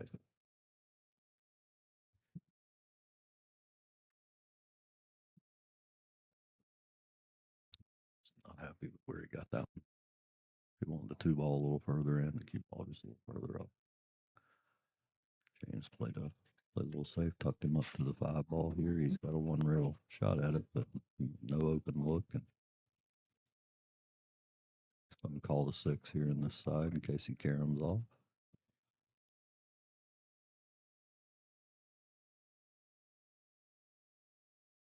Not sure which one I would call, the one in the corner or the 6 in the side, but for me, they're both about as likely. He probably actually knows which side of the one he was aiming at. Slid by on the outside. You can tell he's surprised by how it hopped off that rail.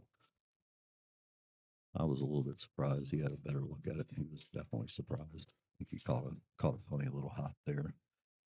It looks like our tournament director, the absolute greatest player of all time, has won his match, and as soon as he finishes settling out his opponent there, and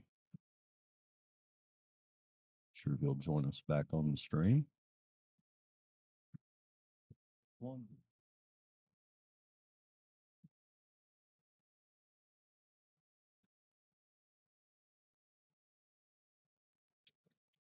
Greg finished him out 6-1, so he'll be joining us back here again in just a few minutes.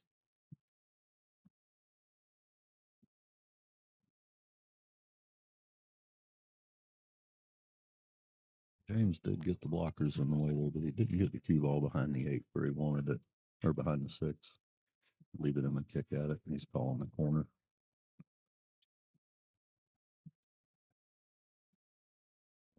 Nicked the 8 ball on the way up.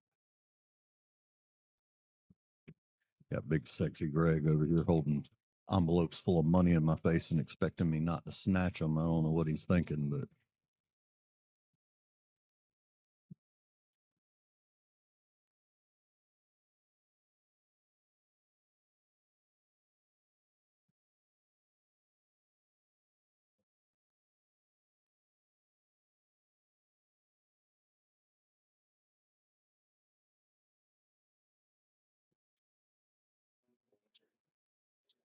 Greg distracted me there for a minute. I believe he got out. I believe James got out of that on a 3 foul.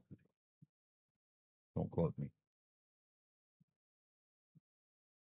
Josh Schultz got a 5 to the side ball here. A little drift for the 7. A little short. Not happy with that again. He can go 2 rails and come short, or he go 1 rail, come back up. We can draw back to it. Either way, he's not happy. He had to put work in. He shouldn't have had to there. Came up a couple inches short. 6 inches long would have been better than 2 inches short. One of those wrong side of the line shots that can be so frustrating. Didn't leave enough angle to really get off the rail, so he's going to shoot the 10 ball from the rail, which is not a problem. Any of these guys in practice situation, but just a little bit of pressure, it changes things. And even those straight ones like that start to rattle occasionally. He went ahead and just drove it home, put a little pace on it, just drove it in. Sometimes that just feels better. Helps your mindset to keep going forward in the set. So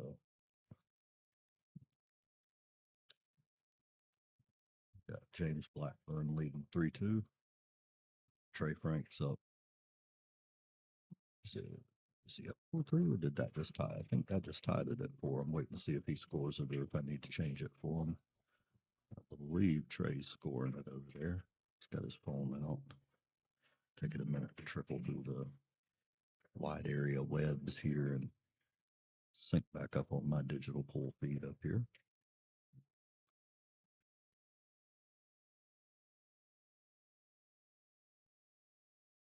Maybe it is 4-3. That was what sounded right to me, but I'll let you know if that changes. They don't have it on the wire where I can see it to double check there. My stream table's keeping it on the wires, and I'm just updating it digitally, so that makes it a little bit easier, but I can't tell exactly what's going on with theirs. I know Trey's been updating it, so still hasn't synced over to hear any different. So I'm going to go with it. It's still 4-3 Trey's way over there with Josh. Josh is staying in the set. Trey's not letting up. He's playing safe and pushing. Nice nice complicated one there to decide if you want to pick apart. And James has got to look through the window here at the one ball, but other than banking it, he's got enough of it. I don't know what you're doing. I'm not sure he's got anything to the left of center of that ball. I think maybe I need to hang from the lights to watch the straight vertical view of the table. That way I can call it better. I don't think they'll mind the shadow on the table. Rig me up a Spider-Man rig where I can get up there, and then I can tell you exactly what they can hit.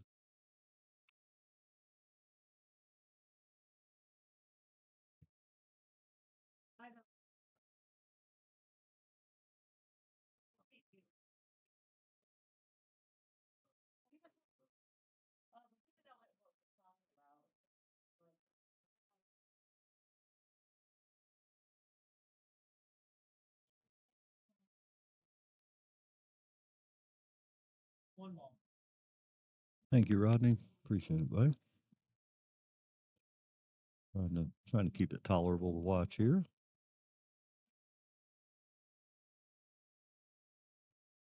Doing Greg stuff.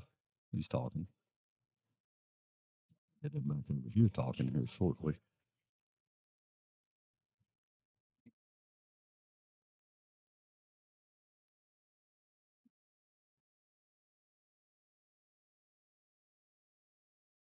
James played a pretty good save there, but he left him in the window.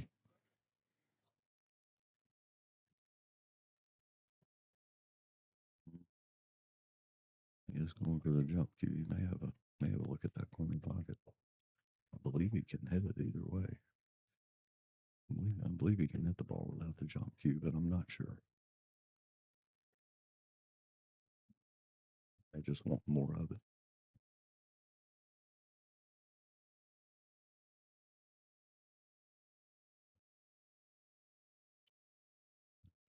Lucky love tap there. Sneak up wide, half ball behind 9 and 10. You got to take that when you're already jumping anyway. He's calling it cross corner.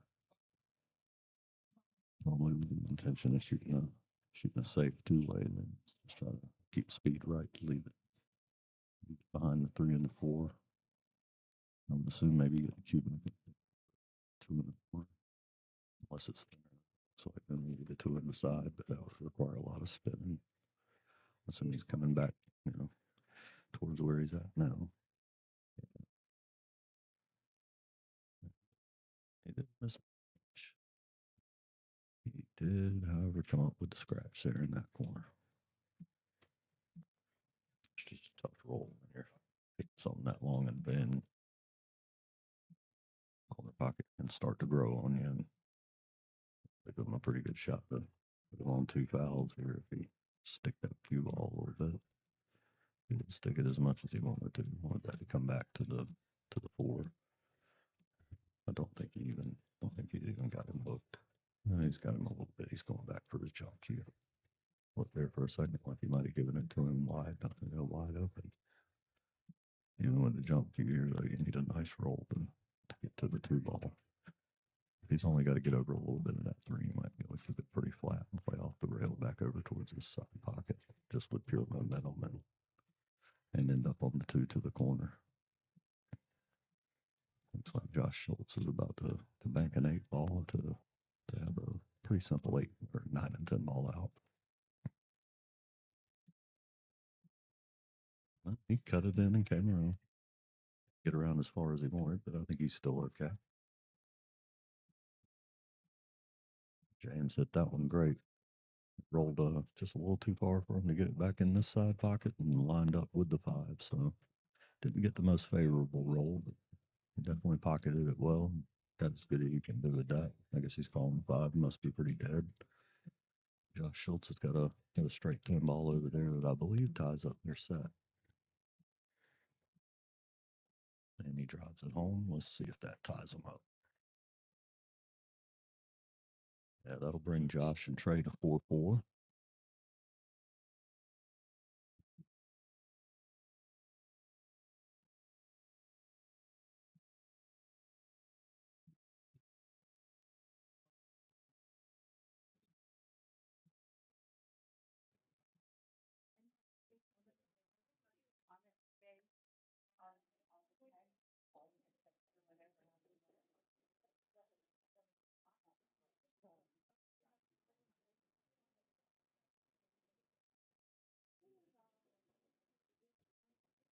Nice little backup, James there. Good control coming around the table.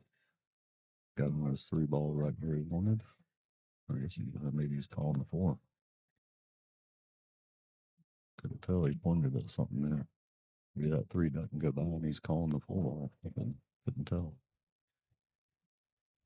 Definitely looking at his 9 to see how he makes that. He may have been pointing at that. I misread what he meant. See how he shoots this one. Just can't tell from over here. Here it comes. Yeah, okay, it was the 4 ball.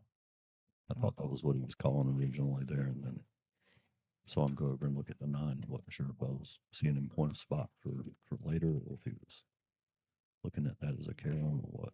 Definitely didn't get a favorable rollout. But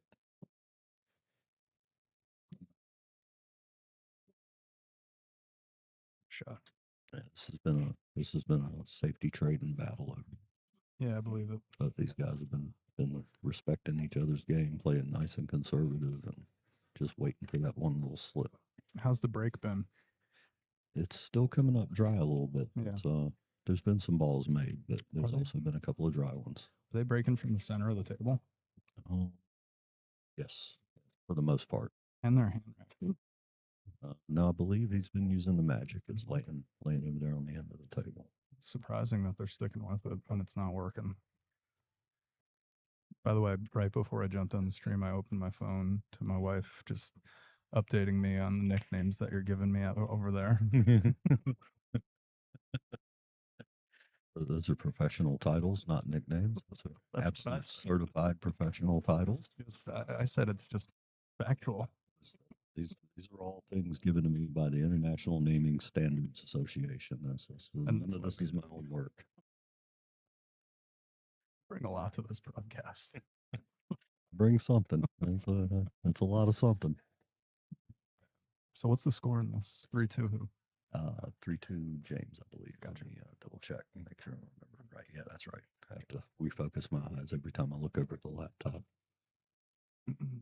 Don't ever get old.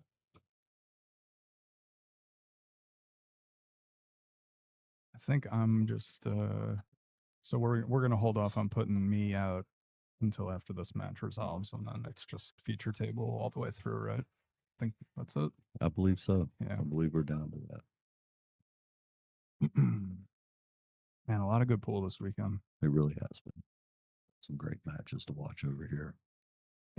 Lots of good battles. I was saying, I've said it 2 or 3 times, I think, since yesterday now, is I've really enjoyed the 700 under. As much as we love BJ and Mike and them, it's kind of nice to take those guys out of the equation and watch everybody that's just a quarter step off of them.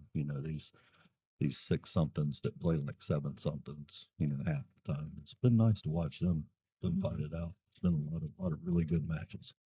I totally agree. And again, to your point, not to take anything away from those guys because they absolutely earned it. And stronger most of the field. Well, I mean, they're stronger. They're when they're on, they're pros. They just don't miss. So, but yeah, like putting guys to the test that aren't usually in it when they're playing guys like Mike. I think it's cool just to see kind of what everyone, except me. I'm not much.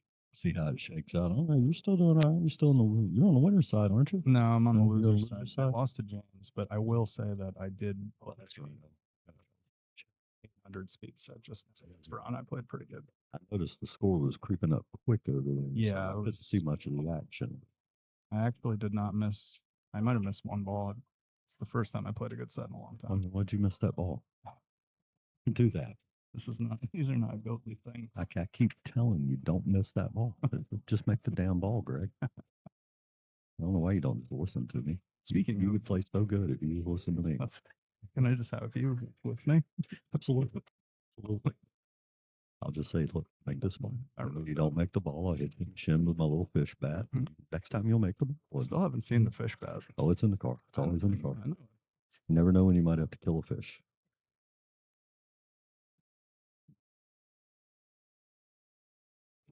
Came up a little short there. Yeah.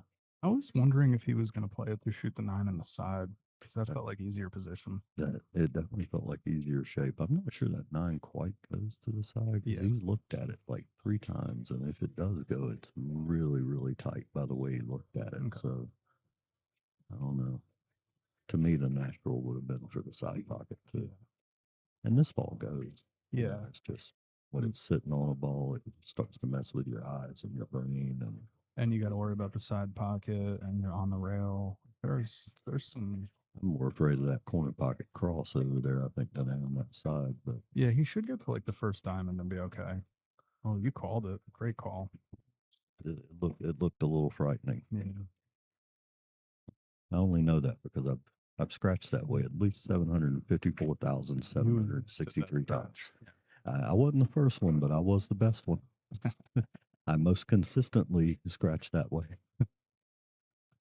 I own about 6 copyrights to scratches. In fact, I should probably go collect now before he forgets he owes me for using that one. Take those royalties. Got to make a living somehow. Fat boy needs cheeseburgers. You know what I mean? Josh is up 5-4 over there. He was down 4-2. He was. I think he was down 4-1 at one point. I know it was 3-1 at one point. I can't remember if it got to 4-1 before he got that second one. But yeah, Trey plays pretty good too. he did. He does. I'm not surprised that Josh is rolling though. When he gets going, he's tough. Yeah, he really is. Good player. I say that out of truth and out of the just the last. Yeah. Since I've drawn him first time, 2 out of my last 3 tournaments. My Getting first match bloodied. with him. Oh Yeah. God, bloodied hell! Bloodied would be nice. I end up needing staples. Stitches won't even do it. You know, he's bloodletting me the last couple. Where he beat me 7-1 in Clemens not long ago. And I swear that one was just pure pity. He was like, all right, I'm gonna leave this guy something he can get out of. It's Fargo maintenance. Right. I feel like if it was maintenance, he would have went ahead and gave me like 3. Yeah. I think he just gave me 1 to keep me from like walking outside and stuffing my head up a diesel truck's exhaust. And you guys roll some coal for me here. It's over. I'm done. That's all I want. I was not expecting that one. Yeah. Anytime you play it with a little inside like that, Gets sketchy. it's one of the first things that my coach at Todd Fleetman ever yelled at me for. Stop playing everything with inside. That was the first thing he yelled at you for? No, that was like when we Okay. started. Okay. He's still yelling. Good. I was just making sure. I was going to call him. I will say I haven't seen Trey break, but if Josh gets through, the 3 guys remaining break 10 ball so well, and then you watch me break 10 ball. Yeah. A concerning disadvantage. I have a beautiful 9-ball break, and I can't make a ball on a 10-ball rack. So I keep moving around, trying to find my spot, trying to find my hit, and I cannot get happy with a 10-ball break. Yep. So I've been breaking like I break 9 ball and just going maximum power, and I've actually been getting some good results with that. If the balls are racking up, they're flying around the table pretty good. But there's something about just watching a nice 10-ball break that just makes you want it. It just makes me again want to go find a truck for some exhaust and just I'm done. I've had it. I don't know how they do this. Sorcery. I can't do it. I tend to just go out to the wing and start slamming the 10-ball like I break 9-ball when I'm having trouble, but I know my odds are better from closer to the center. Yeah, you have to be a little precise with that break, like, because that's the one I'm hitting. But like, you just have to be good on the 1 ball because otherwise you're not going to get it to go on the side as much as you'd like. I feel like I had like one day where I was, I was working on 10 ball. And I feel like I had one day where I was making a ball, 3 out of 5 times. And Don't you wish you could just bottle that? I, I actually wish I could bottle some of their breaks and slam a 6-pack of that before every tournament. But no, so even if I could bottle mine, yeah, it'd be better than the tap water I'm usually serving. So Water break. How are we doing in the chat? Do we have any live customers? we have had Doomq says the issue died. It got Doomq. Rodney just dropped in. Pam was giving me some pointers how to get the camera a little better earlier. She mentioned that we had our sponsor logos were just over the corners. I couldn't zoom it back anymore, so we physically moved it a little bit. Okay. And And Joe tech did support. commend you, of course, on your effort to swap the balls out. He suggested maybe if you just washed them a little more often, that would be better. But I have been told that. Funny that it's coming from Joe. I don't know. I'm not sure how I've been how told that personal by his Joe. knowledge is, but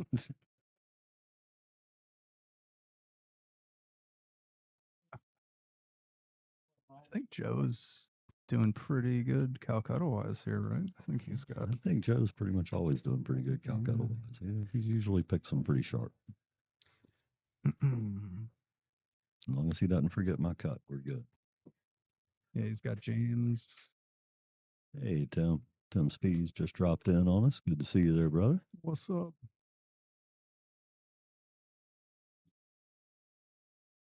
Wow, I got Banu for $20. A great buy. I know he didn't have a good tournament, but Yeah, it's still a good buy. It's 600, but yeah, that take plays that all above day. that. Yeah, plays above that quite frequently. Yeah. Before we get back into the pool, just one more thing. Ron Frank and I have been doing a little bit of a dance trying to get a game together, but we've never really hung out.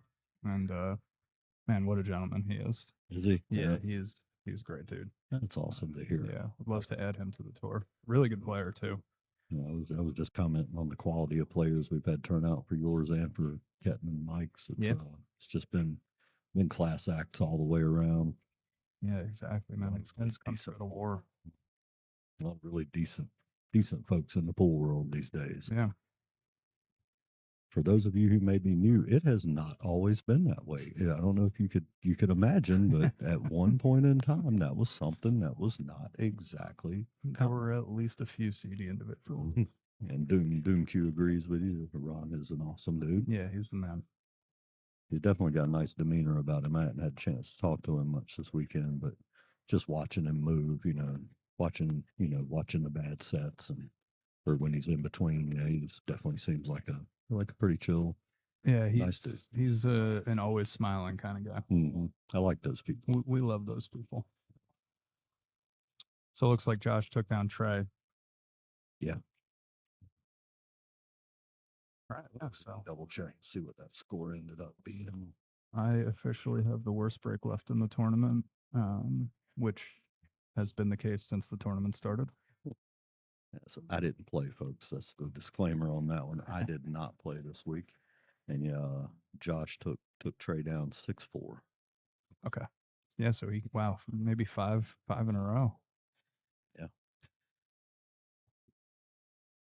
Like I said, I am hard pressed to discount Josh ever because I've been the up close recipient of his stroke beatings here lately, and like, yeah, that guy will creep right on out on you at any given moment. Yeah. He plays great bar box pool.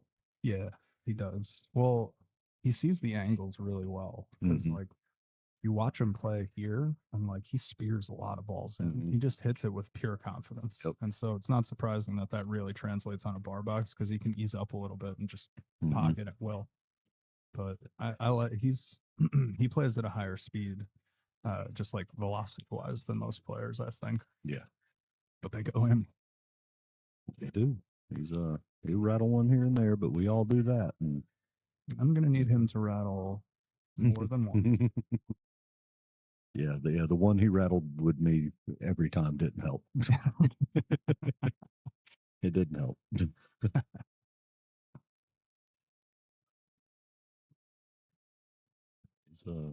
He's been playing good. He's been playing good. He took a little while off, and he's come back, started working on it, and he's. I don't think he took too much time off. Just a little break. It might have been around the time he had one of his kids, or I'm not sure. They'll do that. I know he said he slowed up for a minute, and when he started playing again, he decided to focus. And man, it's showing. No, for sure. He's cashed every tournament I've been at with him for the Yeah. last good while. Yeah, he knocked me to the loser's side, Hill in Clemens, and it was he played pretty strong. It was a good set. Mm-hmm. He made a really gnarly combo to knock me down. He's not afraid of much. No, He'll go ahead and be a little aggressive, which I like, and I understand a lot of the time statistically you're just supposed to play the safe and hope for something better, but you got to love the guys when they just go for it and yeah, and 100%. knock it down and walk away and just keep it moving. You got to love that. There's nothing better than that feeling. I totally agree. That's my kind of player. Shout out to Abby Liz, Castle Blades. What a shot! Nice shot. Nice shot. Really nice. Good job with the cue ball. Yep. That was exactly one of those shots that you were just talking about. Because at the pace that he played it, I think if he missed, the 6 ball is going to fly out a little bit. As long as it don't bobble, yeah. Yeah. You can keep it from rattling. It was definitely going to get back out of the pocket. I feel like that was the right shot. Yeah, I agree. If you have that shot, and he clearly does, but if you have that one in your bag, I think it was right to take it at that point. Do we know if Graham has a one pocket background or? I do not know, but he moves a little that way, doesn't he? Yeah, that's why I asked the question. He does tend to move that way a little bit. This will be to tie it up at 3 here. I want this Oh, wait, be to go no, ahead. this will be to go Or 3. or 3. I'm sorry. Yeah. I missed scoring one. Let me get that corrected on the digital pool side for you guys at home. I apologize. Do you think this is a 10 ball first or a father son combo to finish 5th, 6th in the tournament? Oh, It's got I'd say it's a good chance. Maybe Cam and TJ is a possibility, but point. I don't know though. I don't know. And 10 ball, I don't know. There's But the not 10 much ball 10 ball out qualifier there. on it. That's right. Yeah, remember? exactly. And they live down there in Barboxville, so Yeah. definitely less 10 ball down there. So Do we like the 10 ball flare? I feel like the people respond really positively to it. I think people like it I enjoy watching it more than I enjoy playing it. because of the break. The break is a big part of it, and growing up a 9 ball player, Yeah. it's not that I'm dependent on the luck, but there's something about the psychology of knowing that you don't have it.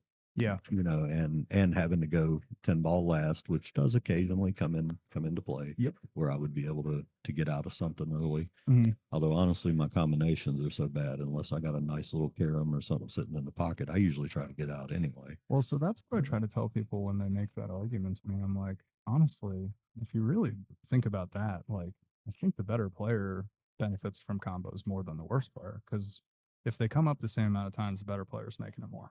Oh, absolutely. Combos are a tough part of the game. They are. So to me, I would much rather try to shoot a 4 ball out yeah, than shoot a even Any mildly kind of- difficult combo. Yeah. anything Anything that's that's like not sitting in the 70%, pocket. yeah.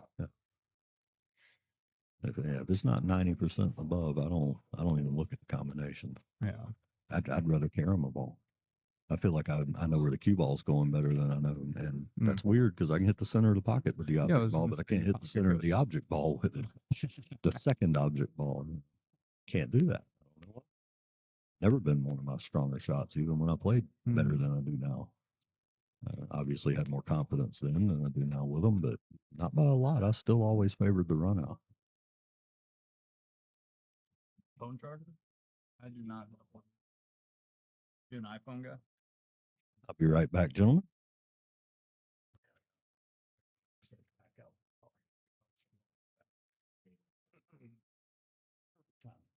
All right, so you're stuck with me while we find a phone charger for Josh.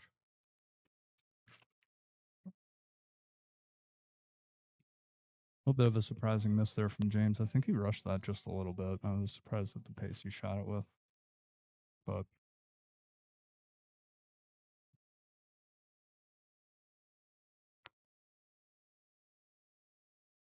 underhit just a little bit. Yeah.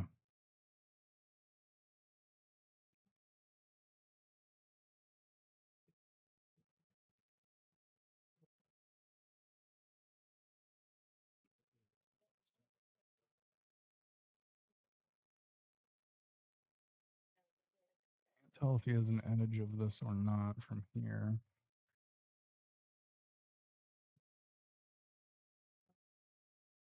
Yeah, he had the whole thing. Okay. You make both? Is that all right? The 7's there. He's going to fire this in.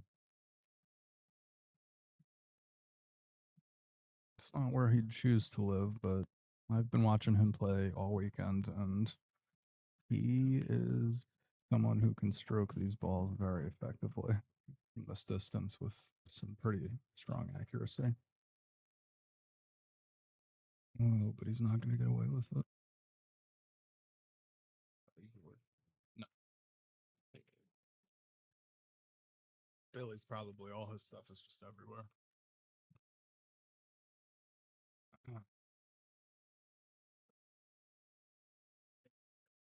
Yeah, I thought the ball needed a little bit more work than he gave it just because of where that 10 ball lays. I thought he was going to give it a little bit more of a punch.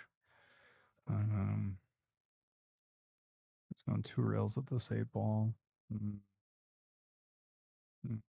Gonna rearrange the furniture. This is gonna be a rack for James.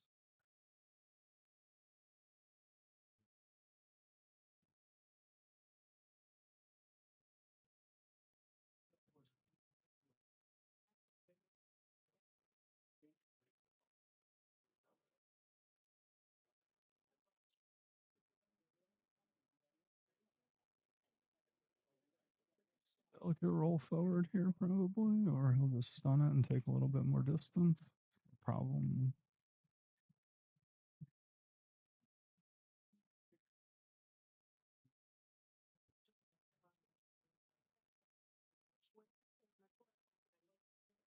Yeah.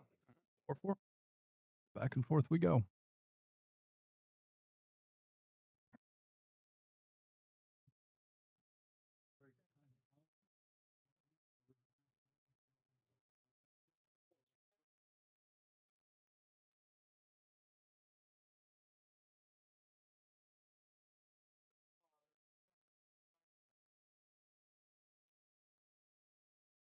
Yeah, of course. Oh, you okay? That's all right.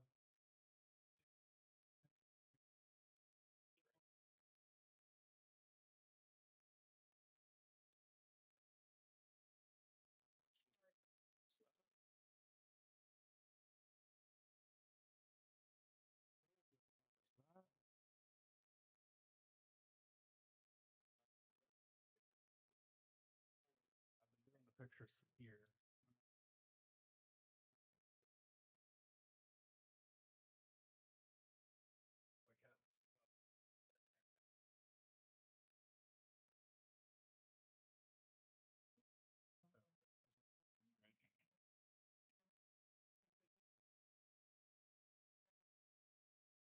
Thanks, guys. Thank you for coming out. Be good. Yeah, be safe.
Sorry about that. Taking care of some admin. So we are down to the final 4 here, and $300 hot seat bonus is up for grabs here. 3 racks to get it. And Graham appears to be in pretty good shape to get rack number 5 for himself. He came up a little high here on the 6 ball, so it's doable. I can't tell if he's going to want to go around the table or not, just because of how thin this is, or if he's even just going to play safe. Yeah. Ooh. Rub the 7. Rushed it just a little bit. Yeah, these matches can bring out a little bit of accelerated pace sometimes. Not feeling totally comfortable with something and just letting it fly. I think you'd want to have that one back. I do think it was the right decision, probably, because if he was going to shoot that 6, he really was going to have to probably try to send the cue ball 4 rails even, in between the big 10-9 gap to shoot the 7 in the opposite corner. So that was not going to be easy. This is one of those angles that's tough to tell from where we're sitting, but I feel like James can probably just roll this forward and make it in the side and be able to shoot the 7. But if that angle is even just a little bit too steep, that 8 ball is going to get in the way real quick. So he's not on the rail if he wants to work the center or bottom half of the cue ball and shoot the 6 all the way up the table either. That's an option. That's what he's looking at right now. Probably the better option, honestly. Just put a more confident stroke on it and always know you're going to get good on the 7 to some extent. They hit it. All right, a little bit of a fortunate bump. We're playing safe now.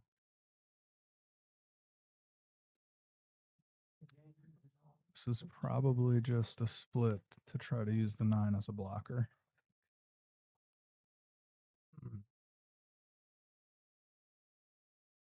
This pick feels a little aggressive to me.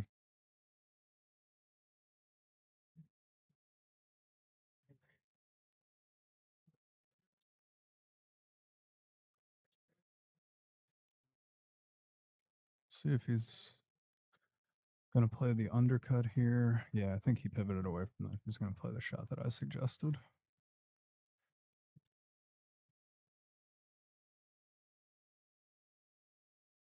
Overran it a little. Didn't leave an aggressive shot.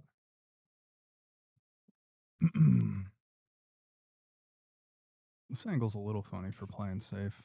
Wonder if Graham's going to try to get the 7 back by where he's sitting right now, if he's going to use the cue ball in that fashion. Yeah, that was tough. Yep.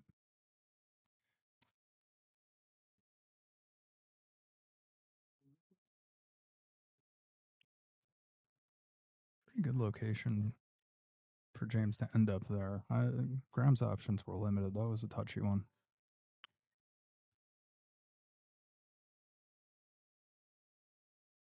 James plays this with a little bit of inside spin just to hold the cue ball to shoot the 8.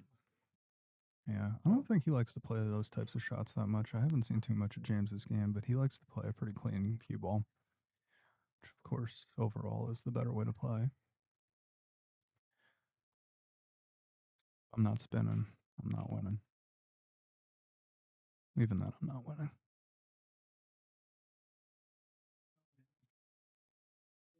Oh, he's going to yank this to the rail and back out to the center-ish of the table. Or is he going to go? Okay, he's reaching, so he's going to go 2 rails.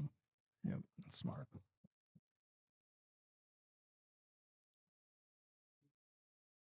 This looks like rack for James.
Graham picks up ball in hand here. Sorry for the dead air for a second there.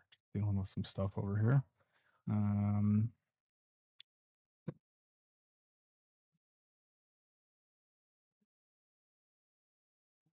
An ideal start to ball in hand. He's going to be fine, but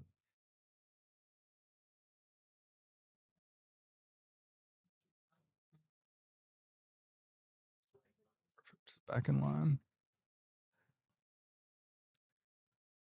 I like this too. You can roll it, but you can also definitely just stun right into the line that you want to use to shoot the 6.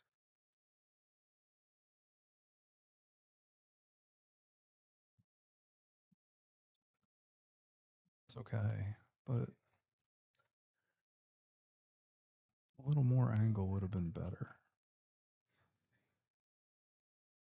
It's going to be just fine, though. I think these pockets played a little bit tougher yesterday than they are today, where you can give this a good punch and get it there with it. And as I say that, yeah.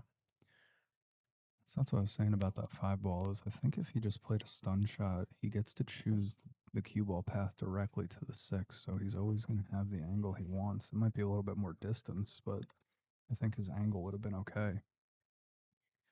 As it stood, he had to force that a little. So see if James goes under or over here. He goes over.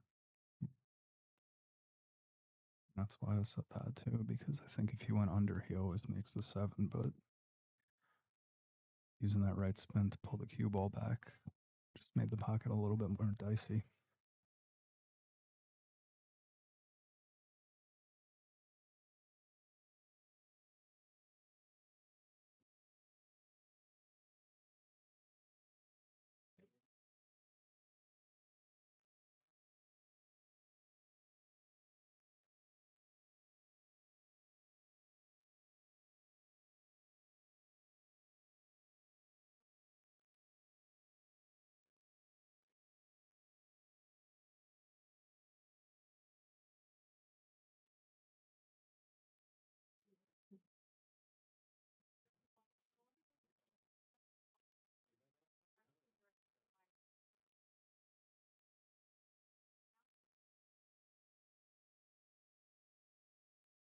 Short rail out.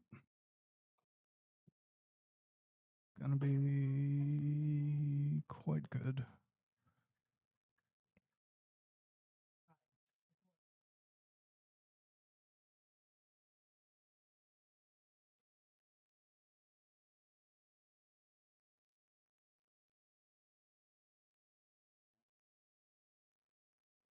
Good shooting. Bringing it back to 5-5. Good out. Wonder if James considered going under the 10 there at all and shooting 7 up table, just because the 8 laid so easy. He was a little quick with it, but it's okay to be quick with it if you're playing the hot seat match and shooting well. So I'm not going to judge. It's not like I made a ball when I played him.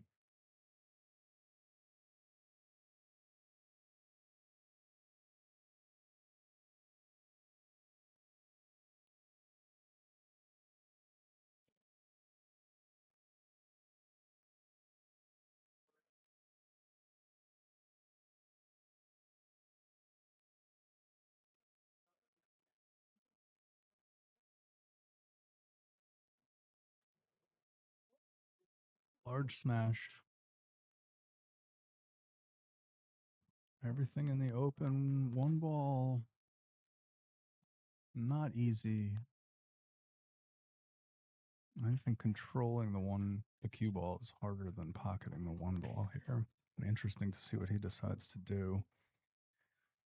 If the 2 passes the 7 to the bottom left, he might choose to try to go between the 2-7, just because that's kind of already the natural path of the cue ball, or he might play safe.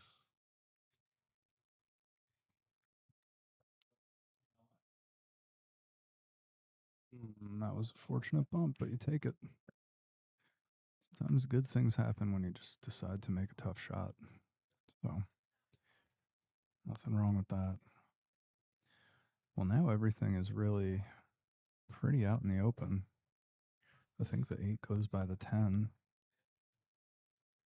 So this is just about doing your job. Just going to cinch this back a little bit to center table. 4 and the 6 in the same pocket, and then he really just needs to decide. I mean, the 10 might obstruct that pocket a little bit for the 8, but I think he can also just definitely leave himself angle on the 7 to play it another way. So should definitely be getting down to the 8 ball here at a minimum.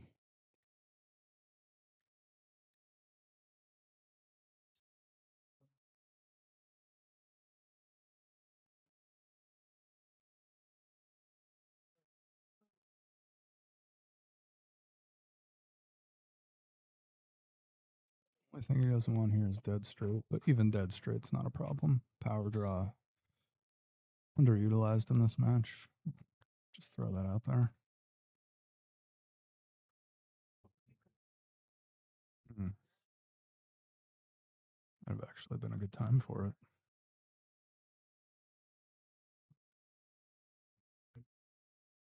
This was a little trickier than it needed to be. Still think the 8's fine. Gotta get the 7 down, but the cue ball needs to be tidy here. He needs to strike this ball well. Yeah. Good on him to give it just another couple of seconds. This is a big shot.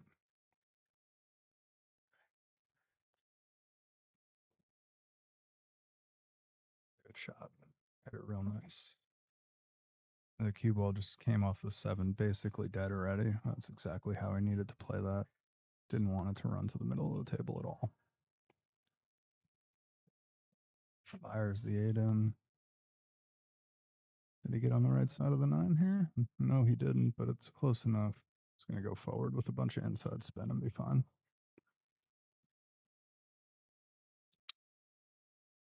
Good enough. Those shots are a little deceiving. The punchier you get with it, thinking that you need velocity, the more it straightens out on you. You really got to be smooth through that ball to get it all the way out. Gets the 10 down, and he is first to the hill, 6.5 gram. 1 rack away from the coveted $300 hot seat bonus. So after this match, I'm going to be up against Josh. Then whoever wins that match will go on to play the loser of this, and then we'll have our finals race to 9. So a couple of races to 6 coming up after this, and then 1 race to 9 to conclude what has been a really fun event with a lot of good pool and a lot of good people. Shout out again to Brass Tap Billiards for hosting us, throwing in the money they throw in, and all the awesome bartenders just taking care of us. And shout out to all our sponsors for making the prize fund that we have possible. Looks like a dry break here. Yeah. Dry break, so James back to the table. That's exactly what he was hoping for.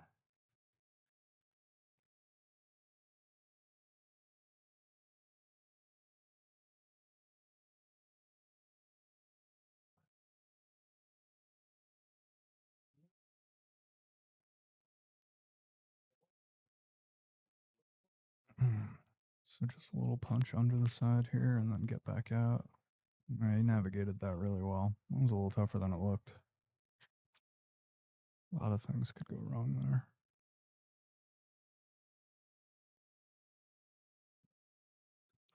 So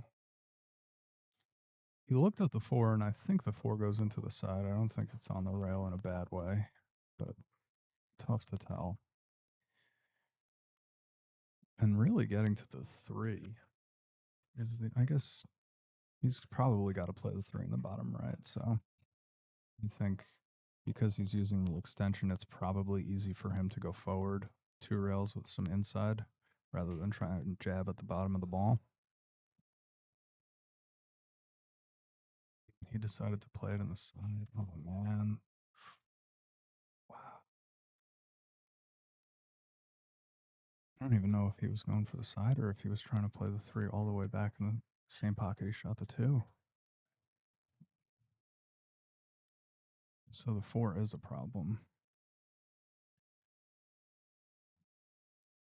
So it's going to be temporary only. I mean, you almost have to shoot the 3 off the 4 if it's that bad. If it's just on the point, tricky little shot maybe not a lot of people know about is if it's married to the point but only has a little piece of the point, you can shoot it right through the point, maximum velocity, and it'll just go through that piece of rubber and go into the pocket. Oh man.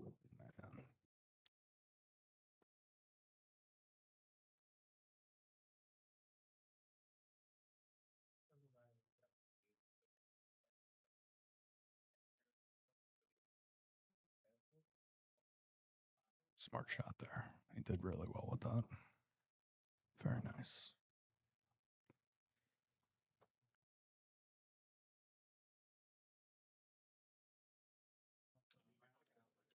Thank you for that, Doomq. Those are the payouts. I posted them to Facebook. Digital Pool was doing some wonky stuff with the payouts it thinks we have because the buy-ins were. I tried to manipulate them by field, but Digital Pool was not having it. So everything came out weird. So the prizes you see on Digital Pool are incorrect. The prizes I posted on Facebook and the ones shared here in this chat are correct.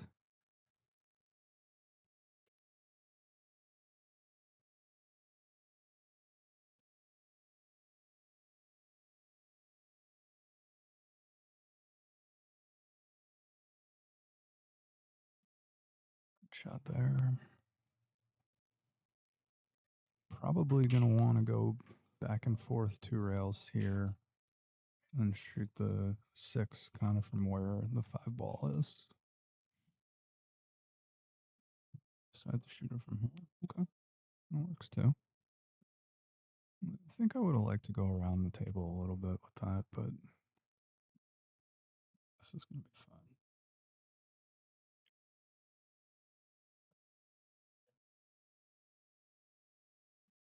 So it's going to be fun.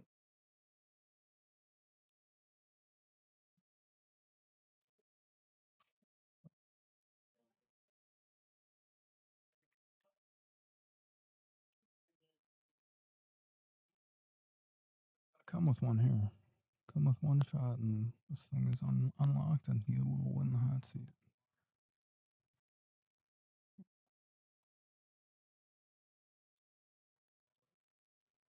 I do think that was a little bit a product of the approach on the 5 ball. I think if you went back and forth 2 rails, the natural shot on the 6 would have been to play right spin and go 2 rails around and shoot that 7 in the top right that way. And I think he was just guaranteed a better look at the 7 ball that way.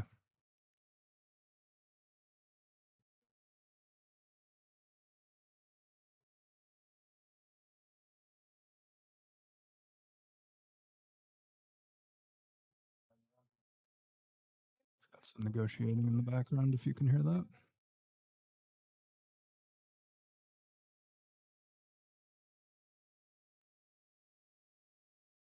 It's a tough spot here for James. I think the 9 ball's big. And also there's just enough angle where like cue ball is going to be flying a little bit. I don't know if he wants to try to play this one with inside to kill it, but everything looks suboptimal. And you never want to be shooting the 8 ball past the side pocket. So this is precarious.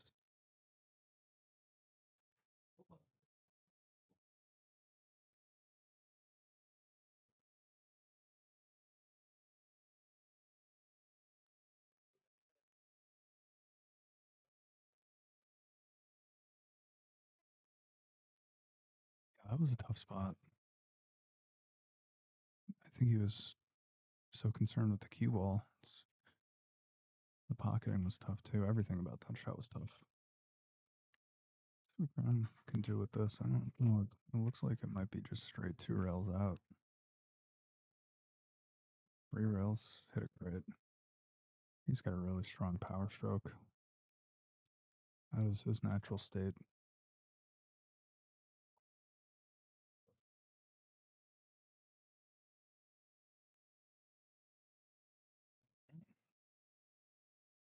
with one more shot here.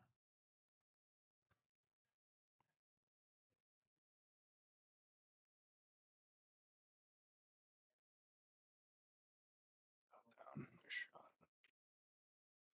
A little bit of a stretch here, but it'd be okay.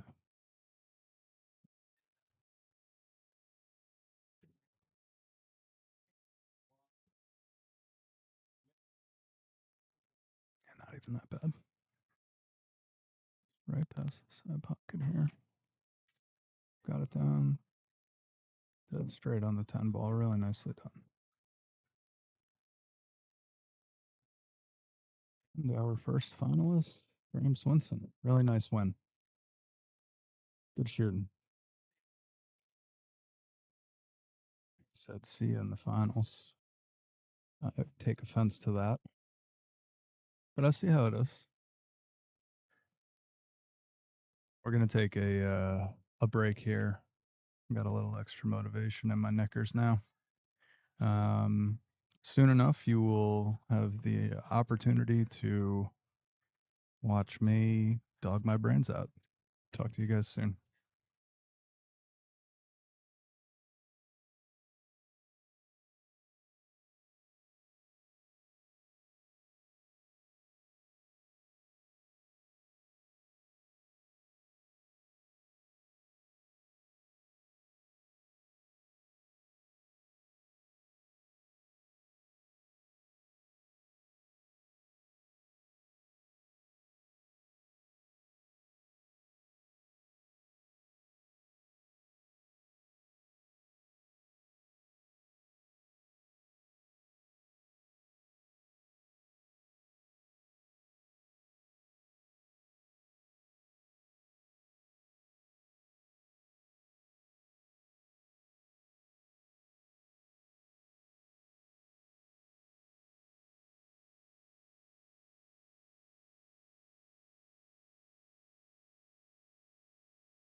All right, everybody. Thanks for hanging out with us. We got Josh and Greg Kane coming up on the stream here in just a minute. Promises to be another great match. We'll get started here as soon as we can. So posting the info there, Dave. Always helpful.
I got Greg trying to throw up a cheat rack here real quick, and got us a good set coming. Everybody get ready for some fine pool action.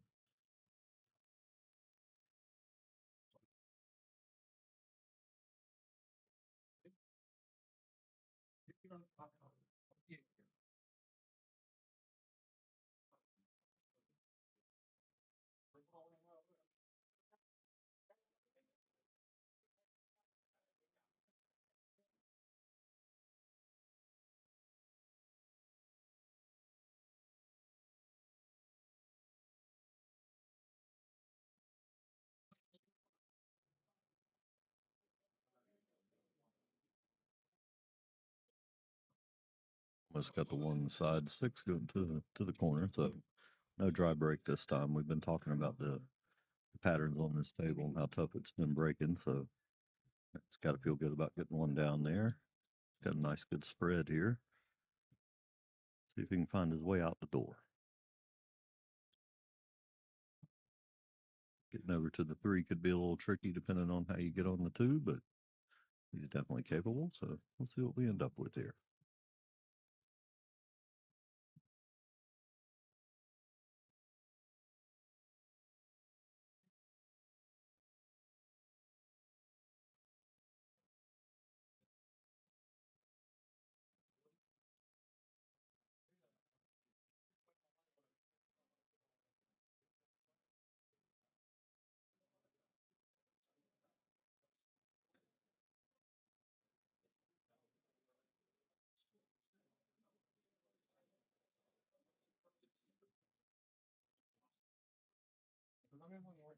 He might have made it to the window there.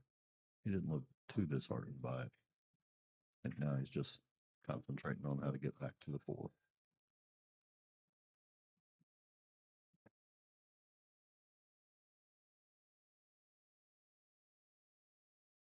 Thin on the three and ran into the nine anyway.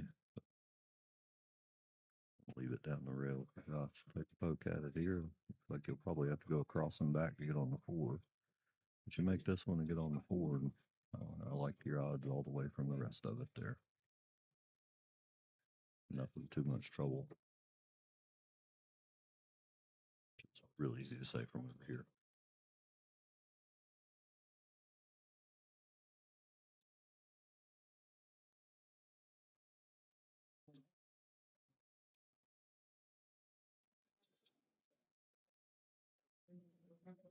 Create a whole lot of angle there. Got enough to drift it up, but he would have liked a couple more inches out of that and make it a little more natural, not have to force anything. And, had to put a little extra pace on that to get the cue ball back up. You want to avoid that when you can. Can't always do that. Up to 47 viewers count. Appreciate you guys. Thanks for joining us.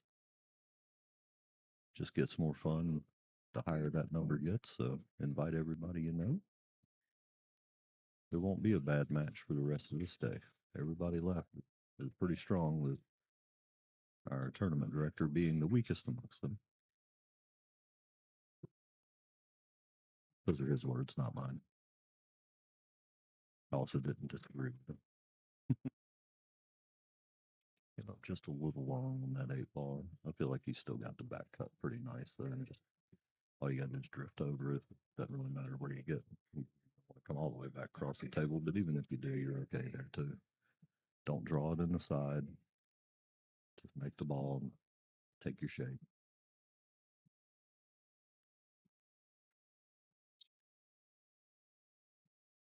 Look at that grin on his face. Not sure how much of that's confidence and how much of it's damn it. Okay, he went for the other pocket. I would have back cut that ball. I was thinking he was going to. Might have got a little roll there.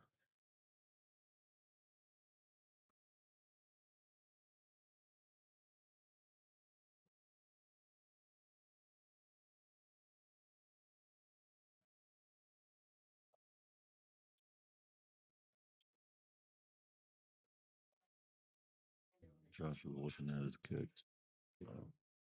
8 balls are not quite pressed.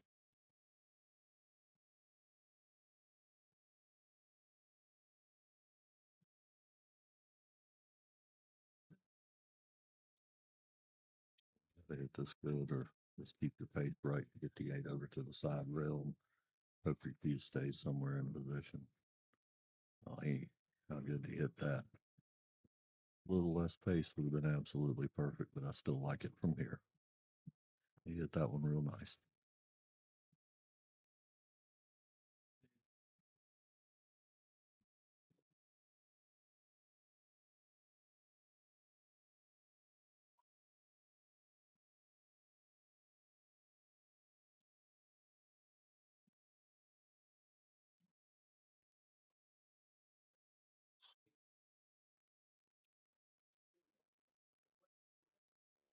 A little behind that.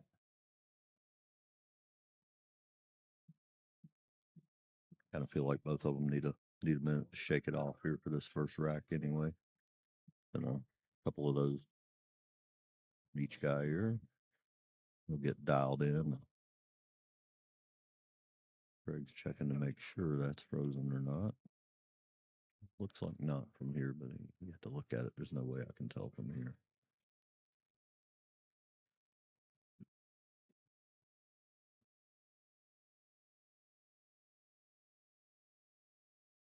The question is, do you go inside or outside to try to drift back for that? Or do you just a little bit of bottom and take it full on the table? And he went with a little outside. Hit it good. And rewarded straight in.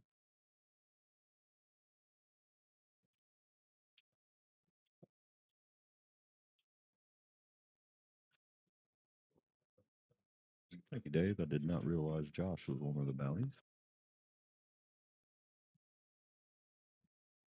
That gives us 1-0 lead for Greg Kane.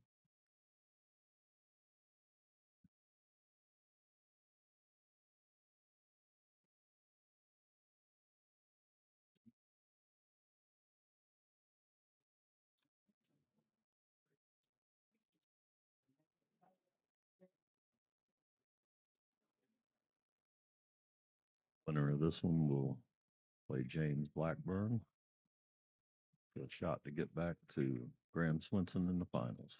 So either way this goes, it'll be James again. That'll be a strong match either way.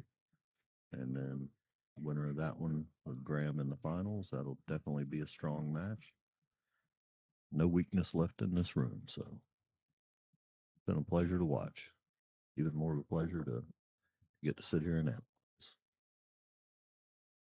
Hope everybody's having as much fun as I am.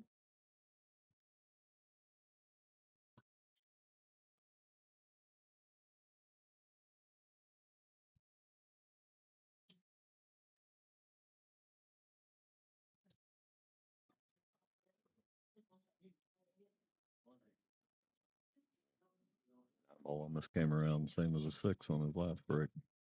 This one was dry, and the 1 ball does go to the corner. Like plays that from this angle, it looks like you can just drift through the 5 ball to slow him down a little bit. Have some angle left on the 2 ball, but it may go by that 5. I can't tell. No, I don't know what I was thinking. You definitely end up with a little angle on the 2, but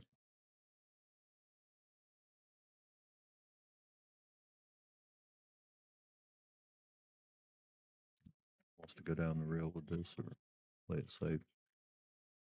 Try to come up with something a little better in the next one. Might be wanting to bank that ball 2-way. No, okay. He did go with the full save. Then I feel where he was sighting it like he might be banking it cross corner for a 2-way. Greg's got to look at it. The window for the 3 is precise, but if you get there and you can get the cue ball back out, either get straight enough to draw it straight back or get a perfect angle to split the 9 and 10 and get off the rail without the 8 interfering. I feel like it opens up after that. So this shot's pretty critical.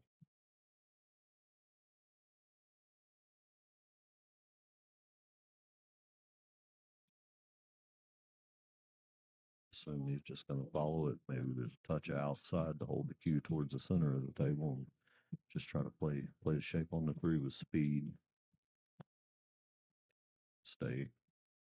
Stay on the 2-ball side of the line for that 3 ball to the corner. Drift back up for that 4, or get dead straight. Don't think you want to cross it. And if you do, you got to be careful about letting the 10 get in the way. If you create like you created enough angle to play off the 3 and go to that short rail and back out a little bit for the 4.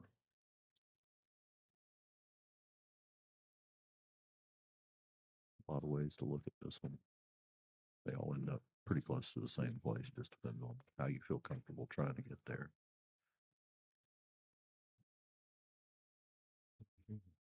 He went for one there.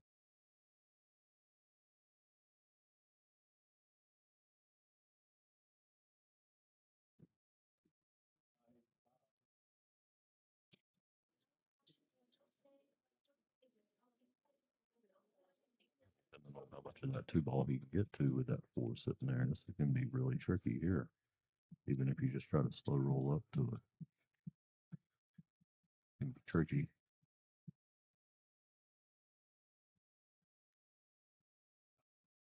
He's coming around at it.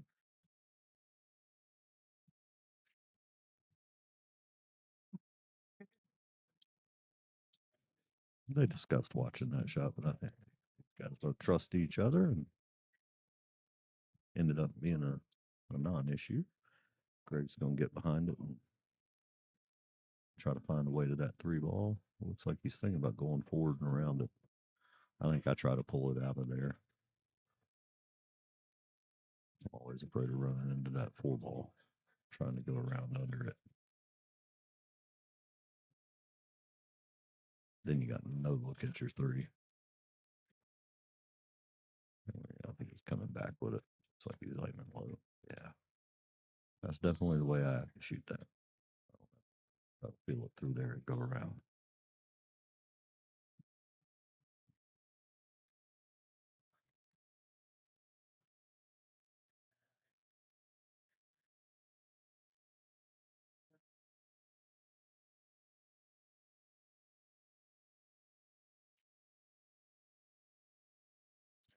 Punches that one straight to the rail, Billy Hines style. He's been having some trouble getting comfortable today. He played his last set nice and strong, and his hands fell off during the middle of that shot. According to the look on his face there, basically his hands just stopped working. So, some unexpected bobble from Josh. So I kind of feel like both these guys had to recatch their gear for this set. They both started out just a little goofy here, and I'm sure they'll pull it together. If not, one of them will, and it'll get ugly. But both good players and both capable of getting it back. So very early in the set.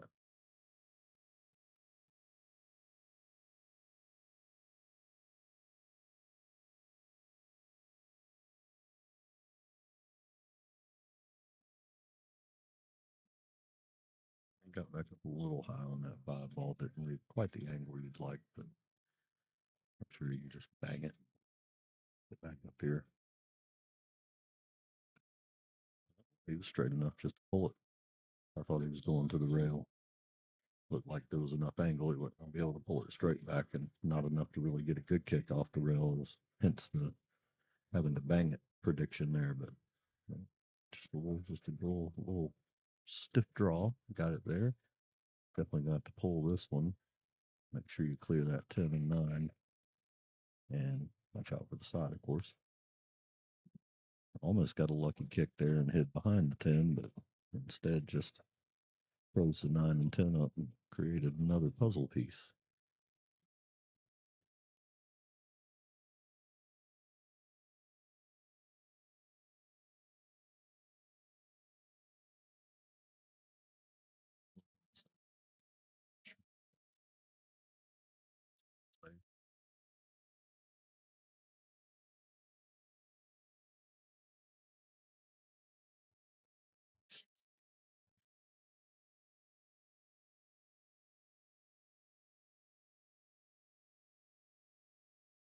Out the short stick.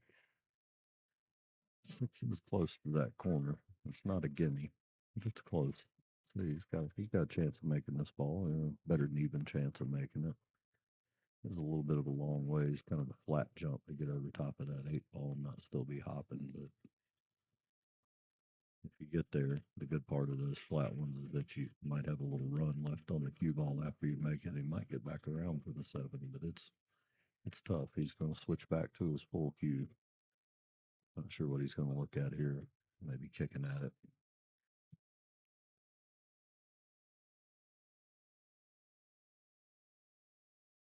I know it's terribly low percentage, but I'm always tempted to try to bend that ball just a little bit around the 8. Hope I get there, but that's catastrophic when you don't make it and you can't keep enough pace on it to even have a chance of getting back at the 7. So shot. I also like the odds on the jump shot there. But we get back to the ball, so 10 are the piece to solve at the moment. You stay out of the scratch and leave yourself either angle on the 7 ball here. You're okay.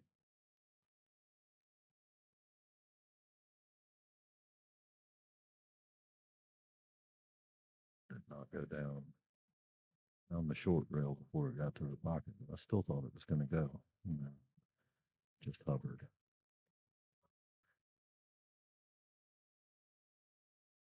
Not an easy ball to get back on either, though. 6 is fairly deep in the pocket. It's not all the way in there, but it's fairly deep. He's looking to see if he can come off of that left side or what he needs to do. A little close to the rail. I see you jack up and power draw that ball. Snatch it back. Statistically, always the wrong call, but do it. Still try to use that left side to get off. I think he went rail first, but yeah, the top killed it into that rail. Got a feeling we're going to play it safe with the 10-9 here. Maybe even bump the 9 and stop the cue there. Or separate them by even an inch would make a world of difference. So he may be cutting that ball in. He addressed it like he's going after it now. Only playing the safe.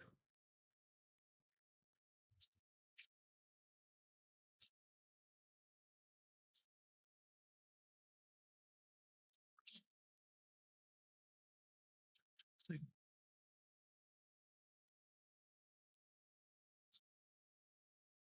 she got a perfect separation and a safe.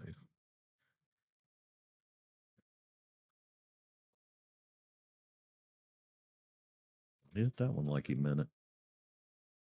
Cue ball spun right up the rail on him.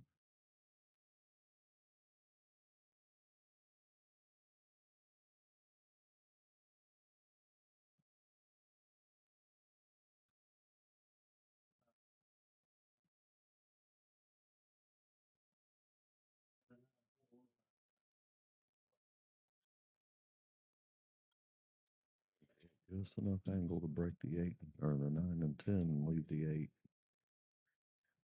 See how well he hits this. I'd say he hit it good. Not sure if that goes to the side or if he's got to get over the 9 a little bit to play it to the corner, but either way, it's a whole lot better than it was 10 seconds ago. Game's beside it. Still don't know if that means the 9 or the side or the corner, but it's going all the way down. Probably the higher percentage shot either way, even if it goes to the side, but pull it off just a little bit.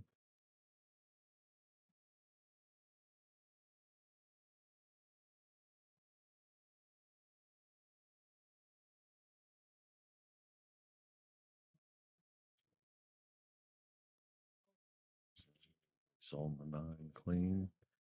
If he's straight enough to stop it for the side, that'd be awesome.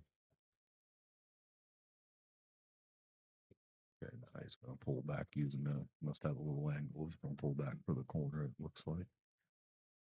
He's had good control today as far as those little short draw. Okay. I completely misread what he was looking at. I thought he was going to try to pull the cue back a little bit. I didn't realize he had that much angle. Again, I need the overhead. Need the overhead. And he drove that side pocket like it was his job. I got it, Greg.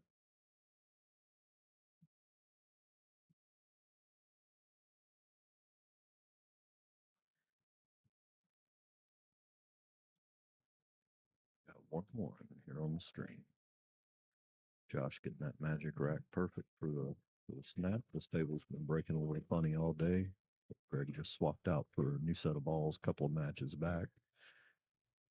Got set from one of the back tables. Let's see if that made any difference. Maybe ball age had anything to do with it, but everyone's been having a little trouble. We've had a few matches where guys just went ahead and went with the hand rack instead of the template.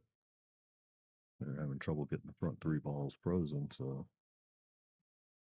it seems that this new set of balls has helped a little bit with that the magic rack getting them to settle in on the front. But you can see Josh playing with them now, trying to get those tiny little gaps out. It's been tough for everybody all day on this, especially this table. I've heard about a couple of the others, but I've been watching this one, and everybody's consistently had trouble getting the rack right and getting consistent breaks off of this table.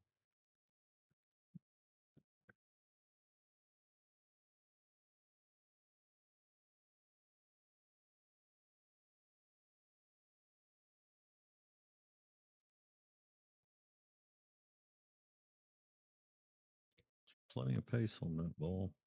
He hits them good, but it's coming up dry. So everyone has struggled making balls on this one. On quite a few of them, but especially on this one that I've noticed, everyone's been struggling. Seems like nobody's 10-ball breaks working over here. Mine doesn't work anywhere, so I wouldn't be surprised, but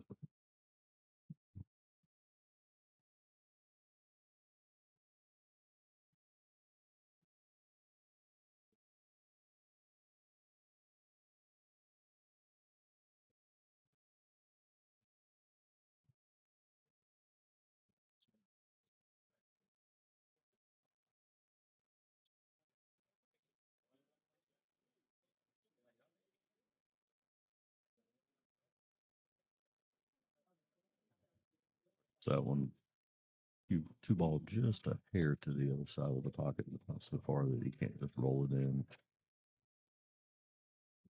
So it looks to me like he should be able to roll it in and hold the cue ball right there and still get to the 4. He may have to use a little inside on the 4 to stay in line for the 5, but it doesn't look like it's too bad. He might even be able to get to the rail and back off a little bit if he fends it.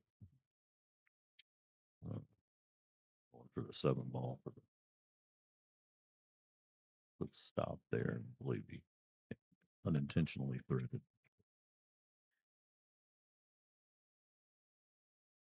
Looks like he still has a line on 4 though. I'm not sure if the 10's interfering or not. He's looking at it twice, so I'm not sure. It looks to me like it's almost straight and should just be a stop shot. Maybe enough angle on it to go to the bottom and come back up a little bit for the 5, but he is awful close to the rail to have to jack up any for some stop. That doesn't mean he won't do it.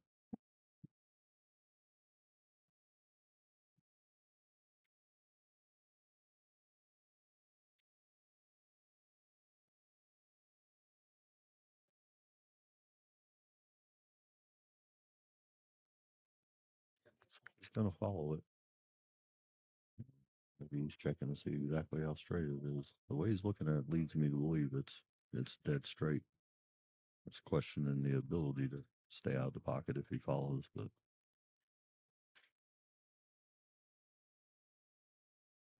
yeah, he's definitely straighter than he wants to be. Let's see, yeah, here he goes, jack up for the stop. He generally hits these well, which I, of course, never should say. Greg and I discussed that. Nobody hits anything good. These guys can't make anything. Seems to be the only safe thing to say. Say anything positive, it's just instant curse.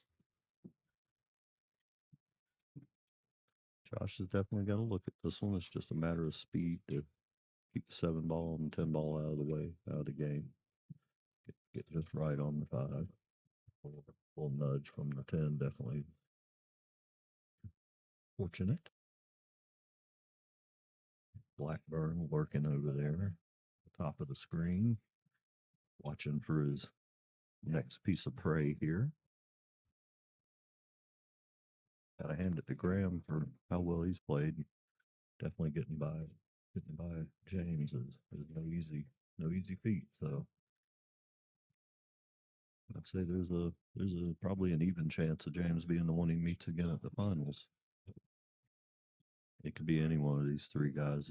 They're all capable of pulling away from you at any moment.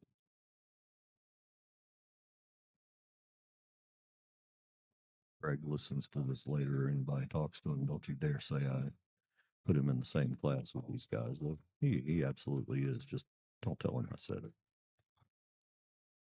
I don't want to have to buy him a new hat when this one gets too small.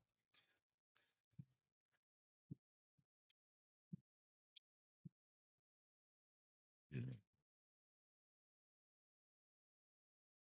I thought he had kept it close enough to the rail it was going to go down, but these pockets are they're not the tightest ones in the room, but they're definitely not forgiving either. You're not going to get by with a whole lot.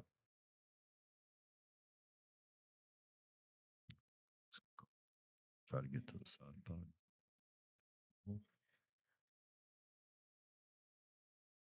It's the smart shot. The biggest danger was that side that he avoided. Got a little back cut here, but that's okay. It lends itself to getting around nice on the 9 ball. You just gotta look at it like he's doing and not worry about that side pocket. Just go ahead and drive it home like you know how and let the ball trickle around in the natural position.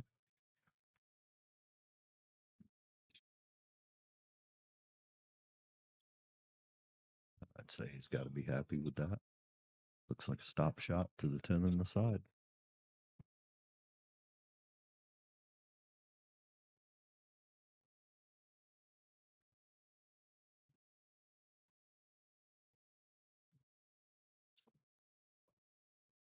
Beautiful stop shot. Josh conceded, so we got 2-1 Greg's way.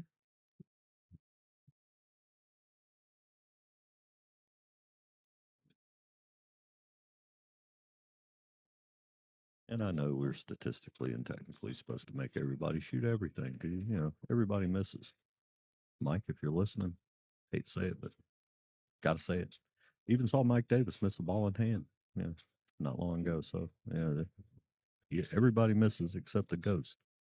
But I do like to see the players of this caliber battling with each other and go ahead and just concede one like that. It's a nice little show of respect.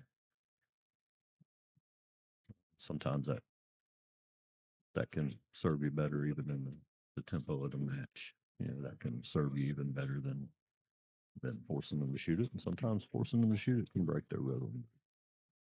I tend to give away too many shots, probably.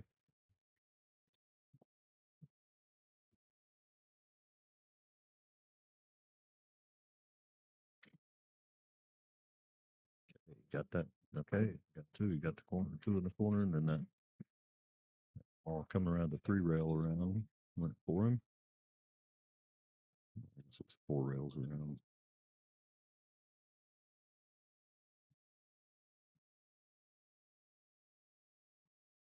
Got to be happy with this one.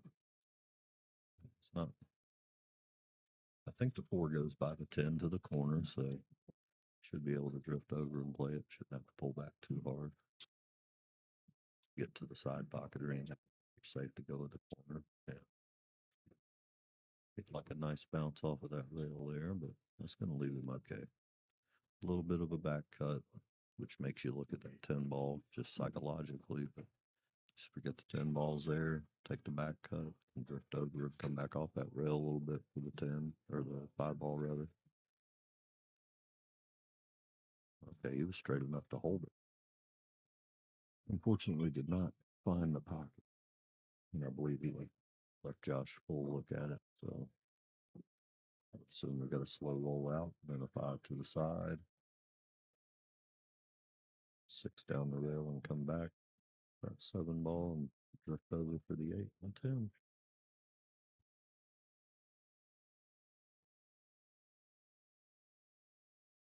This is a little steep to the side. It's not a gimme, but Josh has been hitting them good all day for these. I like these shots, so I would definitely take it just like that with some confidence. Yeah.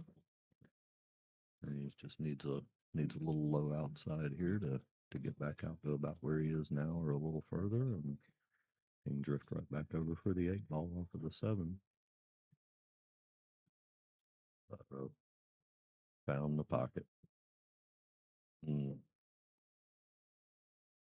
That's a tough roll.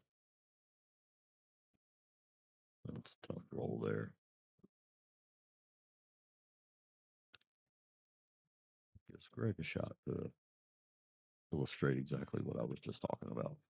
Well, he's starting off a little close to the rail, a little straight there. I think he's scared to put the angle on it. That was for his benefit if we were watching this.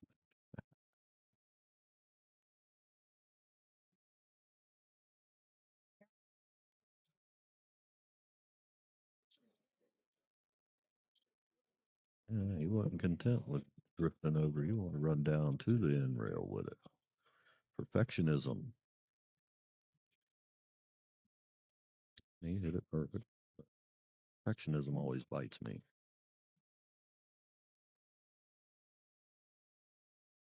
Strip back up. Nice little natural shot here. Should be good. That's where it goes.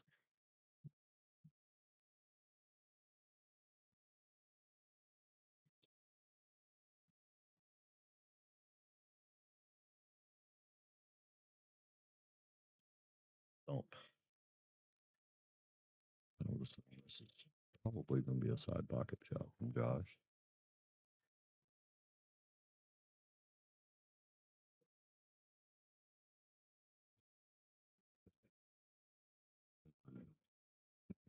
Punch the point too. When Greg might get by with slipping that one off the rail there.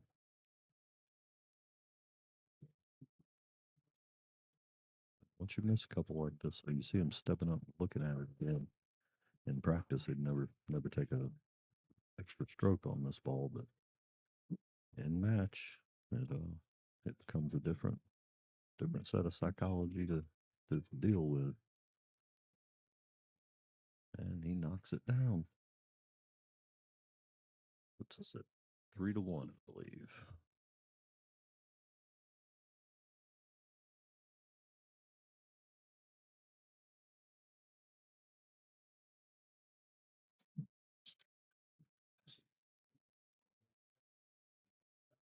Greg pulling out an early little lead here at 3-1. See Josh come back from that. I think he came in his last match, came back from a 4-1. Can't count anybody out in here. Not that 3-1 is counting, time to count anybody out anyway, but you definitely can't with these players. James is over there staying nice and warm and ready for him. So the winner of this one will have to deal with him again. And that one will get a race to 9 with Graham, who's been playing very solid. So she could go anywhere from here. Another dry break. 6 and 10 are a little tied up. I'm not sure if you can get to the 6 to make it very easily. 2 ball you got to get just about right on, but there's no real deal breakers here. It is a runnable rack. He did get right on the thing.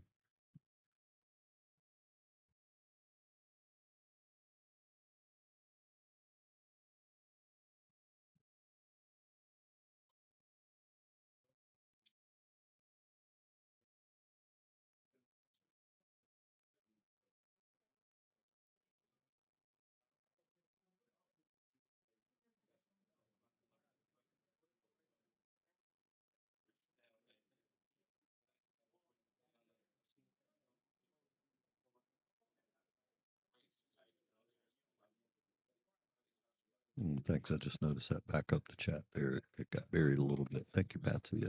Graham is a one pocket player. That does not surprise us, as you heard. He's definitely got the moves.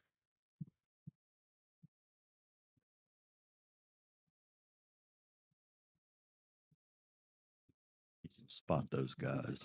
They cause a lot of trouble for us rotation players.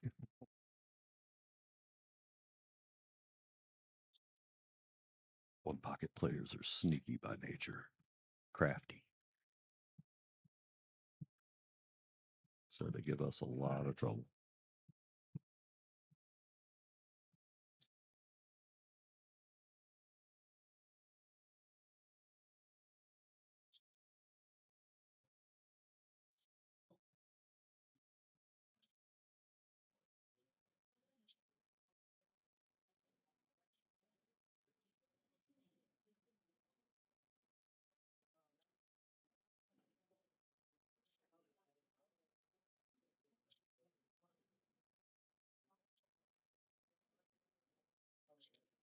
Assuming this combination works here, but I'm not sure exactly what you're going to do with the 3. Unless you play it with a little something on it and hope that it gets above the cue ball either for the corner or for the combo into the 4 maybe. I can't tell if that 4's on the point. Looks like it's real close to on the point. This could be a lot trickier than it looks from where I'm sitting. Let's kick it out.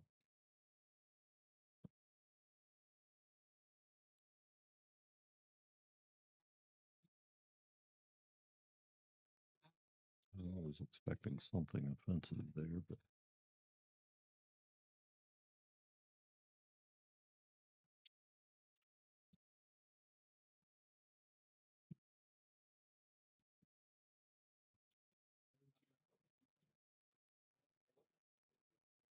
I had to go real first and ended up with a partial hook and a lot of traffic in the way to make it.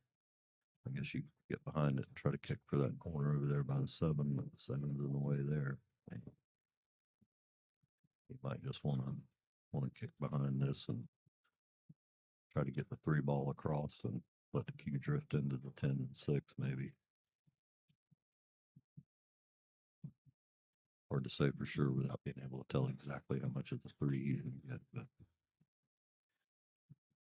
I can say for sure that there's nothing here that's comfortable. Unless you can see a lot of that 3 and he can draw into the 4 ball. I can't tell where he's looking at. He's between me and he's looking at his kick angle. Okay. Yeah. Okay, he's gonna call it across corner, and I'm assuming he's trying to stick the cue ball right there, so you're not playing a 2-way.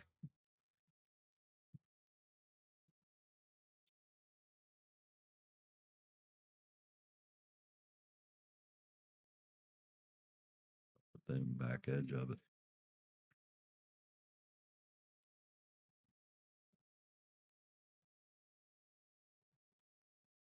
Again, still didn't leave any gimmies here. That ball's a little cut. I'm sure you want to try it. And if the 4's off that point, you gotta, well, he's gonna bank it. Way. about made it. It was almost perfect online. It looked like cue ball came back and got in his way.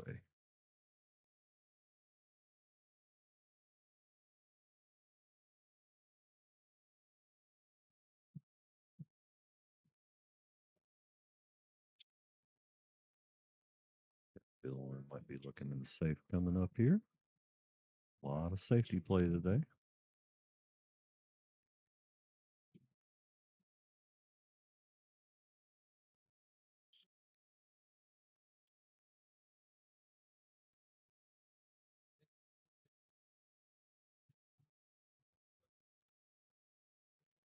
Studying a few lines.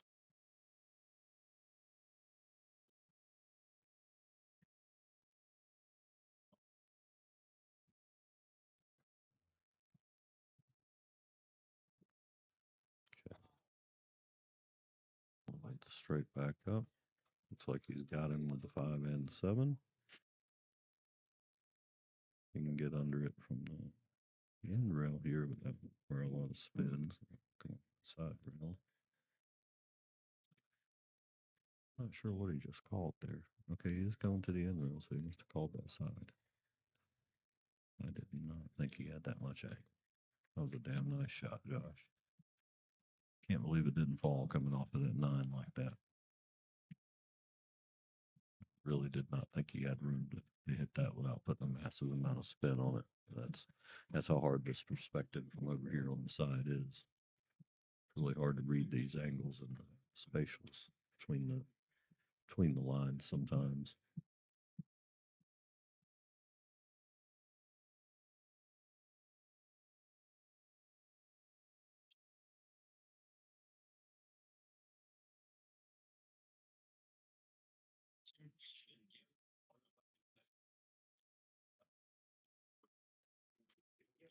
Pulled it out there, but got a back cut. I think there's room for that to get better. Pocket it like it might be trying to break the fix antenna or not. Came around him. Wasn't sure if he was going to try to put a little extra bottom on it and go ahead and make contact with those, but I guess there's room to get to the 6. I think he's double checking it, but he looks like he likes it okay. So room to get to the 6 by the 10.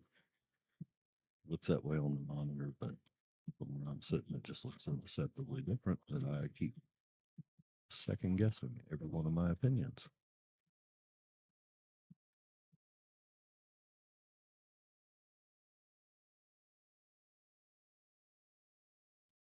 What he looked at looks like the 8 goes by the 9, so I'd assume we're just going to get a little stun here. 7 inside. 8 down to the corner. 9 back up for the 10. Now that I've said it. See if the curse holds true. Hope I didn't curse anyone.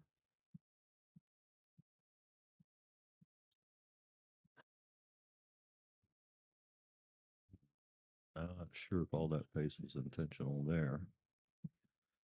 Maybe he meant to get to the other side of it and just overran his line, but I really thought from the reaction on his face when he looked at the 8 earlier, I thought it went by the 9. I figured he would have been trying to hold right there. He may not have had the option. Definitely not comfortable over that 9 ball. That creates an extra layer.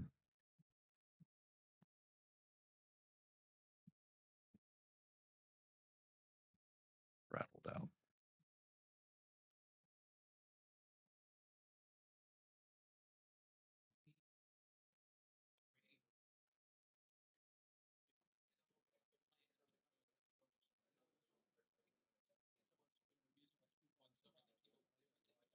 A lot of confidence there. Go ahead and come on back down. Could be told anywhere out back out towards the center, even at the other end would have been okay for that. He went ahead and got right on it. Drive this one home. That's just 3-2.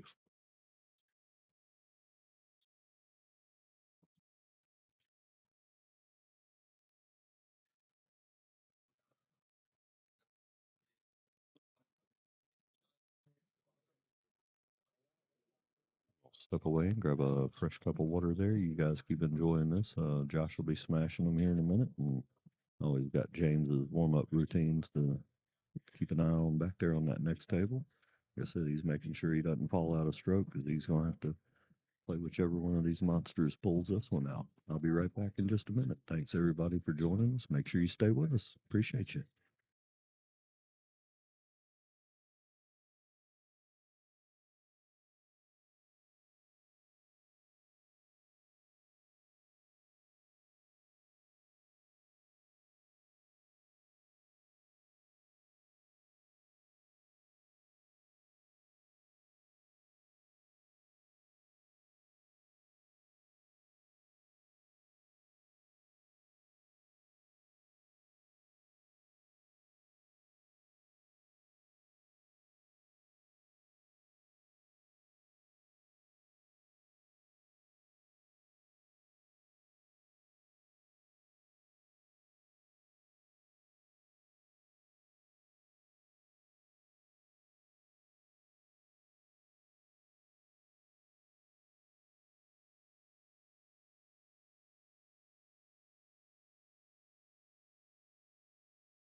All right, everybody, welcome me back. Sorry for the delay there. Had to step out and grab a little air, stretch my legs a little bit. Talking to a girl out front about some good local cheesecake, and she's threatening to make some fudge. So, fat people got happy out there, and hoping I run into her when she's made that fudge. 2 or 3 people endorsed it.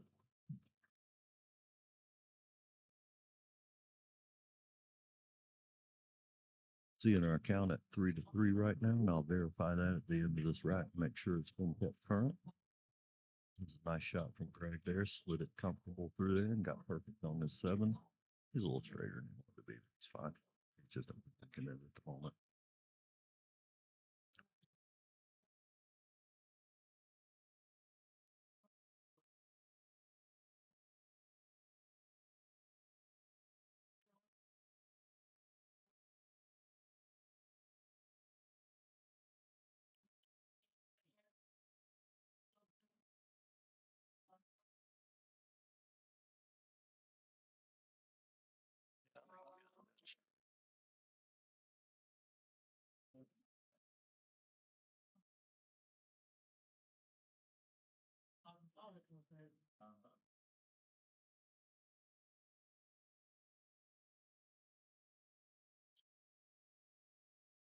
That 8's off the real ending, but the way he's looking at it, looks like he might almost be thinking about following it down to the short side and play the long 8. He's gonna pull it.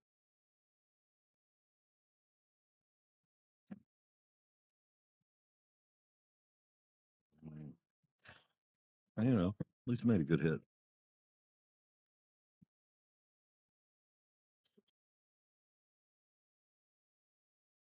This was a good hit.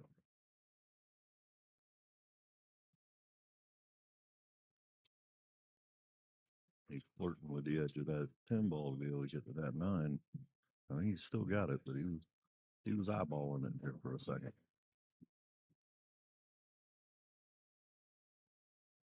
It does not look like the 10 goes in the side from where I'm sitting. It'll probably slide in there. It's probably off the point better than I can tell. You can see it. It was sitting off a little bit. Here it looked like it was sitting on the point, but it was not.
Slides it in just off the 2 ball.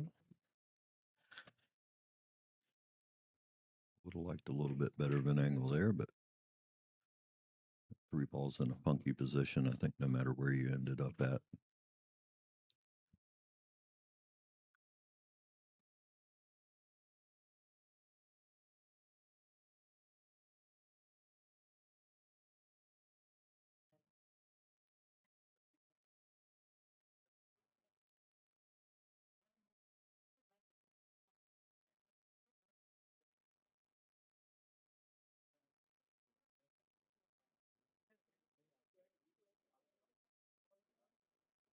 Anybody there in the chat, give me a little feedback. Let me know if my levels are right. Make sure everything sounds good. Sounds good in the headset, but make sure I'm at a comfortable level for you guys.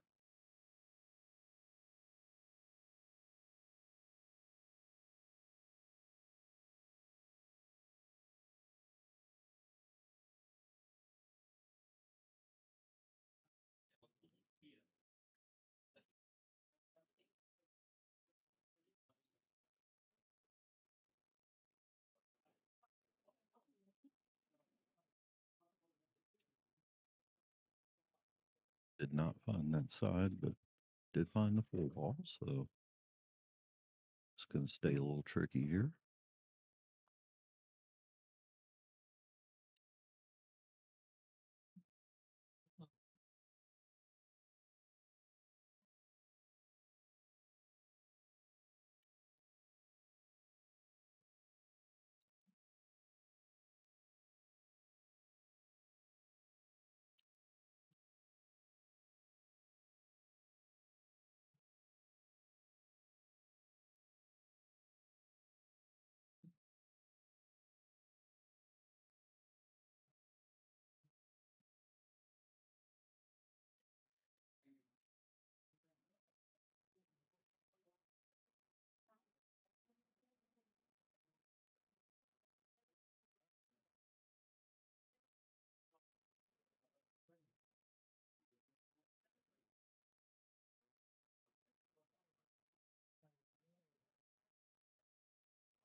Just stops it. He's going to run to the rail. I guess he's got something. Let's see. He's going down to the rail and come back out. Just to avoid the pocket.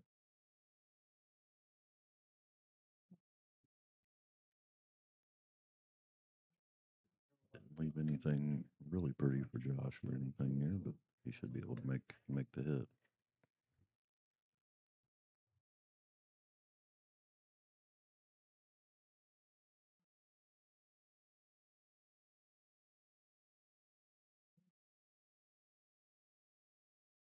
Seems to be getting a little frustrated with himself. He played his last match really strong and having trouble finding that gear again here. So hopefully he can get his head to settle back into place. Start playing natural again. Once you get tight like that, it's hard to recover sometimes.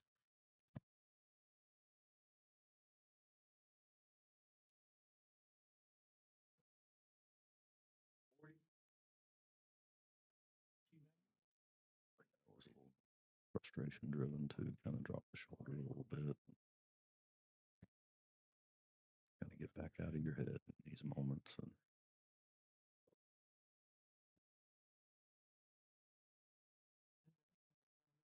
make it that any easier when dude shoots lights out safes like that. So we got a 2 to 3 rail coming up here.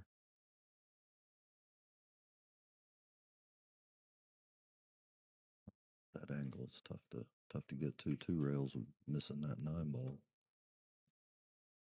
It's tricky to make this hit unless he's got more room behind that 5. Then yeah, he may. He's looking at it, he may be able to get behind the 5. Didn't think he could to begin with. I thought he was going to have to go around.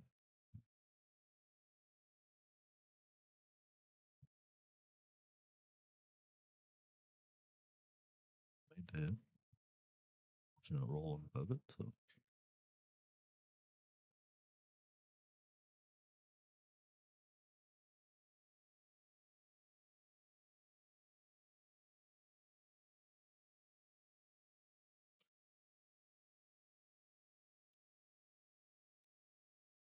Josh was looking at it. I believe from his body language there, he left him a look at it.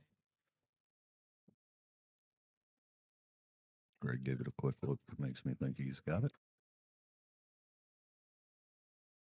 Back across for the 5 is going to be the key here.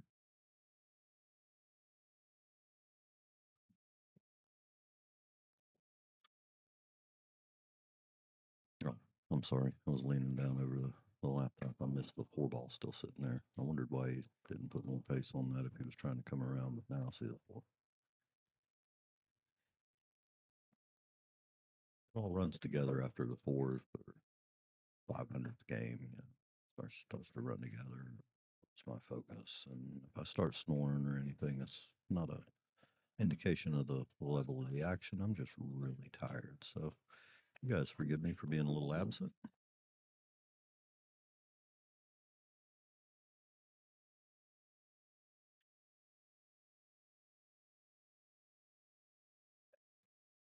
I will double check and make sure I kept that score right.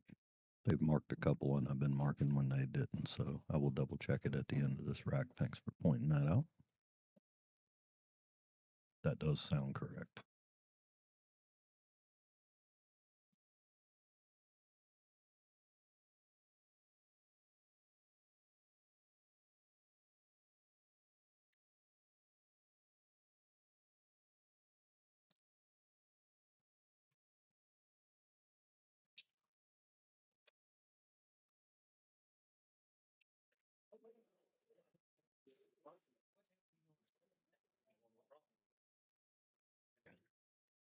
He did get around nice on that one.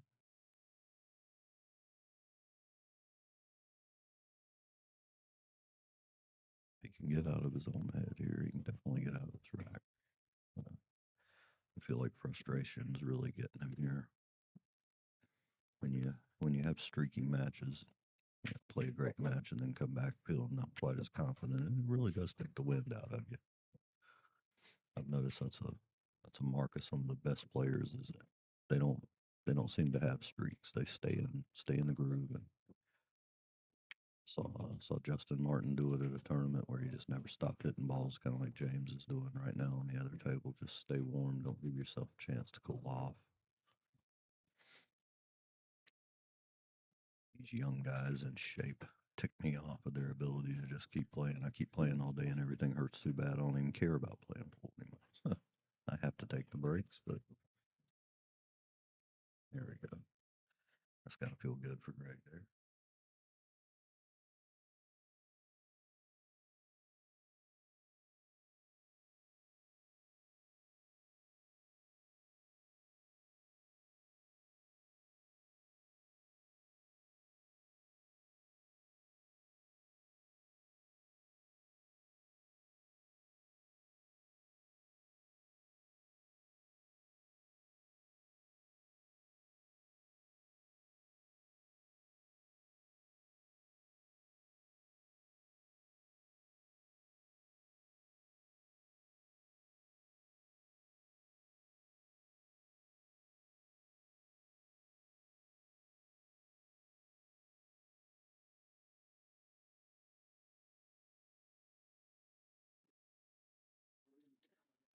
All right.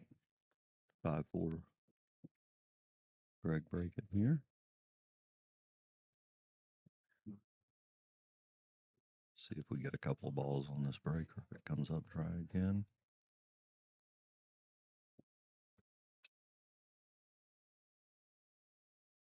There it is. Got that go around again. That's been his most consistent ball for this set. It's been, I think, made it two or three out of his, 4 breaks, 5 breaks. He's made it 2 or 3 times. This has been a difficult table to pocket him on the break today, so it's not the best leave on the one, but I feel like you shoot this for the corner and just take the 2-way up on the other side of the 7 ball if you can get there. I feel like you play the 2-way and just try to keep your pace to where if you miss it, you get back out to the center of that rail and leave it in traffic. But I would at least take a crack at that pocket. Just hope you don't rattle it up. It's the worst possible outcome.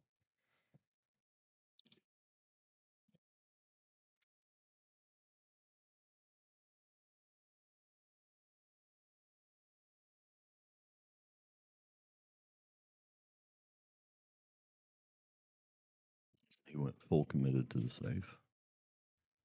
I'm not sure if the 5 has a pocket block there. It looks like it's at least partial, if not fully blocked.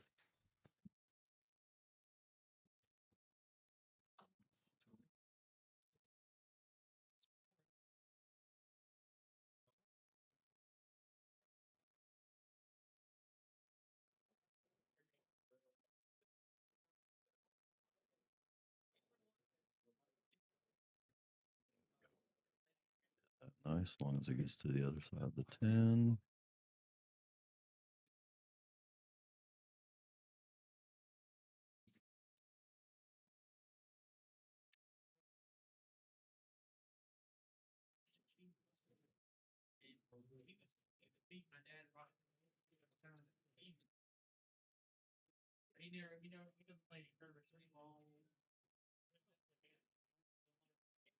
It's one of my biggest problems when I have to get by a ball thin.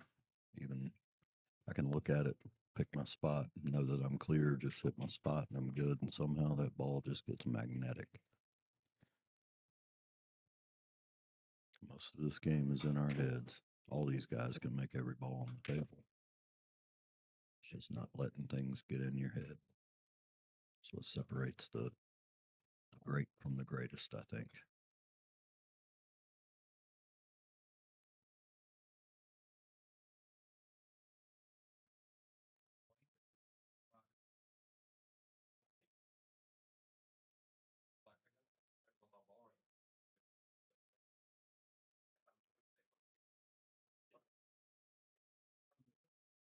Juice that ball real nice. Worked out pretty good. See how he chooses to get to the 6 ball here. I would assume he's just going to come around behind it and follow it and force on around behind it. But he may try to draw it out of there. He's gonna follow it. Make sure we don't hit any traffic here. Okay, that worked out really well. Nice catch of the English there to get it to the rail and get it around that 9 ball.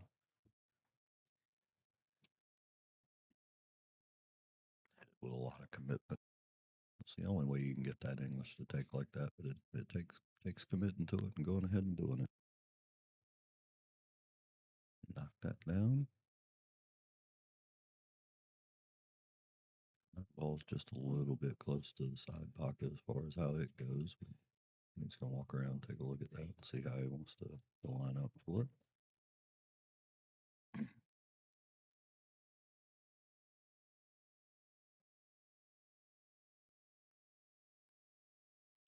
Looks to me like the 9 is just far enough past the point that you can stop on the 7 and then just stop shot the 8 and let it drift over to straight or near straight.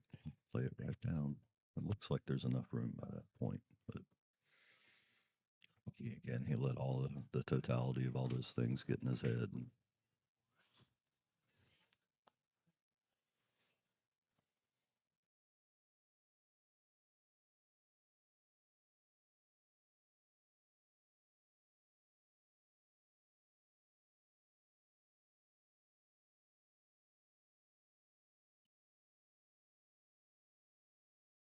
just wait for that one with a nice two-way pace. So Greg can see this. So again, there's nothing there but another save.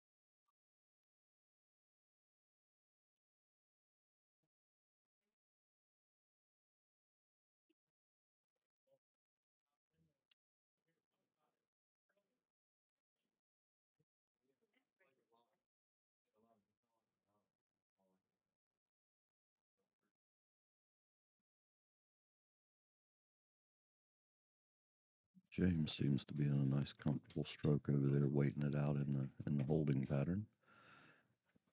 Greg got a little funny kick off that side rail, but he still managed to get under the 7, make contact. Left nearly straight in though. Let's see if the position in that 9 ball bothers Josh any when he starts looking at the 8. He definitely wanted another inch or two back there to be able to drift into straight. See if he wants to follow it down to the end and back just to create straight, or if he's going to stun it where it is and just take the play. It looks like he's going to stop it. Okay. More angle than I thought. Took the aggressive approach across and back. Seems to have worked out. That 9 ball's as far down as I think it is. I think you can just shoot this and naturally drift out for the team. I caught the point. Those are very, very touchy. Definitely jacks your nerves up a little bit when you know you're that close to it. It's kind of like the ball being in the way, even though you know you got room to do it, it still just seems to draw it over towards it. Greg's got a chance to pull this back to an even set. Looks like he might be there. Yeah. Josh waved it off, so we have a 5-5 set.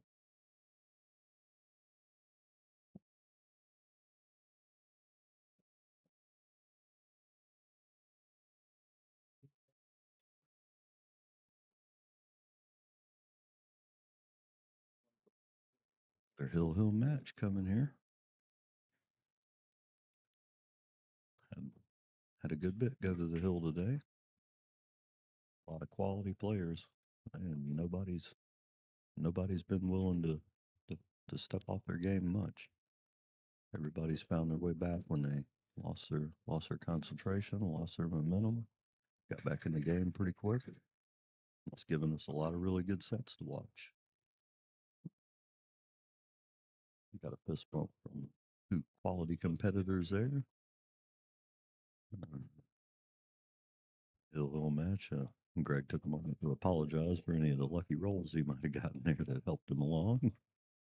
Again, two classy guys playing here. Some other completely different kind of guy commentating. He got to go around ball, made a corner ball in the corner. They got two on that snap.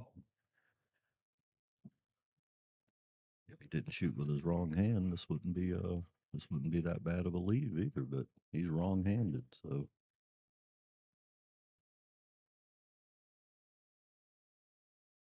may see him switch up and shoot amphibian style.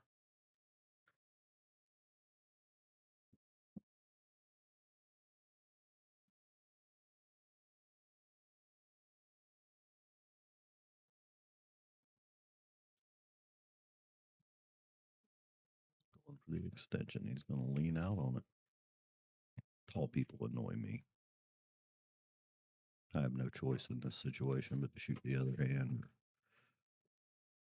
climb completely on the table like a fool, more of a fool.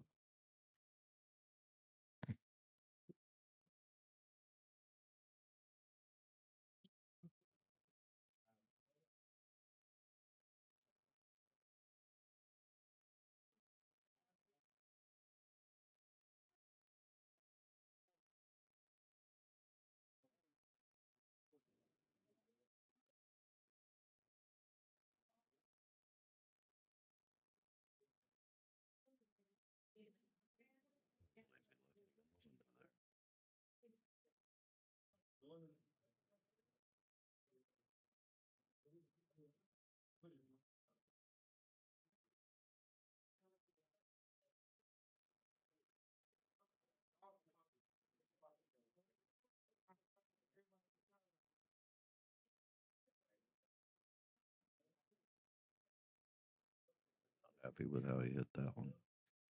Drove it home, but I don't think he quite got the snatch he wanted on that cue.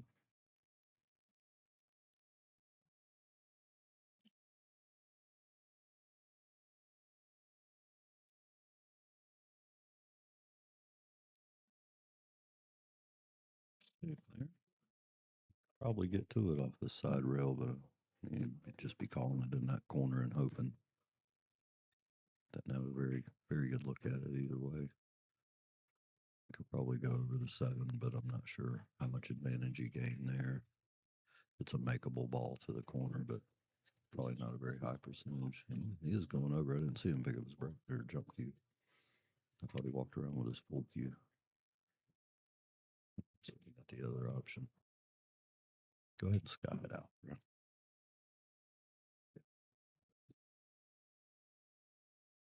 It's only hill. You might as well open it up and take some chances. What's the worst could happen?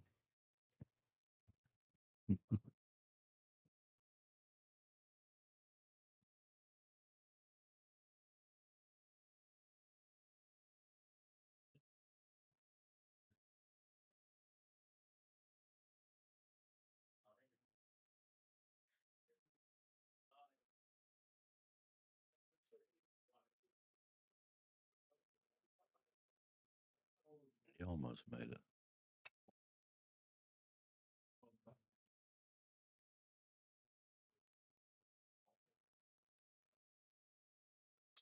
Pretty sure he can get to it from the rail, but it is sitting about even with the points. If that 6 ball's any in the way, there is a chance of going around. Oh, okay, he had better look at it than I could see. Got back out on the 4, but about 2 inches too short of the correct side of the 4. So he's going to have to work just a little bit for this one.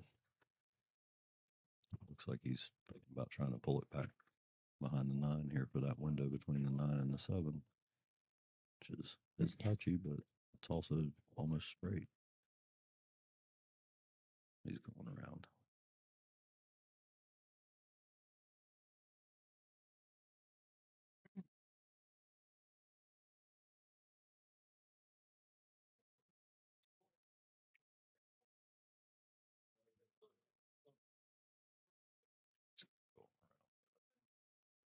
thinking he might would. Way he started looking at it there, I was thinking he might try to cheat that pocket as tight as he could and just jerk it straight back, but that's so iffy too.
Greg managed to get his way out of that one. It's a nice set between the two of them.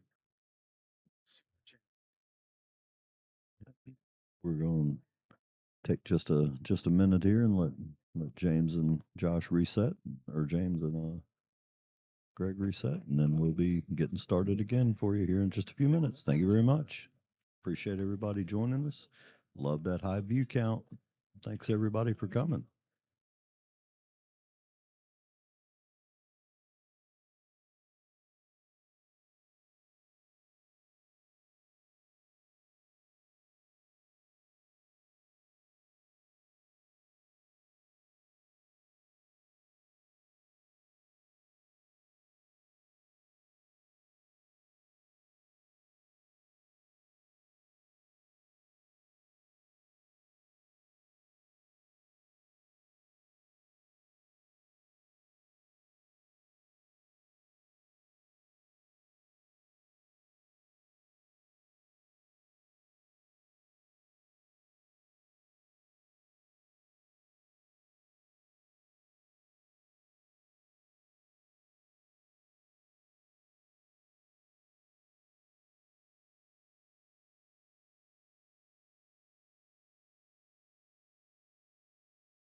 join you back here for a few minutes.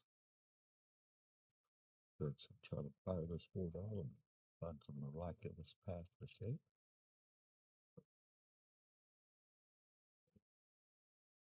I thought you called that corner. Yeah, that's what I was. Yeah, me and James both agreed. We just thought that was intentional. He fired it so pretty and got perfect shape. I thought that was intentional. Get that out of my head. It's in that box. Grab a beer. We can always do a voiceover worst case. These should all be chopped. It's all people. Yeah. Got 50 people watching. Do you want? You guys There want to you step go. in for a little bit? Yeah, come on in. We're going to welcome some new commentary so y'all don't have to listen to my voice all day. I'll hand it off here. He'll make his introductions.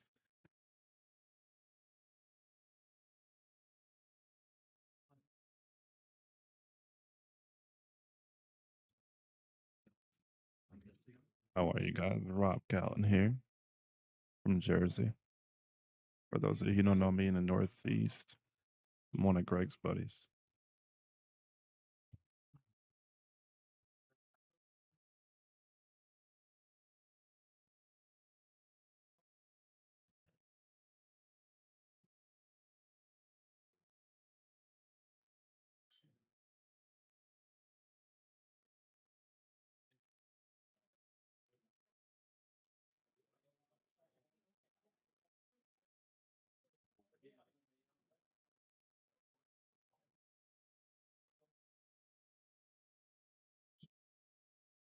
James came a bit long on the peg. Craig coming to the table.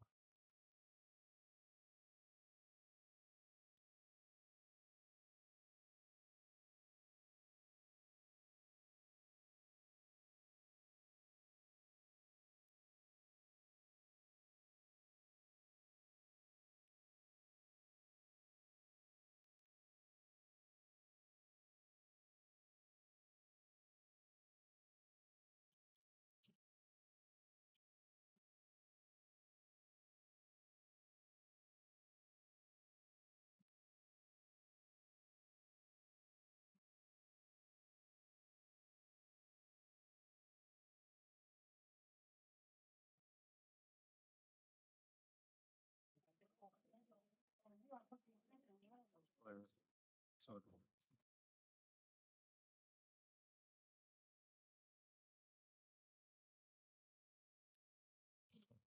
Just updating the names on the bottom.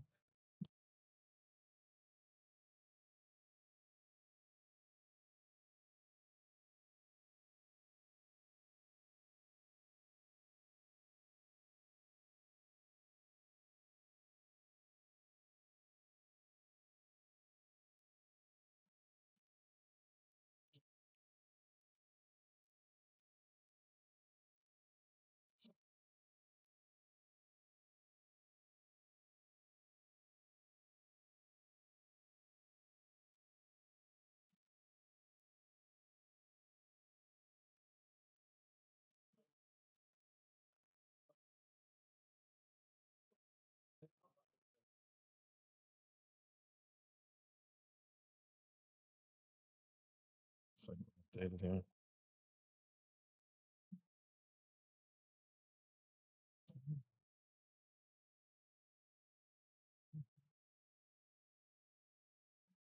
James coming along on this 10 ball, but he should be all right.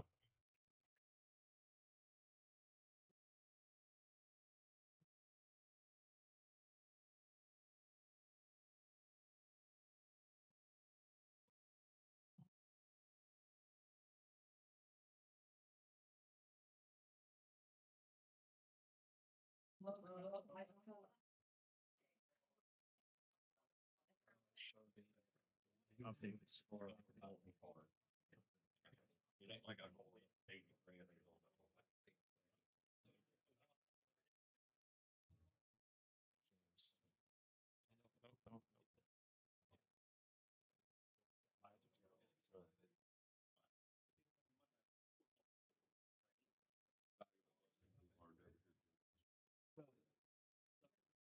Don't use the French fry. That's different.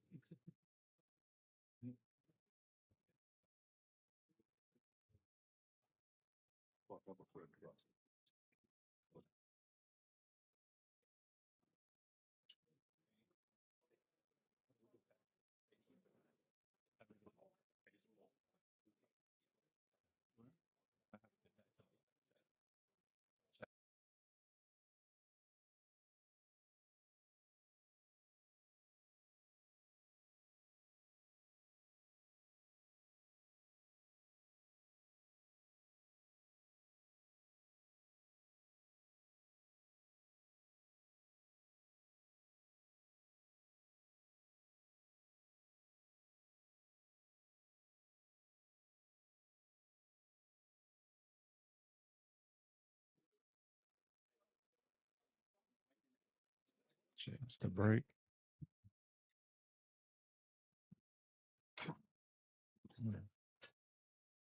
Almost scratched on the side. Dry break. Break comes to the table.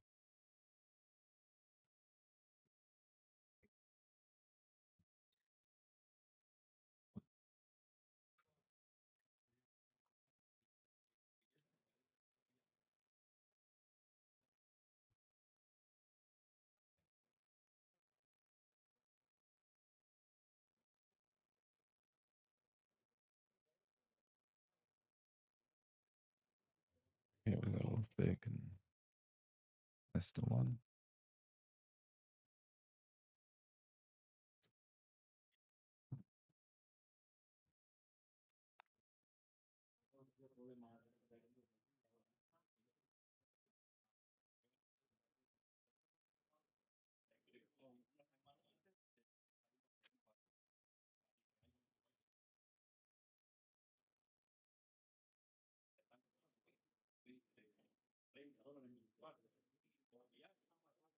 James with a steam cut on a 3. So I watched it hit on a 10.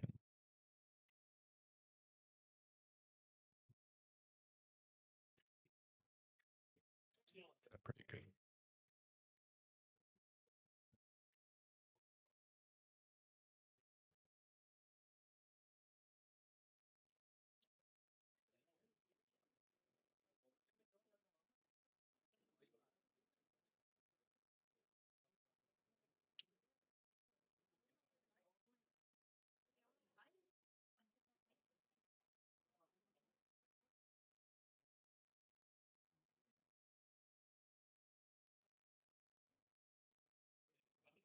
James hit that good. Look back on the 7.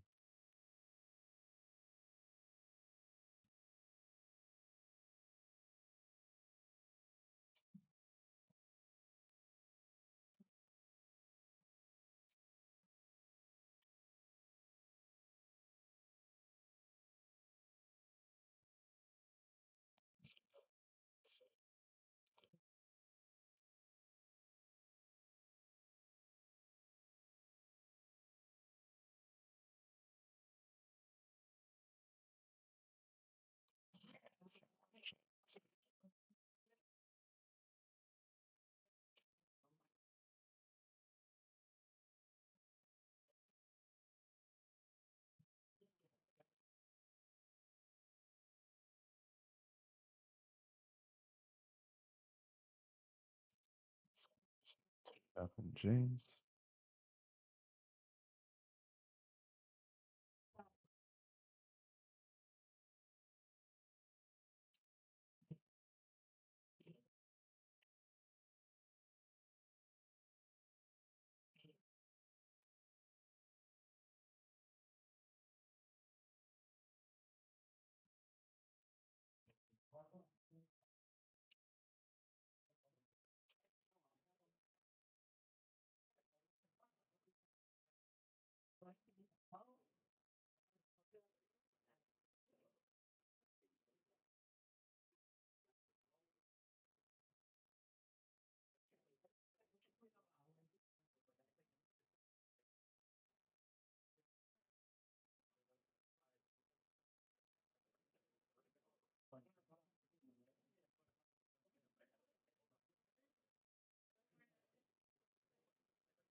Game's getting set to break.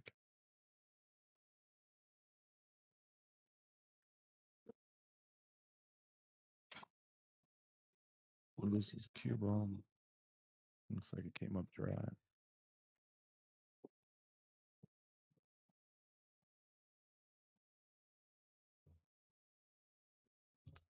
I don't think Greg can see a clear shot on the one in the corner, so it looks like he may play safe.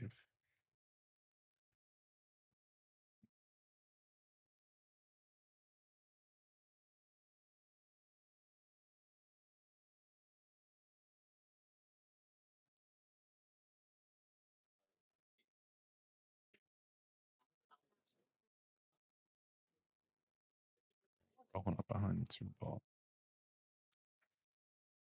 Looks like he took away the one. Well, takes away the 1 kick by the 7, but it looks like it's going to go the opposite way.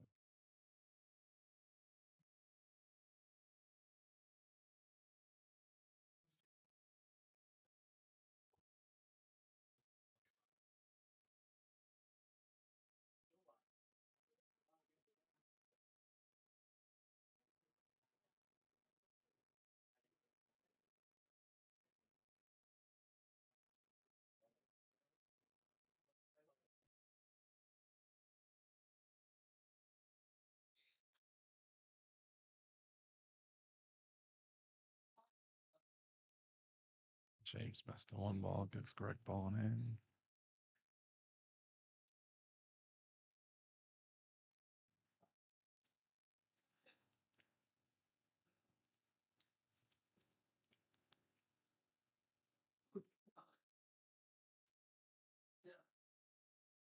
So Greg's going for a 3 foul here.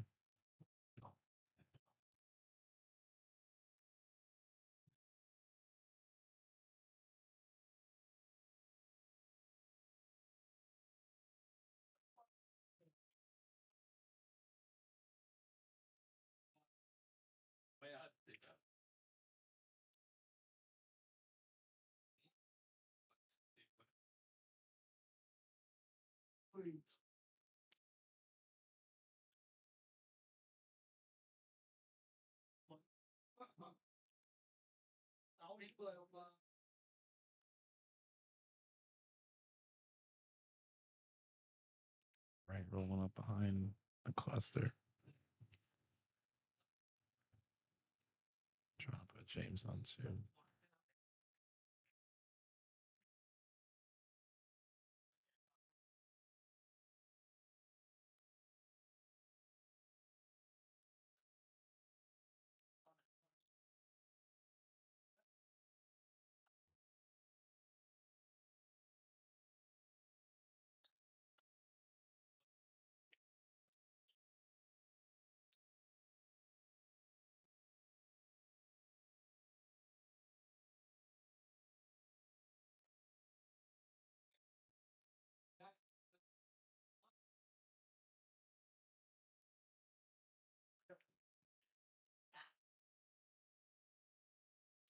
James missed. Hit the 9 ball first, so he's on 2. After Greg shot.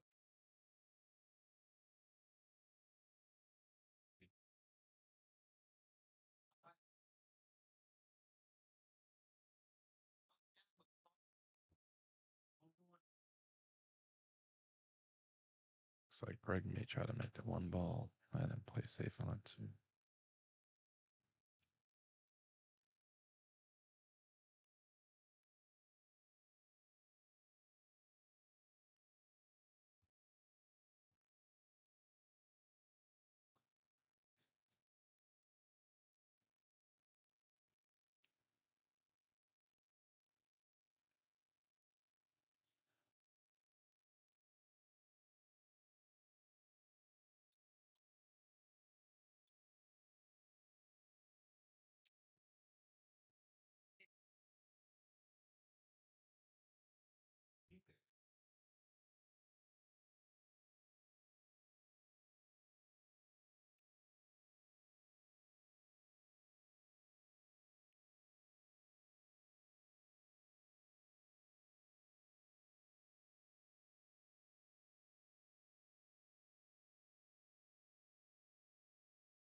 Greg struggling with a decision on the one ball. Looks like he wants to play safe here, but he's got the cluster with a 3-7-10.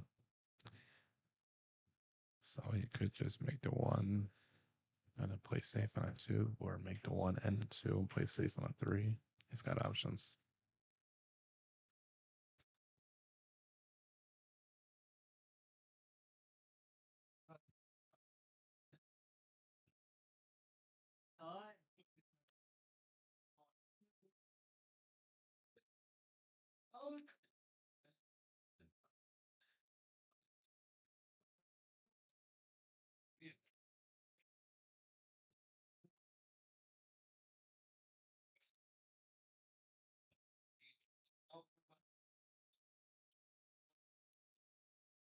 And I didn't necessarily agree with the angle, but it's multiple ways to skin a cat.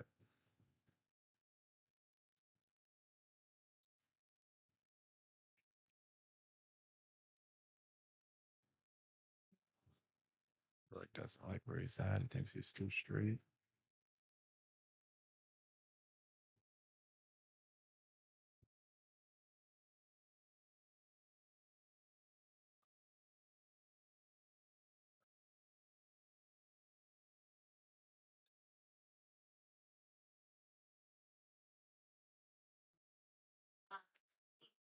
Long man in the building. Right here to your right.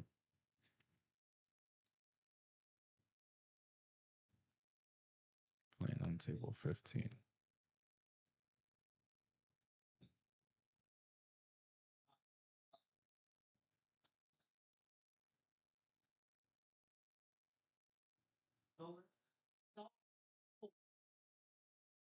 Right, rolls up on the 2, makes it. Looks like he made Doug here, but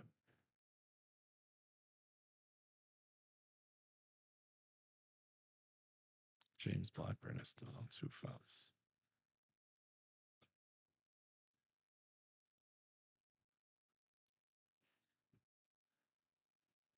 Just trying to look for a way to duck.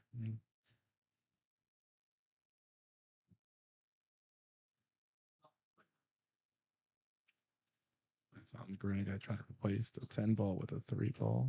And I get behind the 7-3, but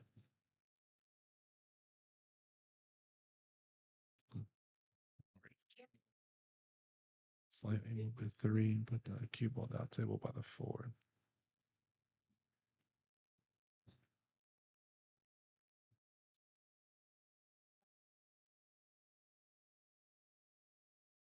I don't see much more I can do.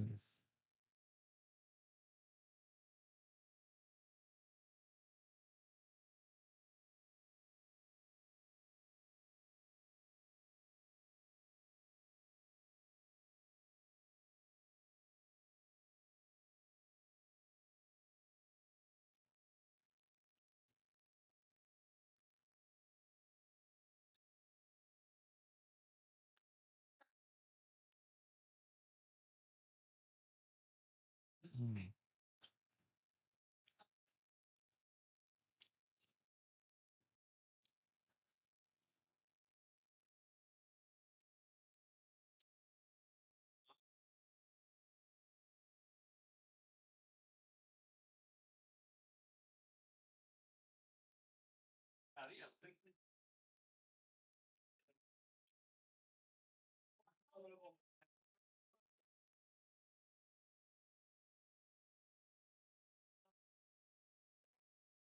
I'm selecting the back at 1 rail.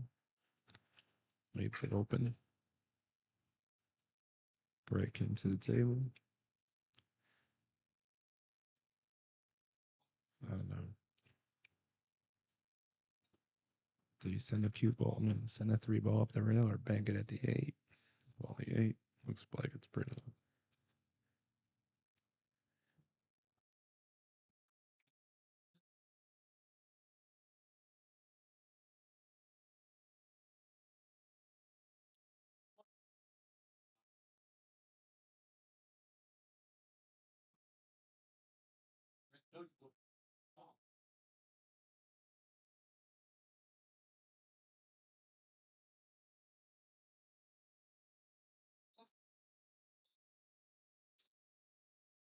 Greg tried to bang it to the center of the table.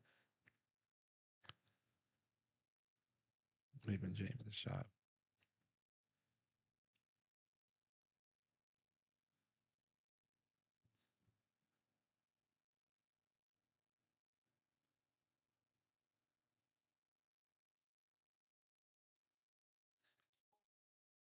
James alive from the duck. Plays safe behind the 4. Don't know if he got coverage. Looks like it's open.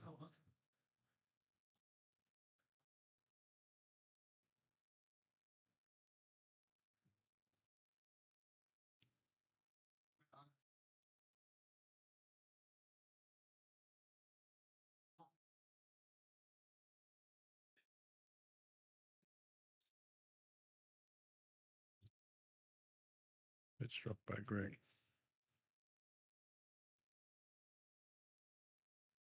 He's gonna hold this for the 6. A little 6-8 count.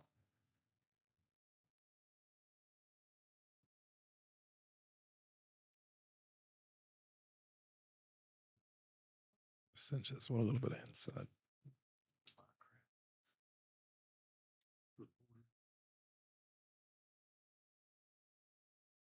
Two on the outside.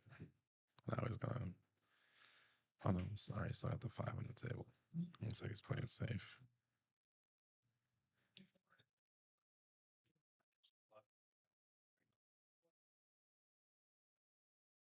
Greg lays up on a 9 ball. James calls to the table.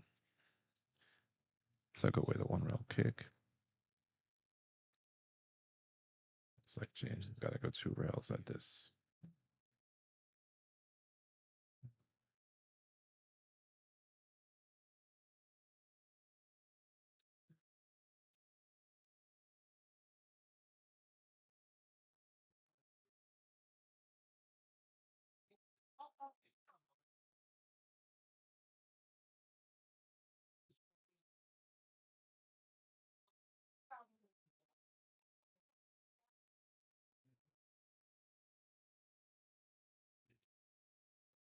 James doesn't even have the maybe the 1 rail.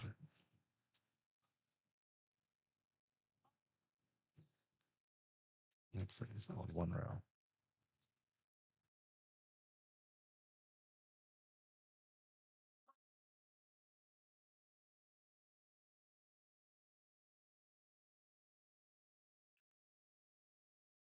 James misses, concedes the ball hand.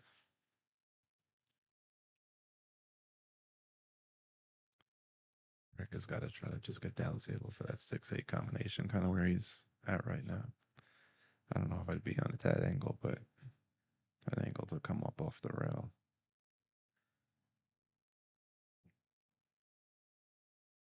Just on the other side of the 7.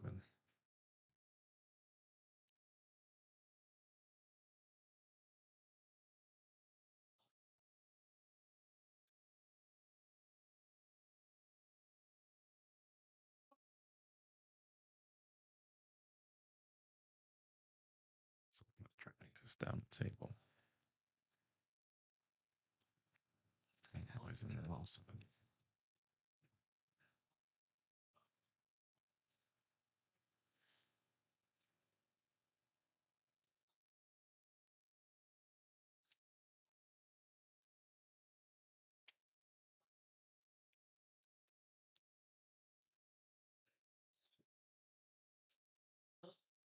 Who am I to tell him he's on the wrong side? He's in this match and I'm not, so.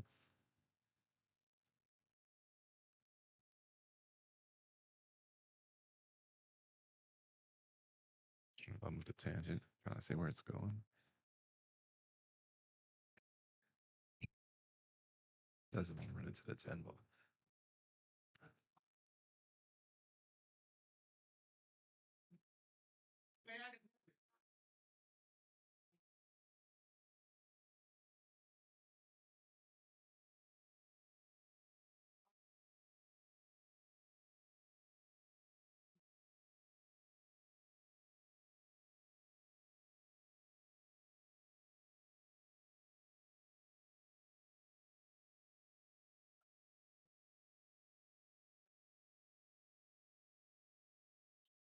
Nice shot by Greg.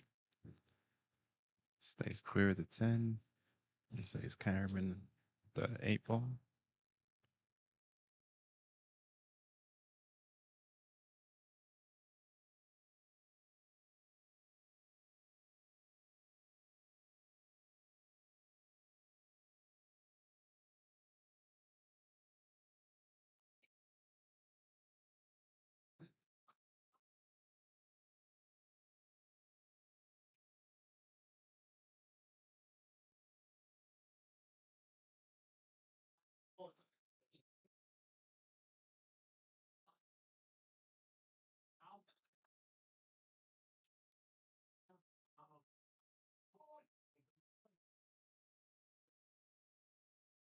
Nice way to hold the for the 7 ball.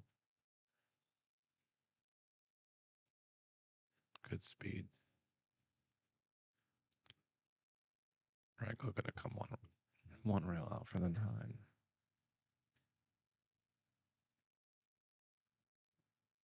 They held it to go up table for the 10.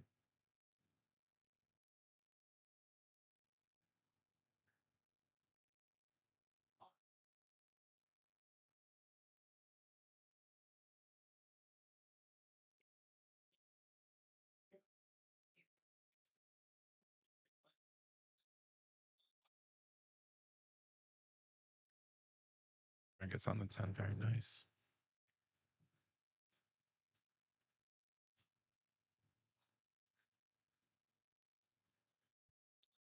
Update the score now at 2-1.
Greg makes a 3 ball.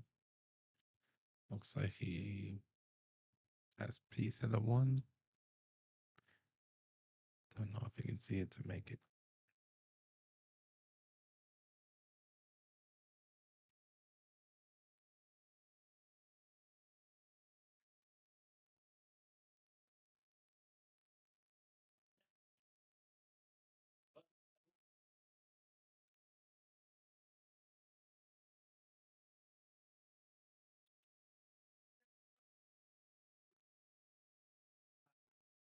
So he only had a piece to play safe.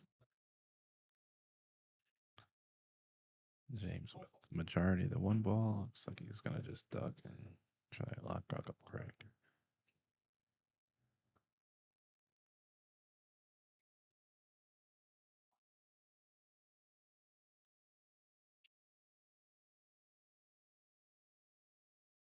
Doesn't really lock it up.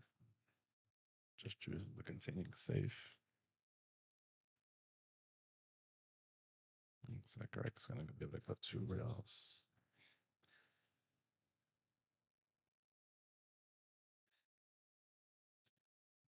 Split 3. Oh, looks like he's going 1. Don't know why he's looking that way.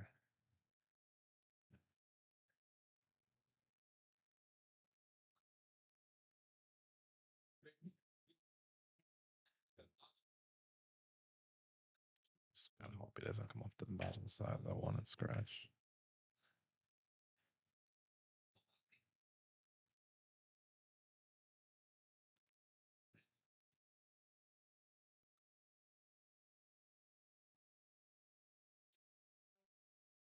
This is making a one in a corner. James comes in the table. Looks like he has a one earlier, but let's see.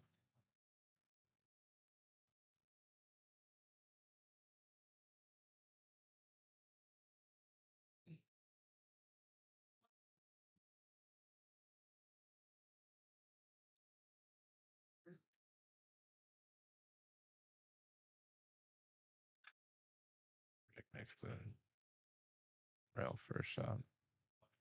I'm stopping James.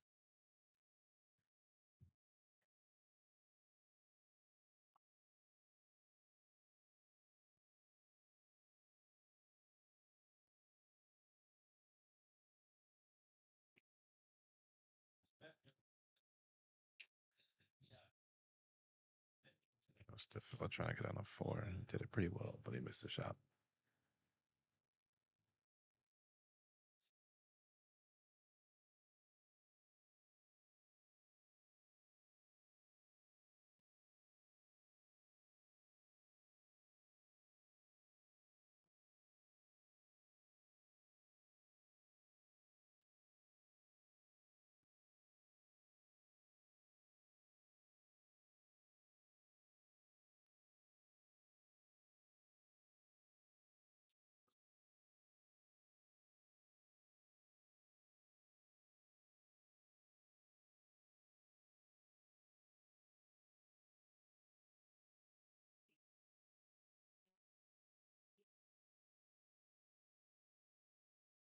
It's a lot of background noise, a lot of room noise.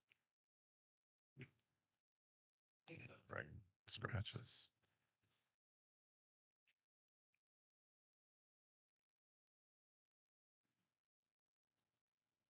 If James Ball.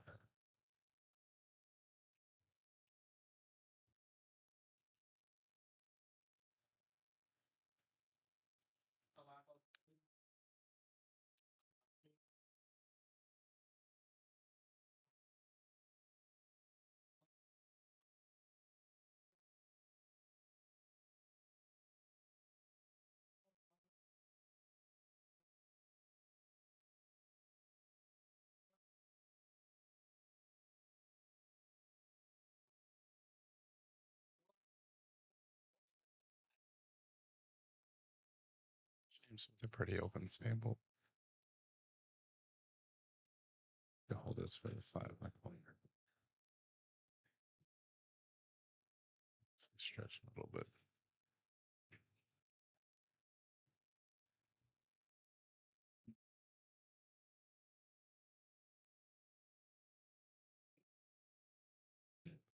Came up a little. And then looks like he may have to duck.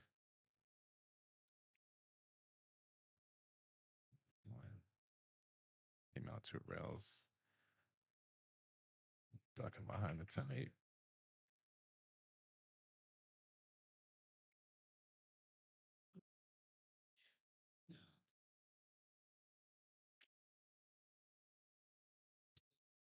There's a shot in the two railers. Rickard could step in two railer into the corner.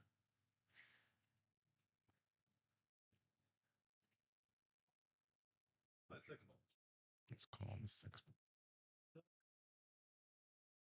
It's going spinning at one rail or two rails. Call him the six on the side. I'll just like, if I'm gonna go two rails, I'm gonna kick the five in.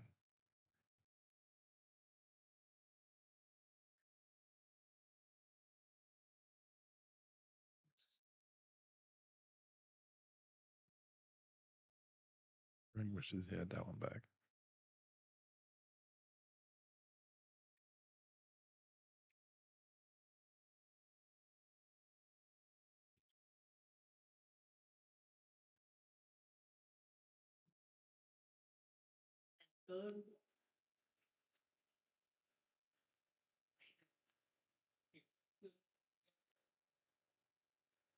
James came up funny on the six.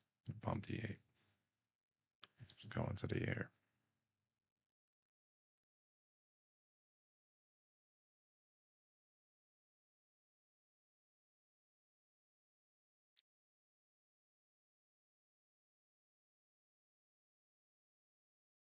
if favorites and make it, but position on the 7 is what matters.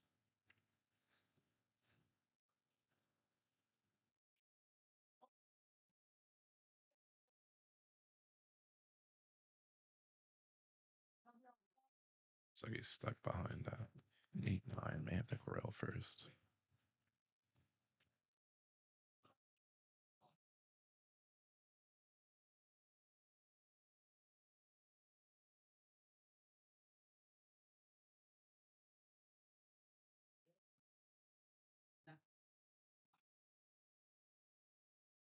So he's calling a 7 in the corner. I'm gonna do one rail kick.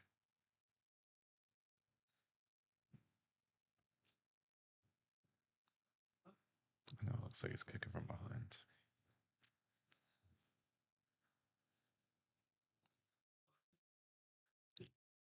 I like playing the offensive shot here because it places it 2-way.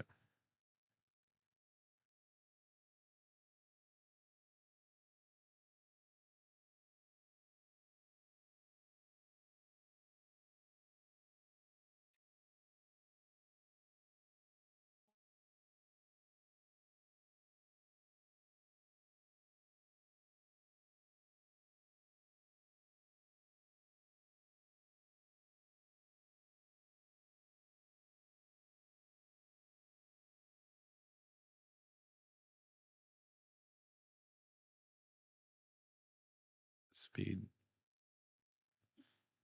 Kind of hidden behind a 9 ball, so Greg may have to kick one rail.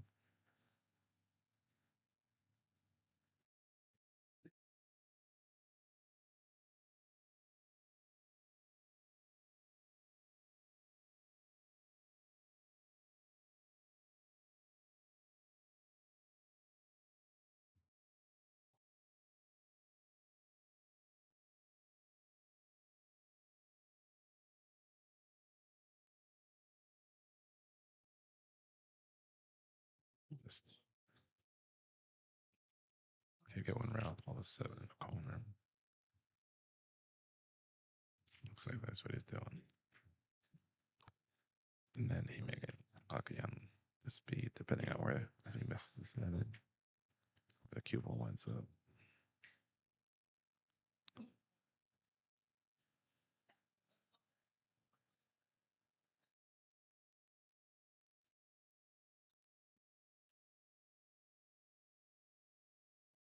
Just lining up the one railer.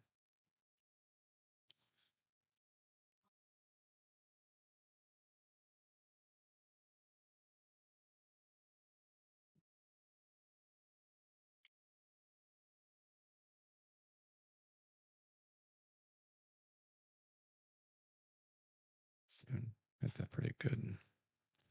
Looks like he doesn't have a clear pocket on the 7 ball. Blocked by the 8. Pretty steep on a 7 to try to cut it inside. So looks like he's ducking here.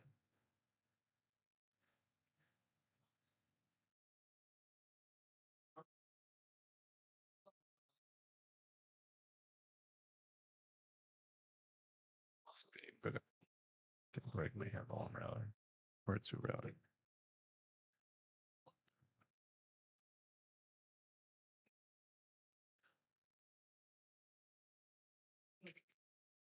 Didn't look like he cut off the 1 rail behind the 8, so looks Greg looks like he's going down table.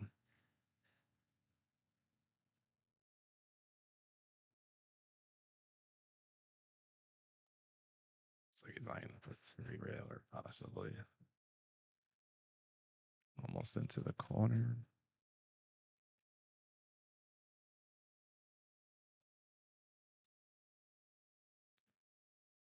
I think I'm hitting this probably between the first diamond and the corner pocket on the top right.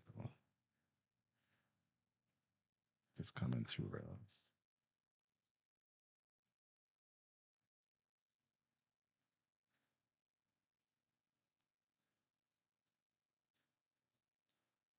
So into this Z shot here.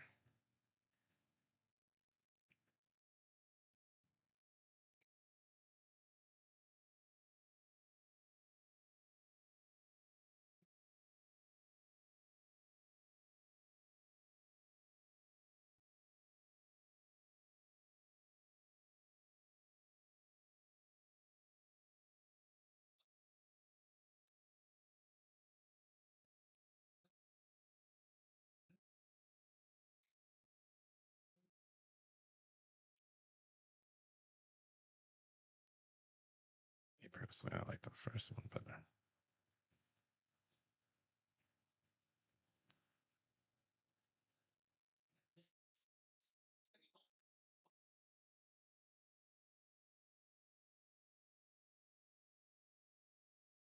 Try by Greg, left it open.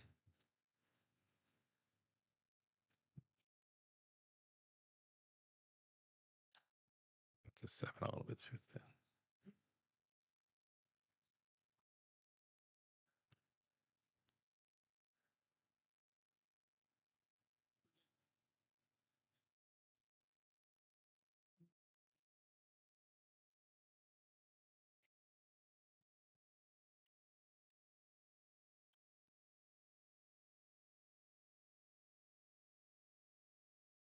It's like James overcooked that 7 ball and got out of line on the 8.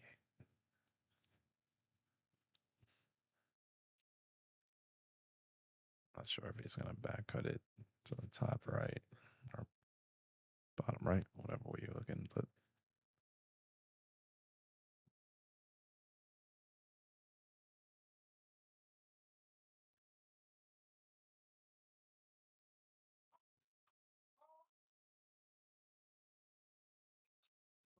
room noise in the background.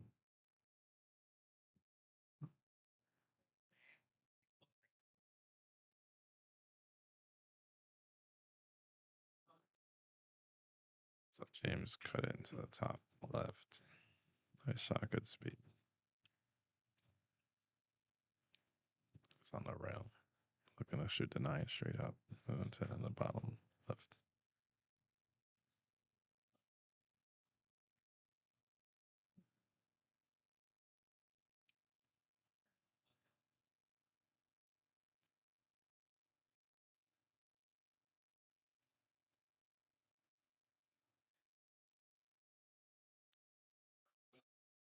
That one just good enough.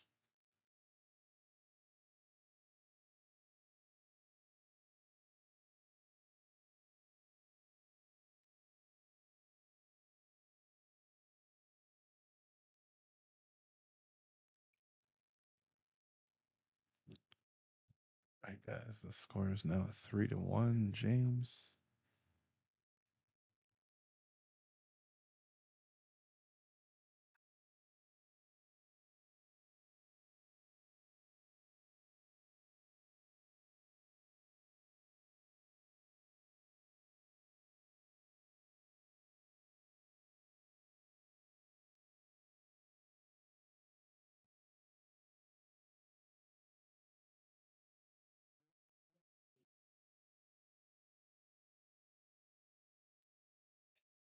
All right, guys, the score is now 3-1.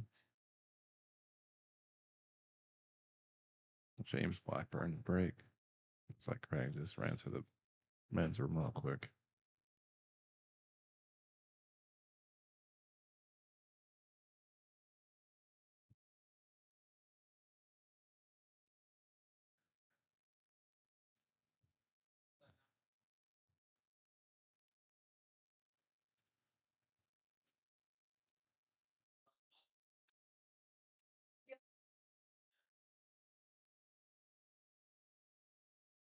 It's my first time in person seeing James Blackburn. I believe he won the U.S. Amateurs.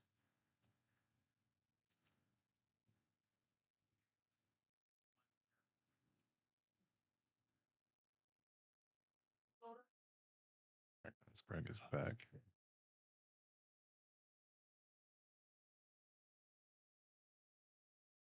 James scratches in the side. Greg comes in table with an open table. I believe the 2 goes past the 3, and everything else should be wide open.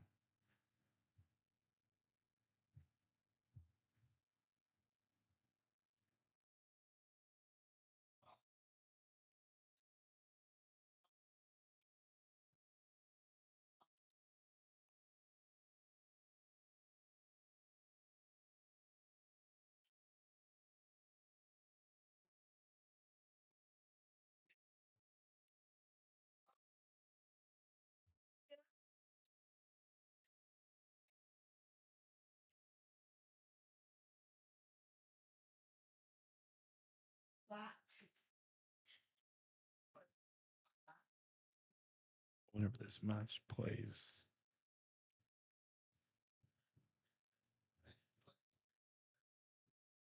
Graham Swanson in the finals.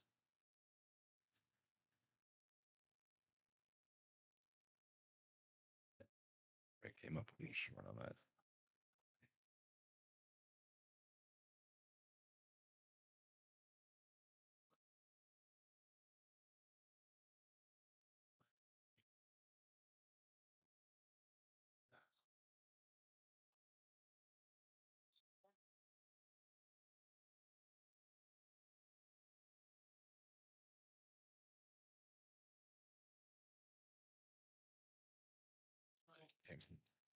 Awkward on the three. Looks like a nap and duck.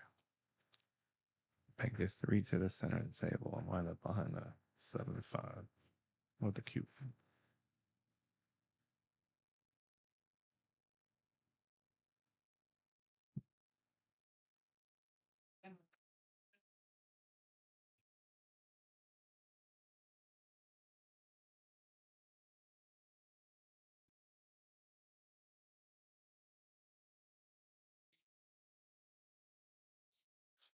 We got beers coming our way, guys.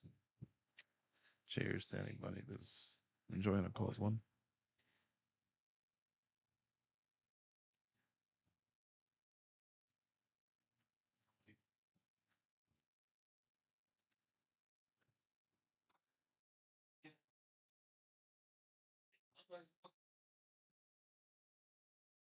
Greg looking to get behind the 7 ball.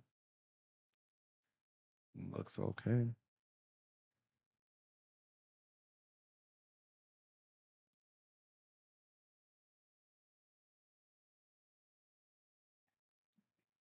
It's not full. Does that mean it's free? Better be free. No, they only charge him for a Bud Light though. Instead, so I mean, it's a difference, but hey.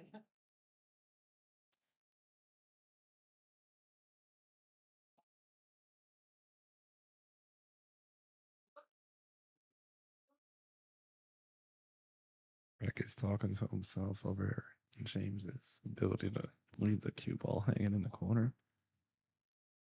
He's got to try to mentally stay in this match.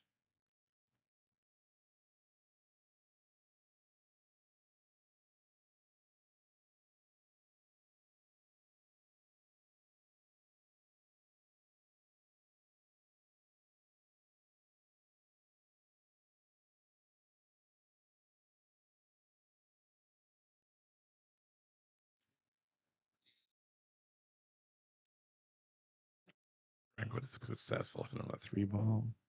Came up a little bit short on a 4. I know he'd love to be on the other side, shooting the 4 to the top right corner here. But again, he's on the 50. It looks like he either has to, play safe.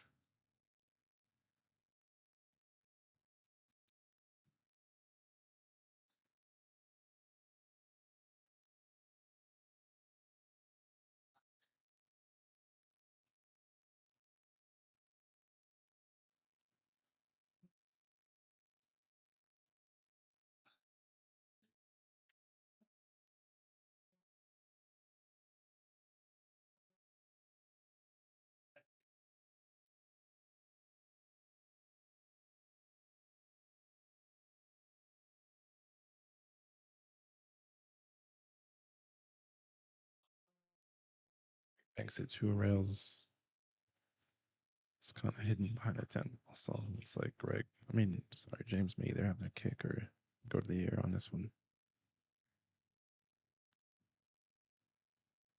He does have a 2 rail. He does have a 1 rail as well, but the more accurate hit on a 4 ball would be 2 rails.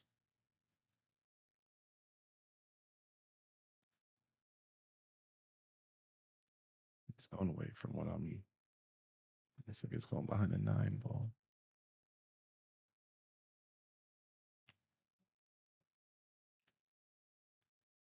So he kicked it 2 rails, trying to play safe, but he was ragged the whole ball. Greg will try to probably duck behind a 6 and just try to bank it.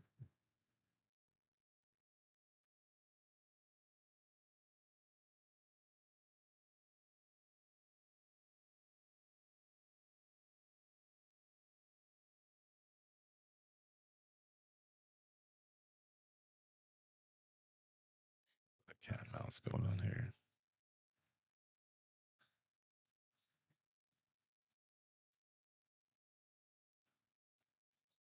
Greg going for the shot. Makes it.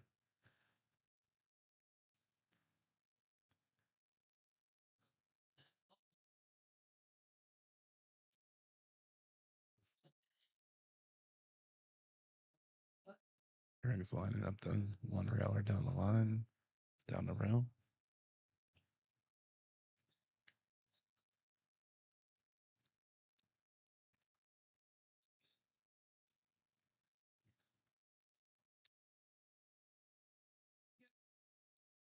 Speed by Greg kind of went up awkward behind 5'10, but James coming to the table.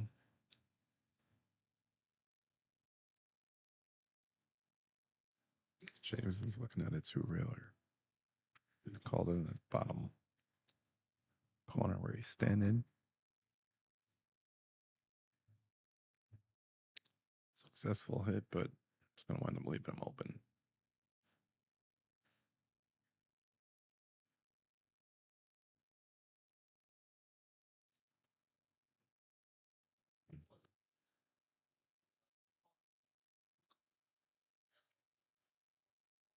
Greg makes the 5. Looks like he comes one rail off this top right. I mean, the top rail for the 7. One rail out.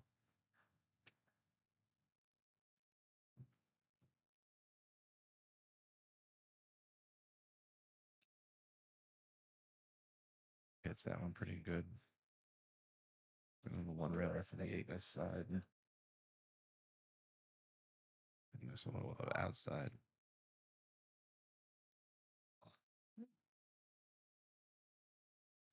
Vic has a pretty simple 8 in the side, 9 on the opposite side, and he should be straight in on 10 in the corner. There's a lot of background noise. You see the kids in top of the screen. It's picking up a lot of their noise in their background. Greg is straight in on 10, trying to make this a 3-2 match.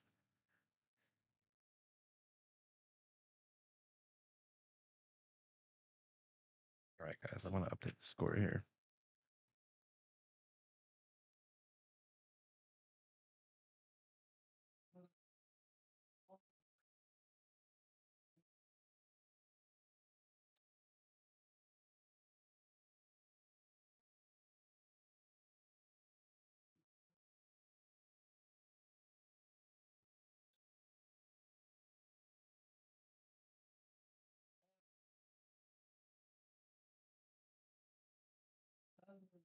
Three, two guys. Greg is coming to break. Looks like he's racking.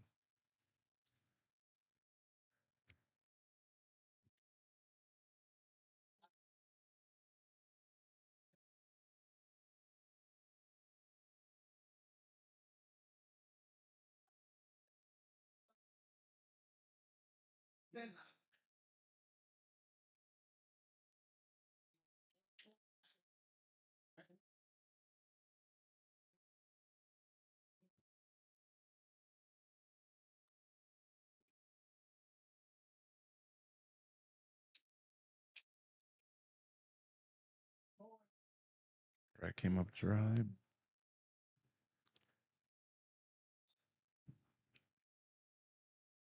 It's not like his cluster there. Came up funky on the break.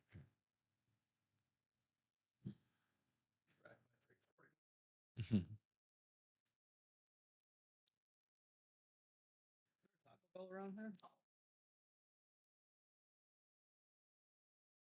Look, Taco.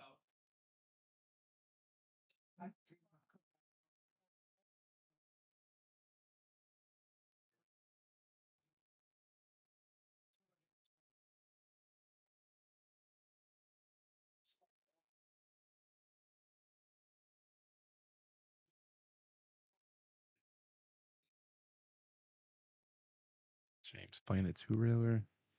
I don't know if Greg has a place that one ball or not.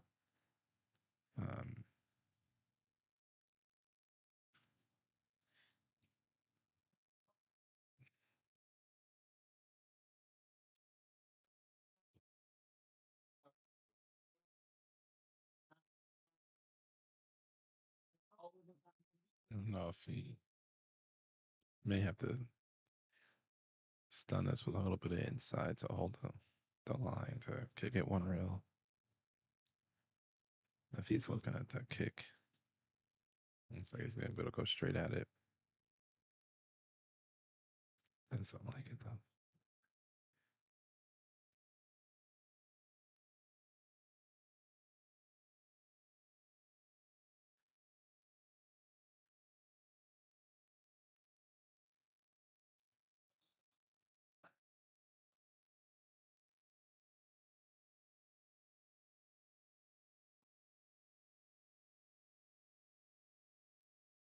Right, comes off the right side of the one ball, comes two rails.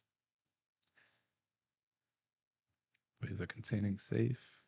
I believe James may have half ball hit on a one.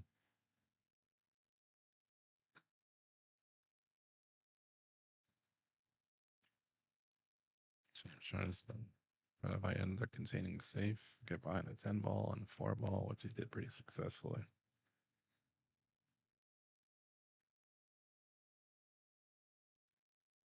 Greg does have a two railer into the corner, into the top left corner. If you're looking from the screen here, two rails into the corner, back by the one, into the one.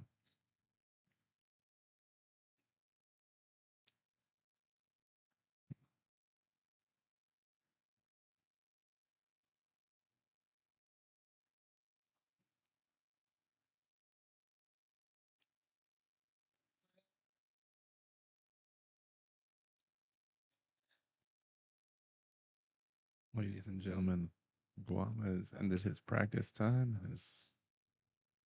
As we like to say, Elvis is now leaving the building. Making sure he didn't leave anything behind. It should be in your screen here, right there. The infamous Guama.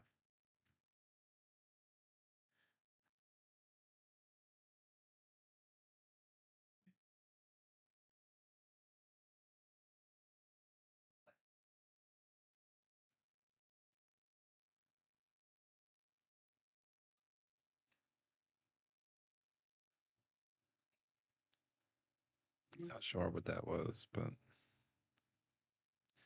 least the two balls pretty tight up. If you're looking from Greg's point of view.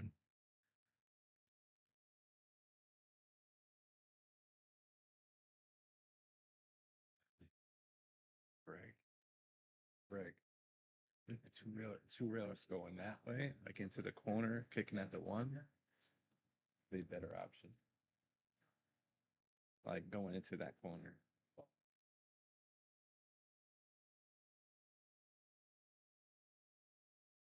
Yeah. No, I'm talking about this top corner, like going that way, two rails. And going that way behind. Yeah. Yeah. Take your time, brother.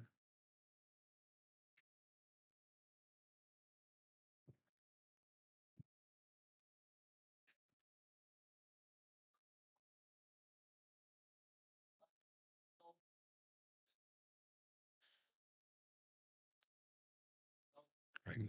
Sorry, James drew it back for the two ball. Keep pretty straight. Looks like he's ducking here.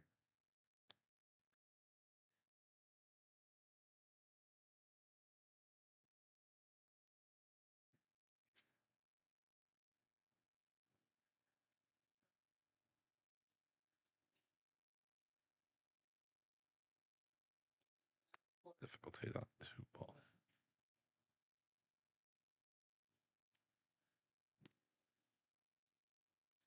Successful though. Does leave James open. Depending on where he gets on a three, he should be able to hold it.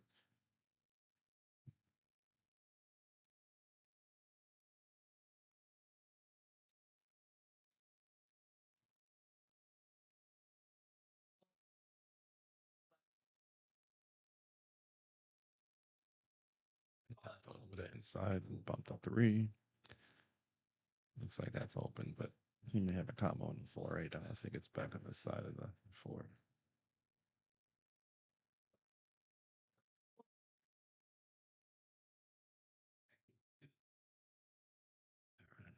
Get back on the side of the 4 now. He's looking at the 7 ball. Doesn't look like it passes the 9.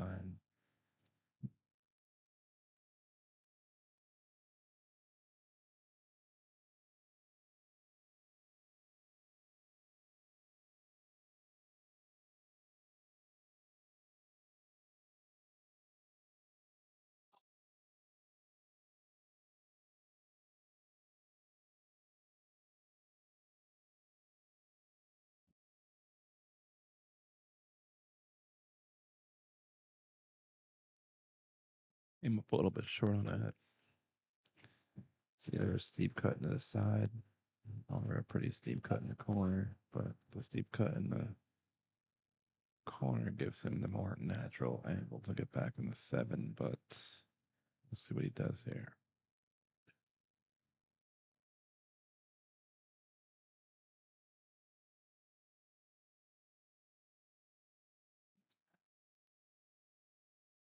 Looks like he hung it up.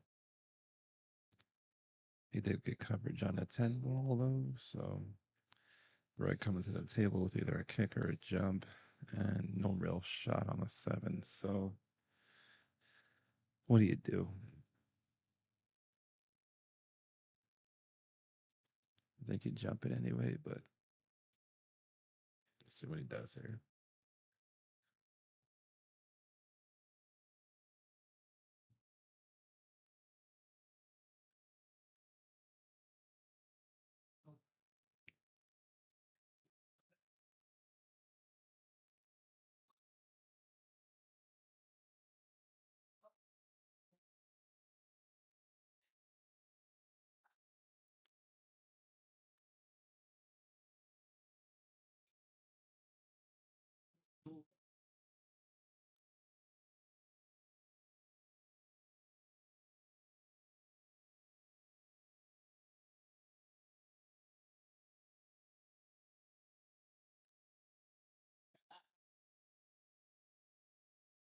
Score still 3-2.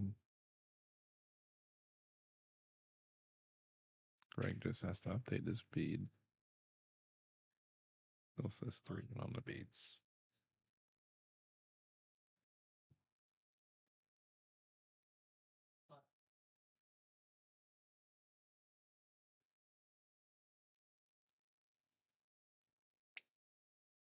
Successful hit, but it looks like he may scratch in the corner. Oh no, it stays up. He pulled one of the James Blackburn book.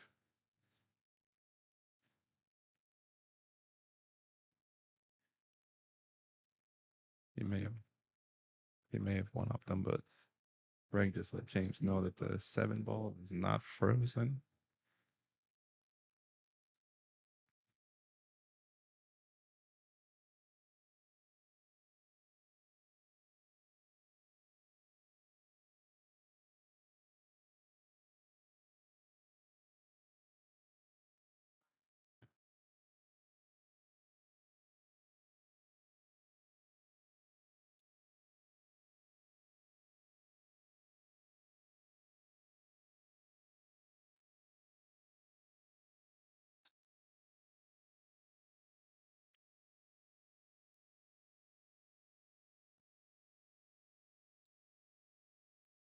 Greg looks like he's ducking or trying to make the 9. I'm not sure if he called it. Doesn't look like he did.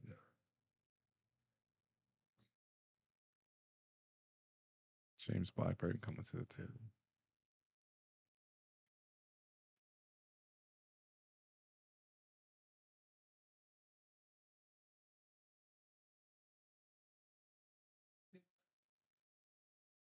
I'm not sure if James Blackburn knew that. So Greg didn't call it because they hesitated a little bit.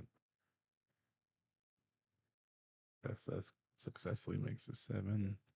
It's a slight angle on 8, but he should be all right to come up for the 10 ball on the other side of the corner.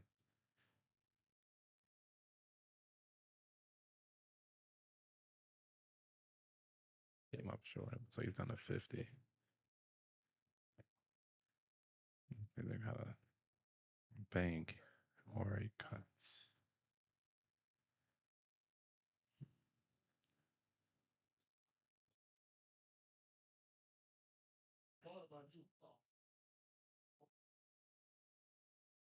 Looks like you pulled the cut in the top side pocket.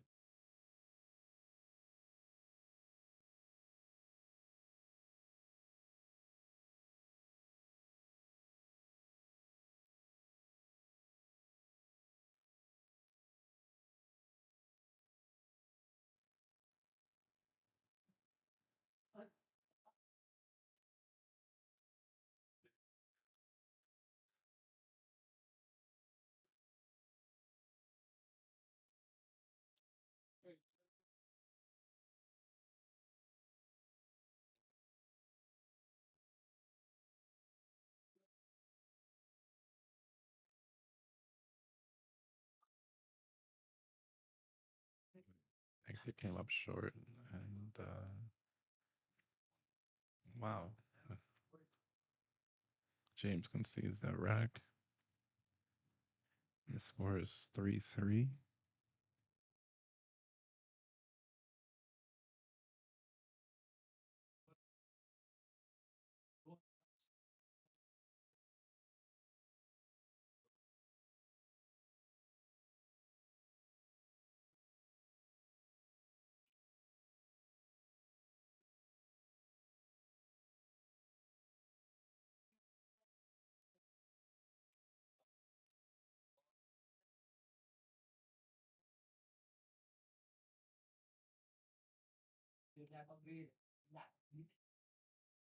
Greg, it's 3-3. Oh, okay.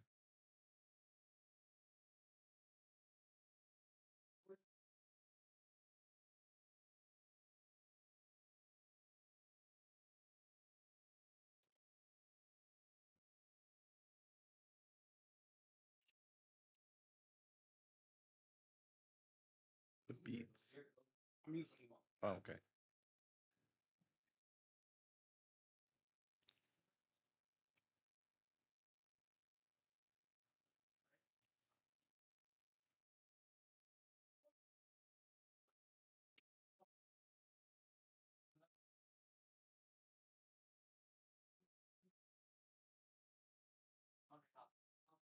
Rick playing safe behind 6-7.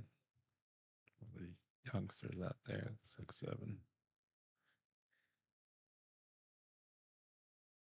It's like one row kick.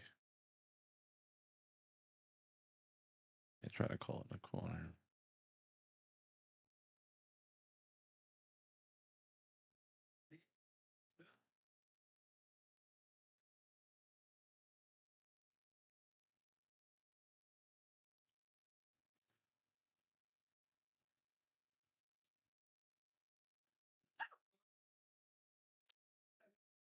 He missed the one in the corner, and Greg coming to the table. Pretty open looking to one, but the 3 ball is blocked by the 8.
play safe here on a 3 ball. Looks to roll up behind a 10. Does look like he left it open though.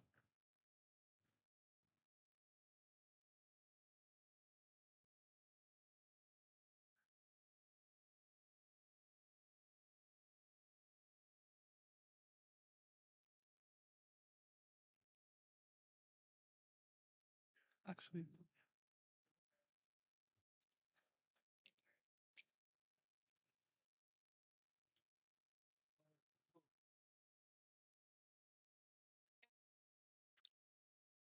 that's like James got funky on the 4 ball. Does have to kick 2 rails at it. Makes a good hit. Comes up off the side of the 5. Almost made it 4. Greg coming to the table. Greg made me to look.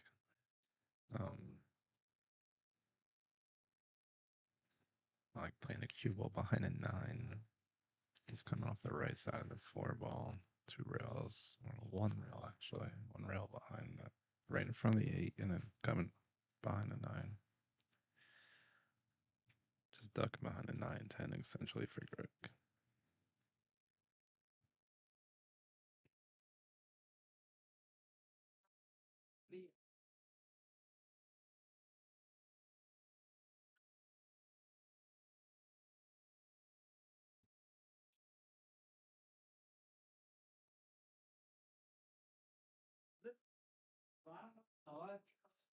Greg missed it, left it open.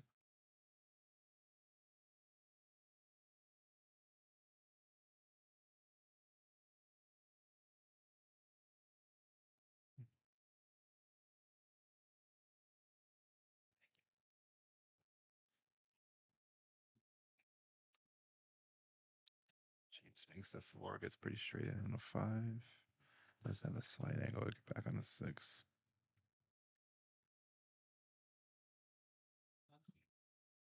He may have to go forward.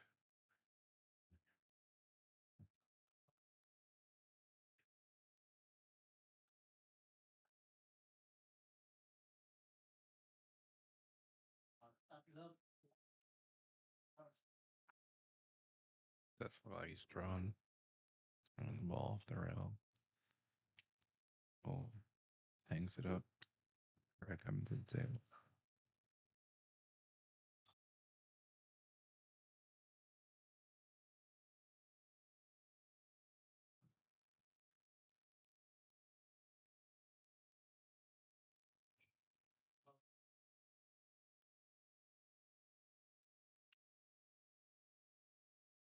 Greg kept it simple, just drew it about 6-8 inches.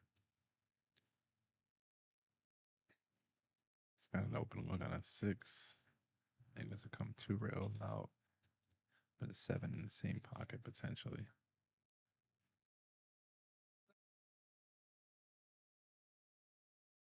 1-2, gets to the center of the table. It's pretty. Looks like he overran it just a little bit, but he may go forward, or he may just settle for the longer shot on the 8.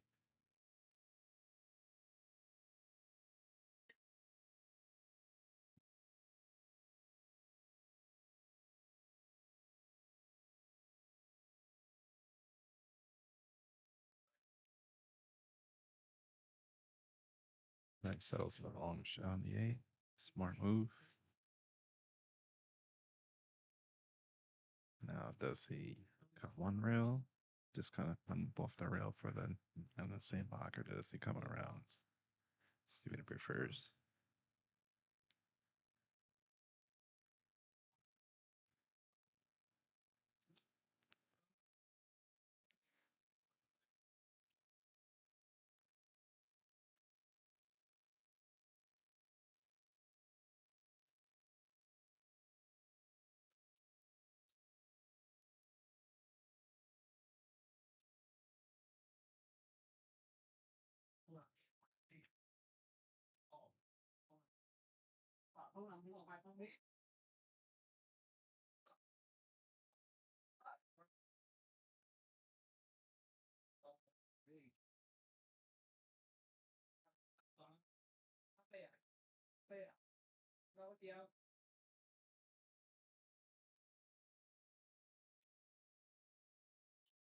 Sorry, got funky on the 9 ball here. He made it, came across 2 rails, and now we has to duck and play safe. It's gonna kind of thin it and send a cue up table.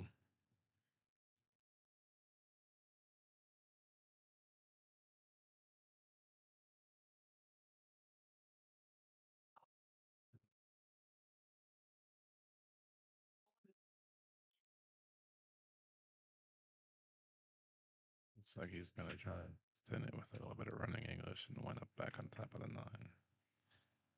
I'm gonna try to send it down table.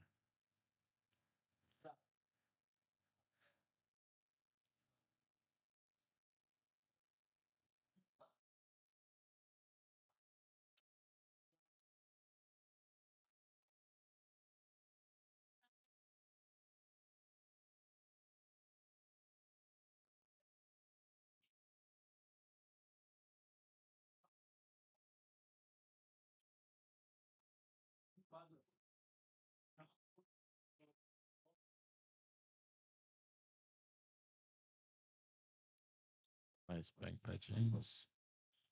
He's on top of the 10, but it should be doable.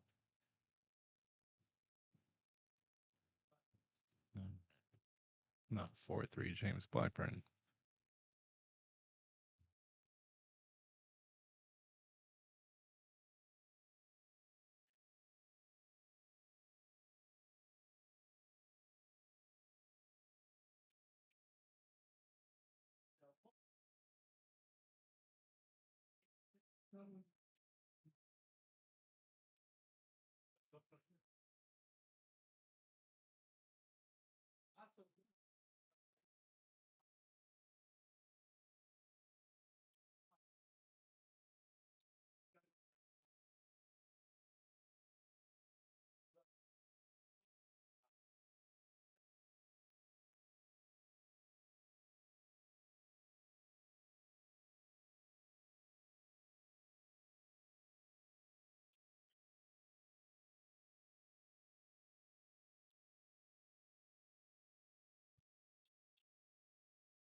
All right, guys, I was trying to get back to the score to update it.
It's like James can see the 2, but not 100%.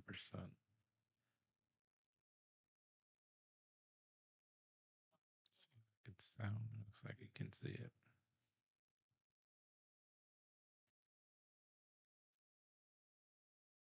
Oh, it is straight into the rail. But that's good fortunate.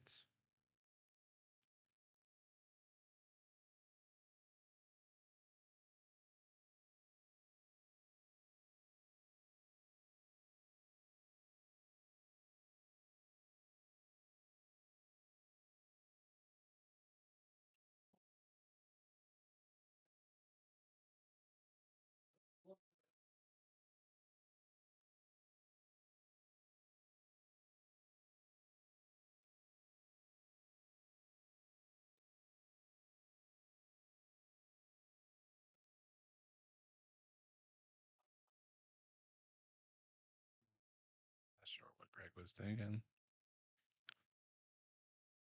I thought he would try to kick it one rail.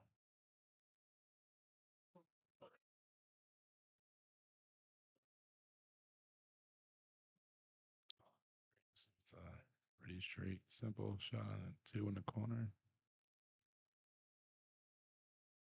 Just come forward for the 3 in the side.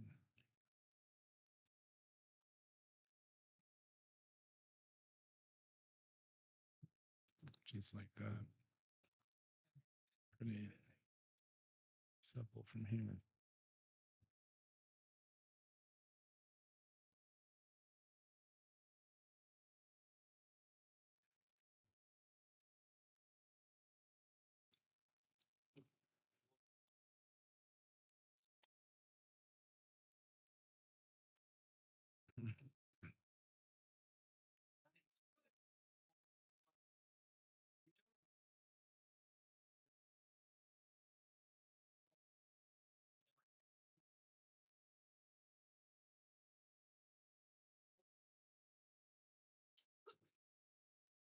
Chips made the 6.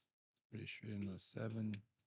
Should just come one rail out for the 10 and then top bottom right corner.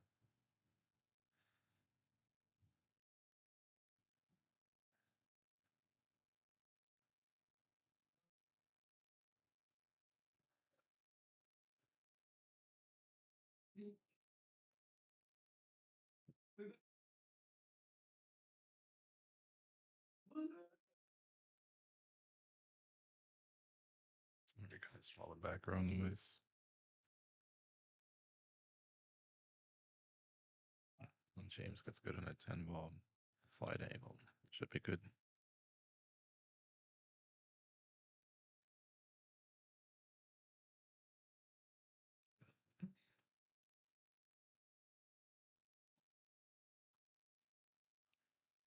Second guessing, taking a look at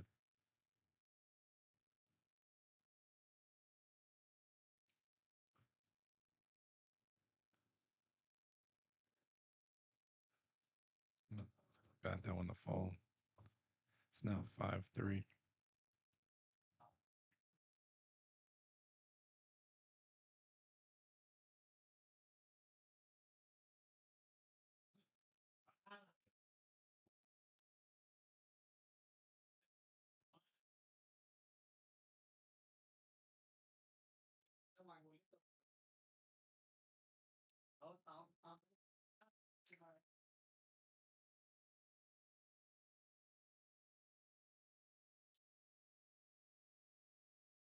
Perhaps Simpson warming up in the top table.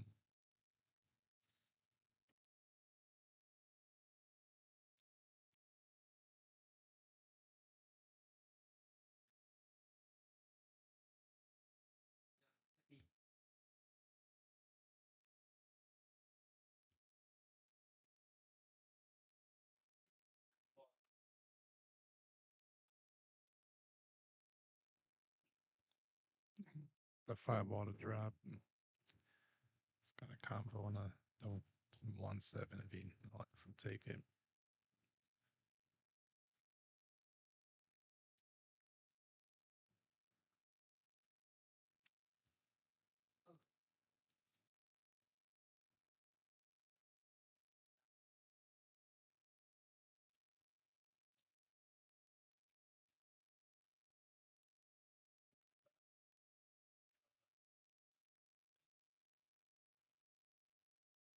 Makes the 7 ball. Holds nice for the 1 in the corner. What does he do with the 2-3 though? That's the question. I guess it's a 2-3-9. Looks like he may have either dug. Which I'm sure he doesn't want to give up the table.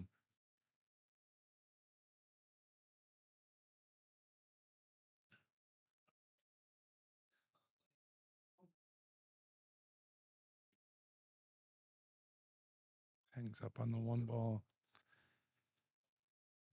Did he miss it or did he miss it?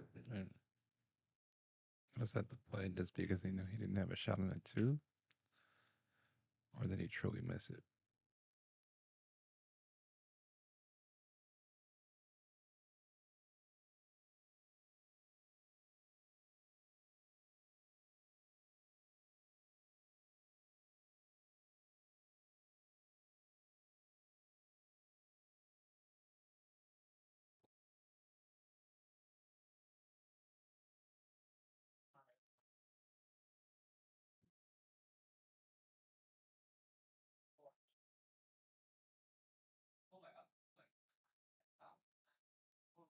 Looks like he's gonna cut this one a little bit of inside and still try to hold it.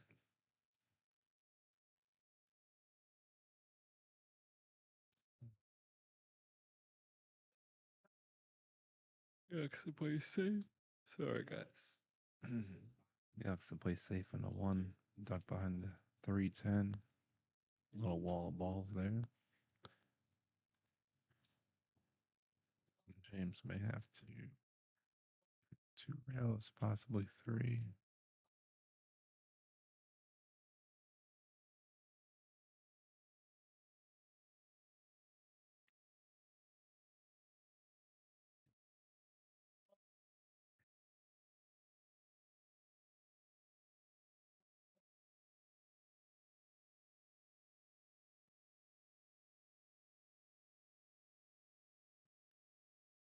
Graham Swinson hitting him good. He's been beating up on his opponents pretty fairly well this tournament, so he looks like he's in dead punch.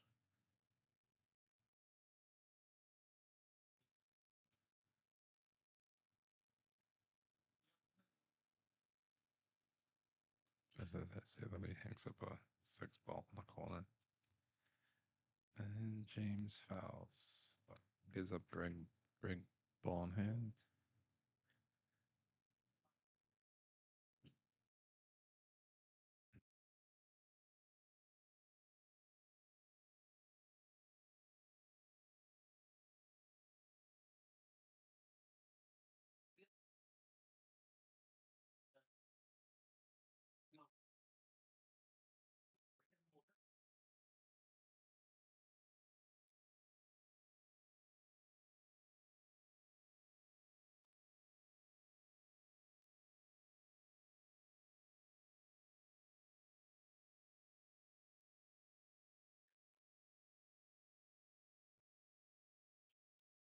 Maybe we're gonna use trying to get behind the 9 ball here. So I'm gonna go 3 rails, like clear him off the side of the 1, go long rail, short rail, all behind the 9.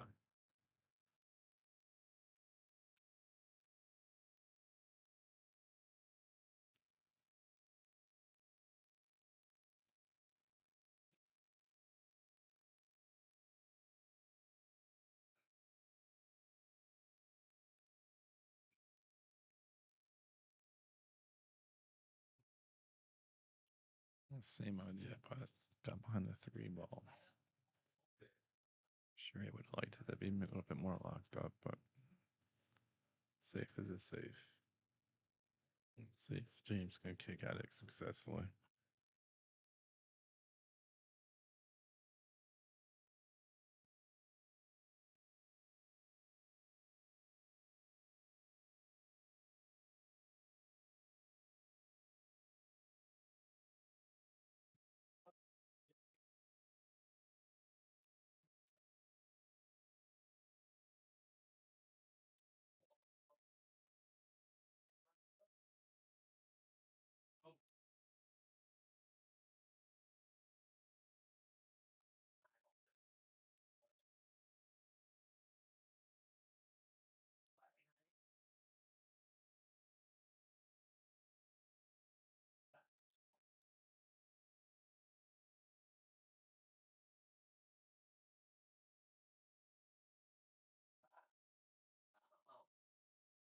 James taking his time with this one. Not with the 2 rail kick.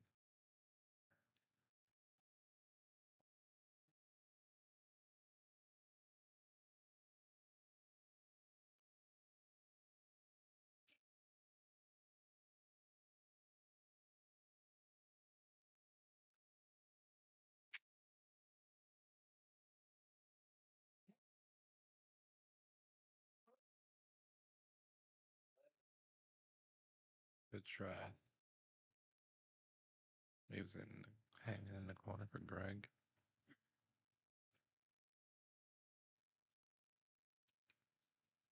Greg can either to come forward 2 rails or draw out of this.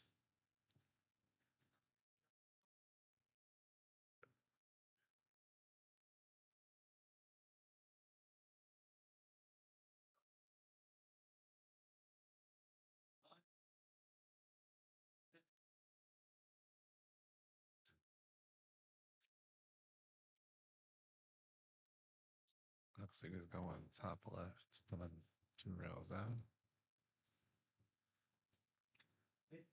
Combo in the 9. But see what kind of speed he plays this with.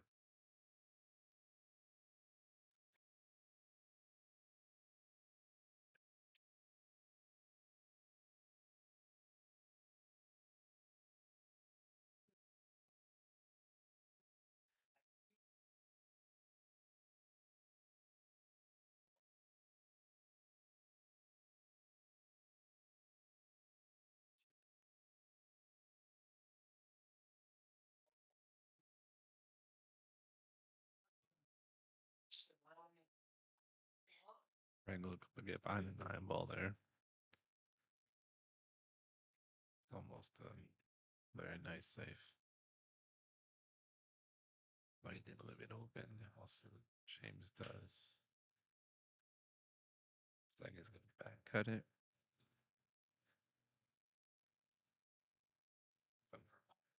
Two, 3 reels around.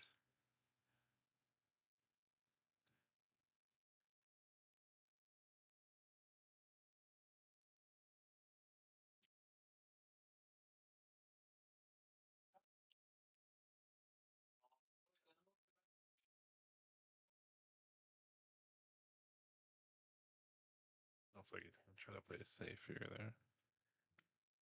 And it's okay. He gets behind in 9, but not essentially locked up. Briggs got an easy 3-rail kick or 2-rail kick. Sorry, 2 rails. There were 1 or 2 rails.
Frank goes 2 rails at it.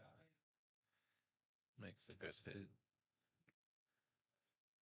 Good speed. Has James shooting over the 10 ball to hit the 2. He calls the bank in the bottom left corner.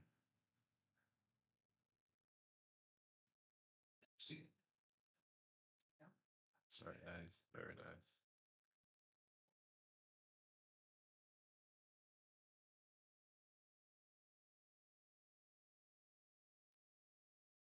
Sorry, guys, for all the background noise.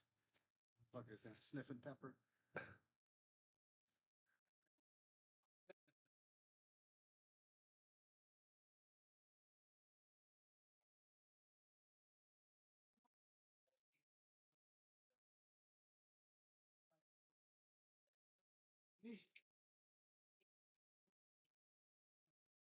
Nice. By James. I get on the 4. Should be pretty simple from here.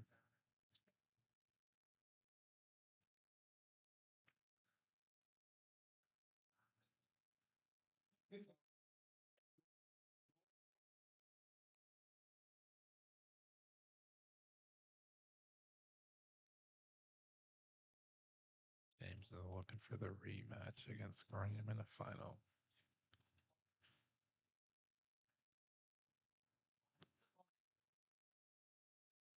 Game a little awkward on the 6 ball.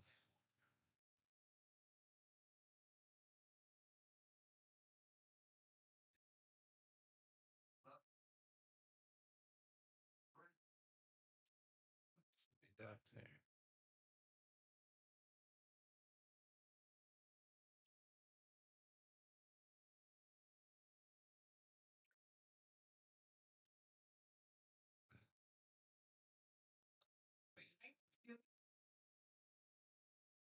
Hangs it up. Brings Craig back to the table. We're gonna make this a 5-4 match.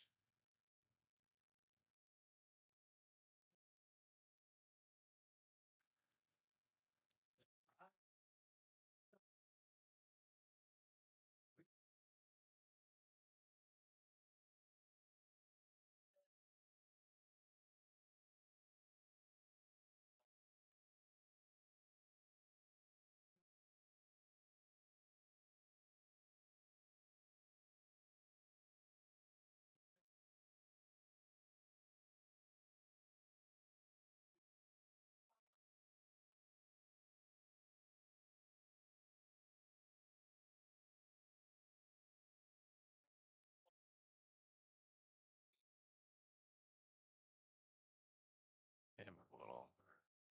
That's all I try to get back on the side, but it's not a gimme. I said this one pretty pure.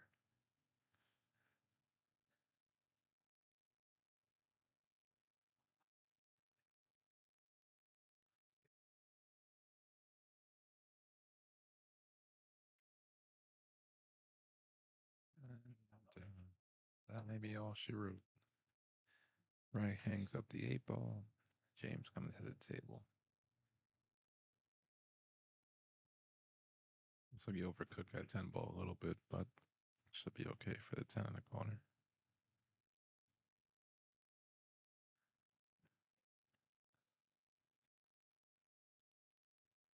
Like to see some drama here.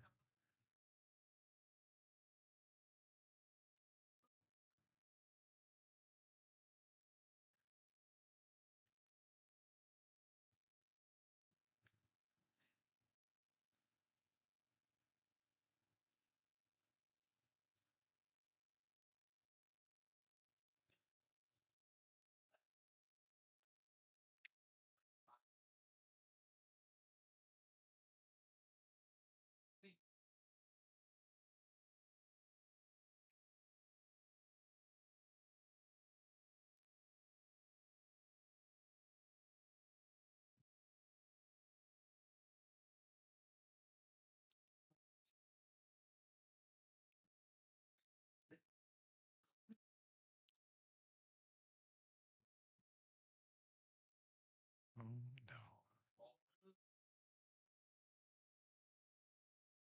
James hangs up the 10 ball.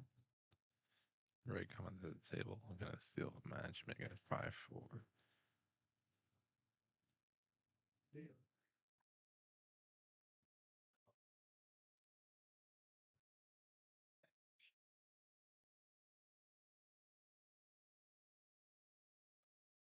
There it is. 5-4, ladies and gentlemen.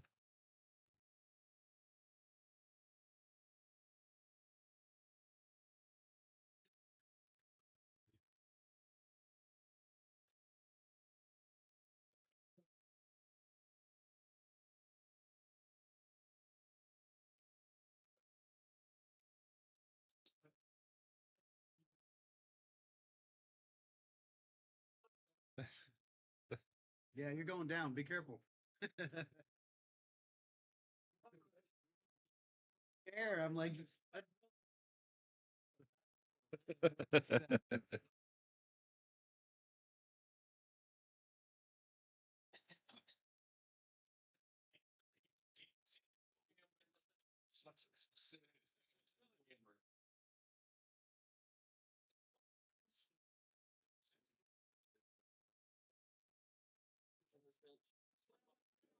chairs that used to be there. Now I'm an old man. I'm like, what the hell? Used to be a heel.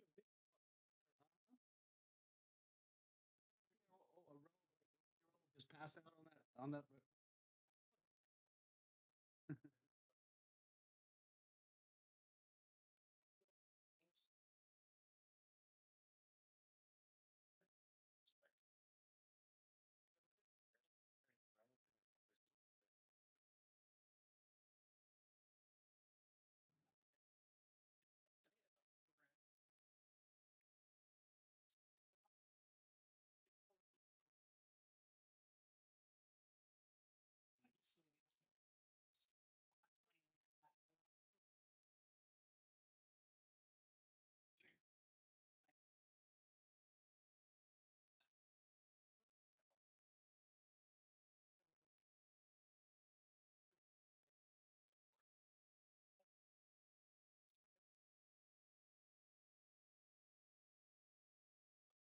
Back, ladies and gentlemen. Greg coming to the table, breaking at 5-4.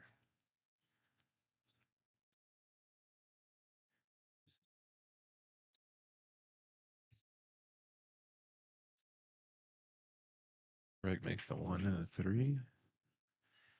Greg's been hitting him good with the side break.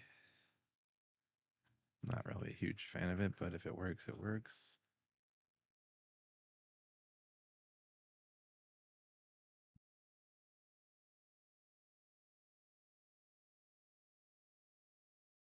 Greg making it look to come 2 rows around for the 4 in the same pocket. Well, 3 rows around, sorry. 1, 2, 3. And come 1, 2, 2 rows out for the 5 on the side.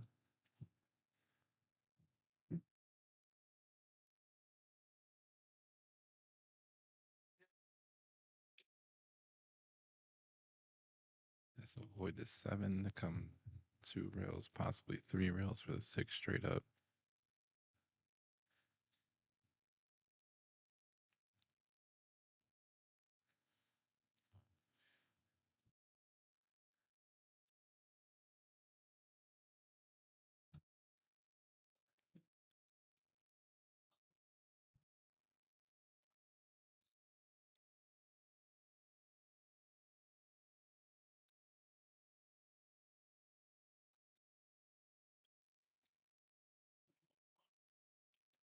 Don't know what he did there.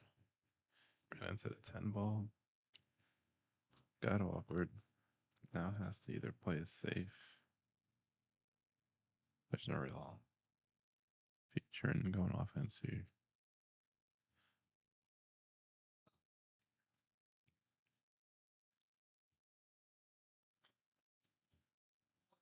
Have to send the 6 ball to the middle diamond. Cue ball back in the middle diamond.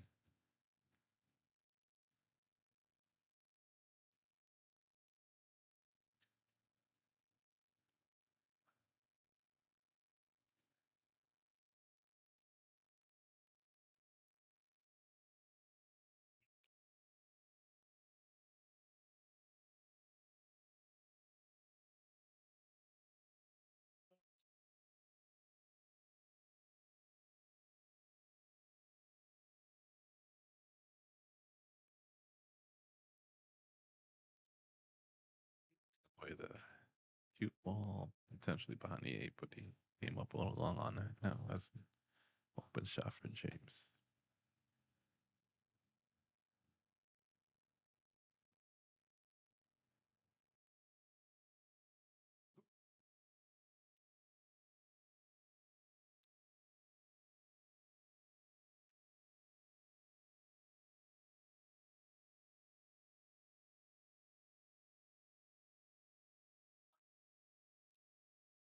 Check.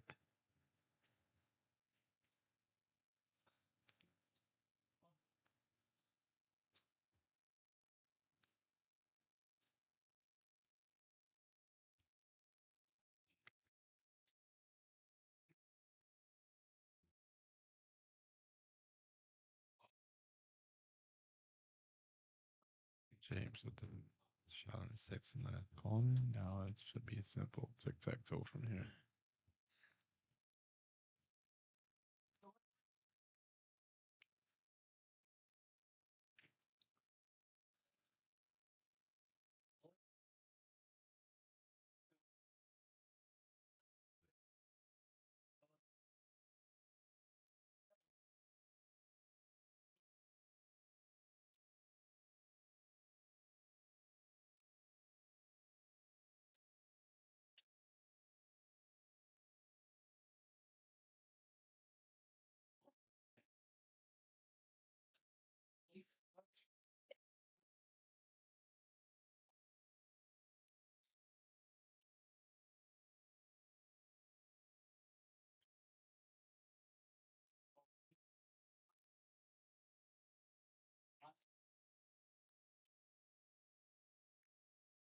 James Blackburn lining up for the 10 on the side to send him to the final against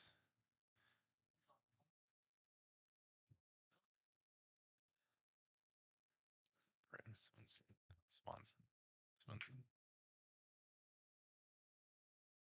There it is, the handshake. Good shooting, Greg. Way to grind through the field.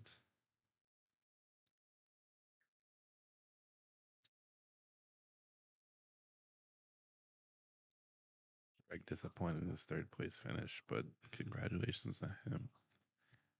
It's a long 2 days of shooting, plus trying to run a tournament at the same time is it's a major accomplishment.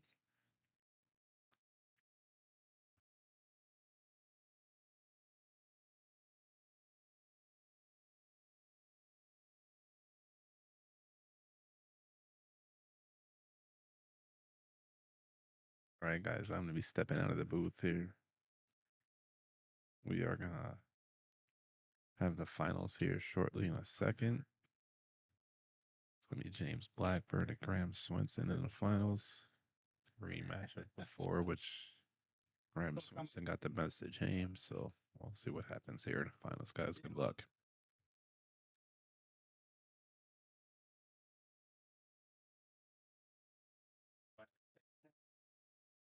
What that really say?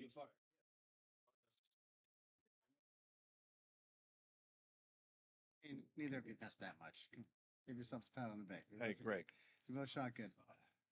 After those warm-ups yesterday morning, did you expect yourself to be here? Yeah.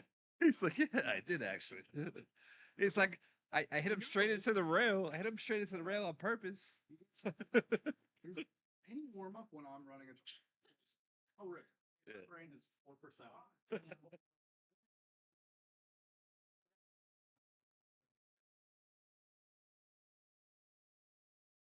Don't be like me and blow your whole load in practice.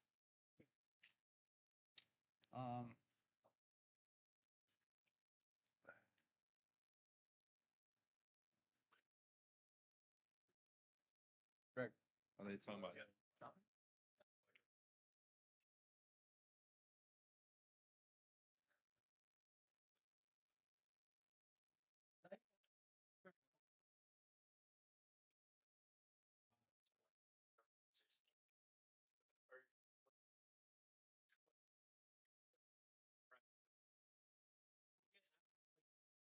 Dinosaur? He wants the fucking stuffed animal. He wants to take the picture of it like he just won the US Open.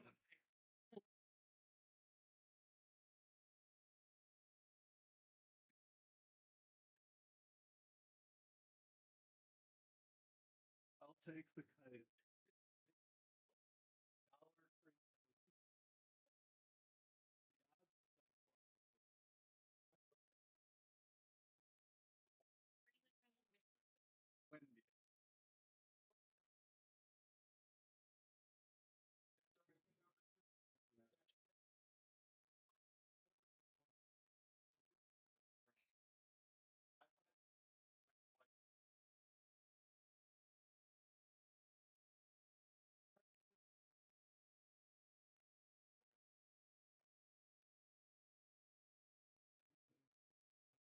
Greg just kicked the bucket.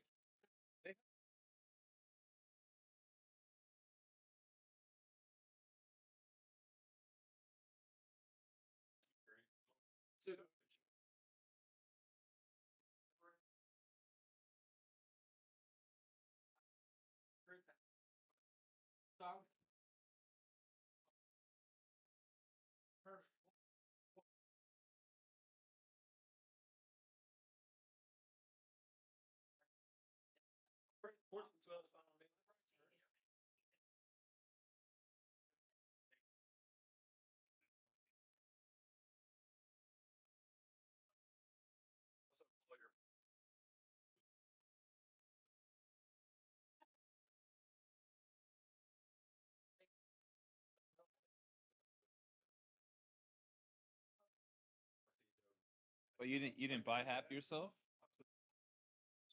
Tomorrow.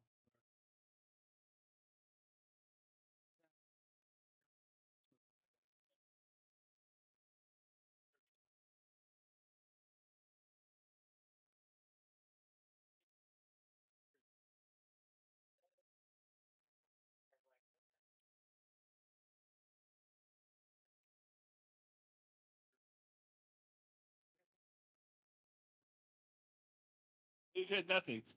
And you'll like it.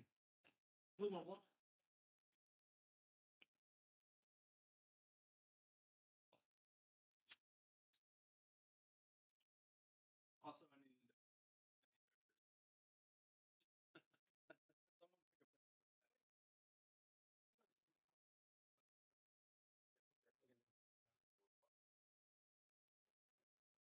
Gotta take the picture like, and they be taking a picture like they just won a U.S. Open and they're sleeping with it. That's the Snuggling. they're sleeping with it. Snuggling with the diamonds.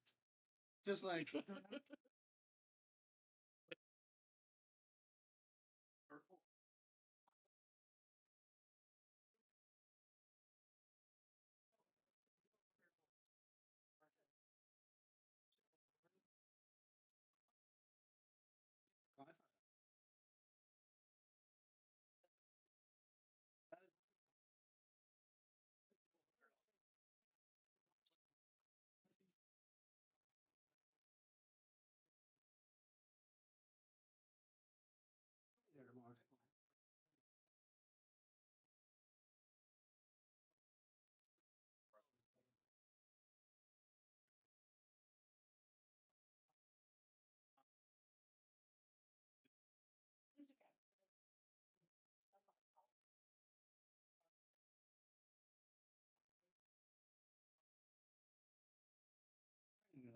Especially after.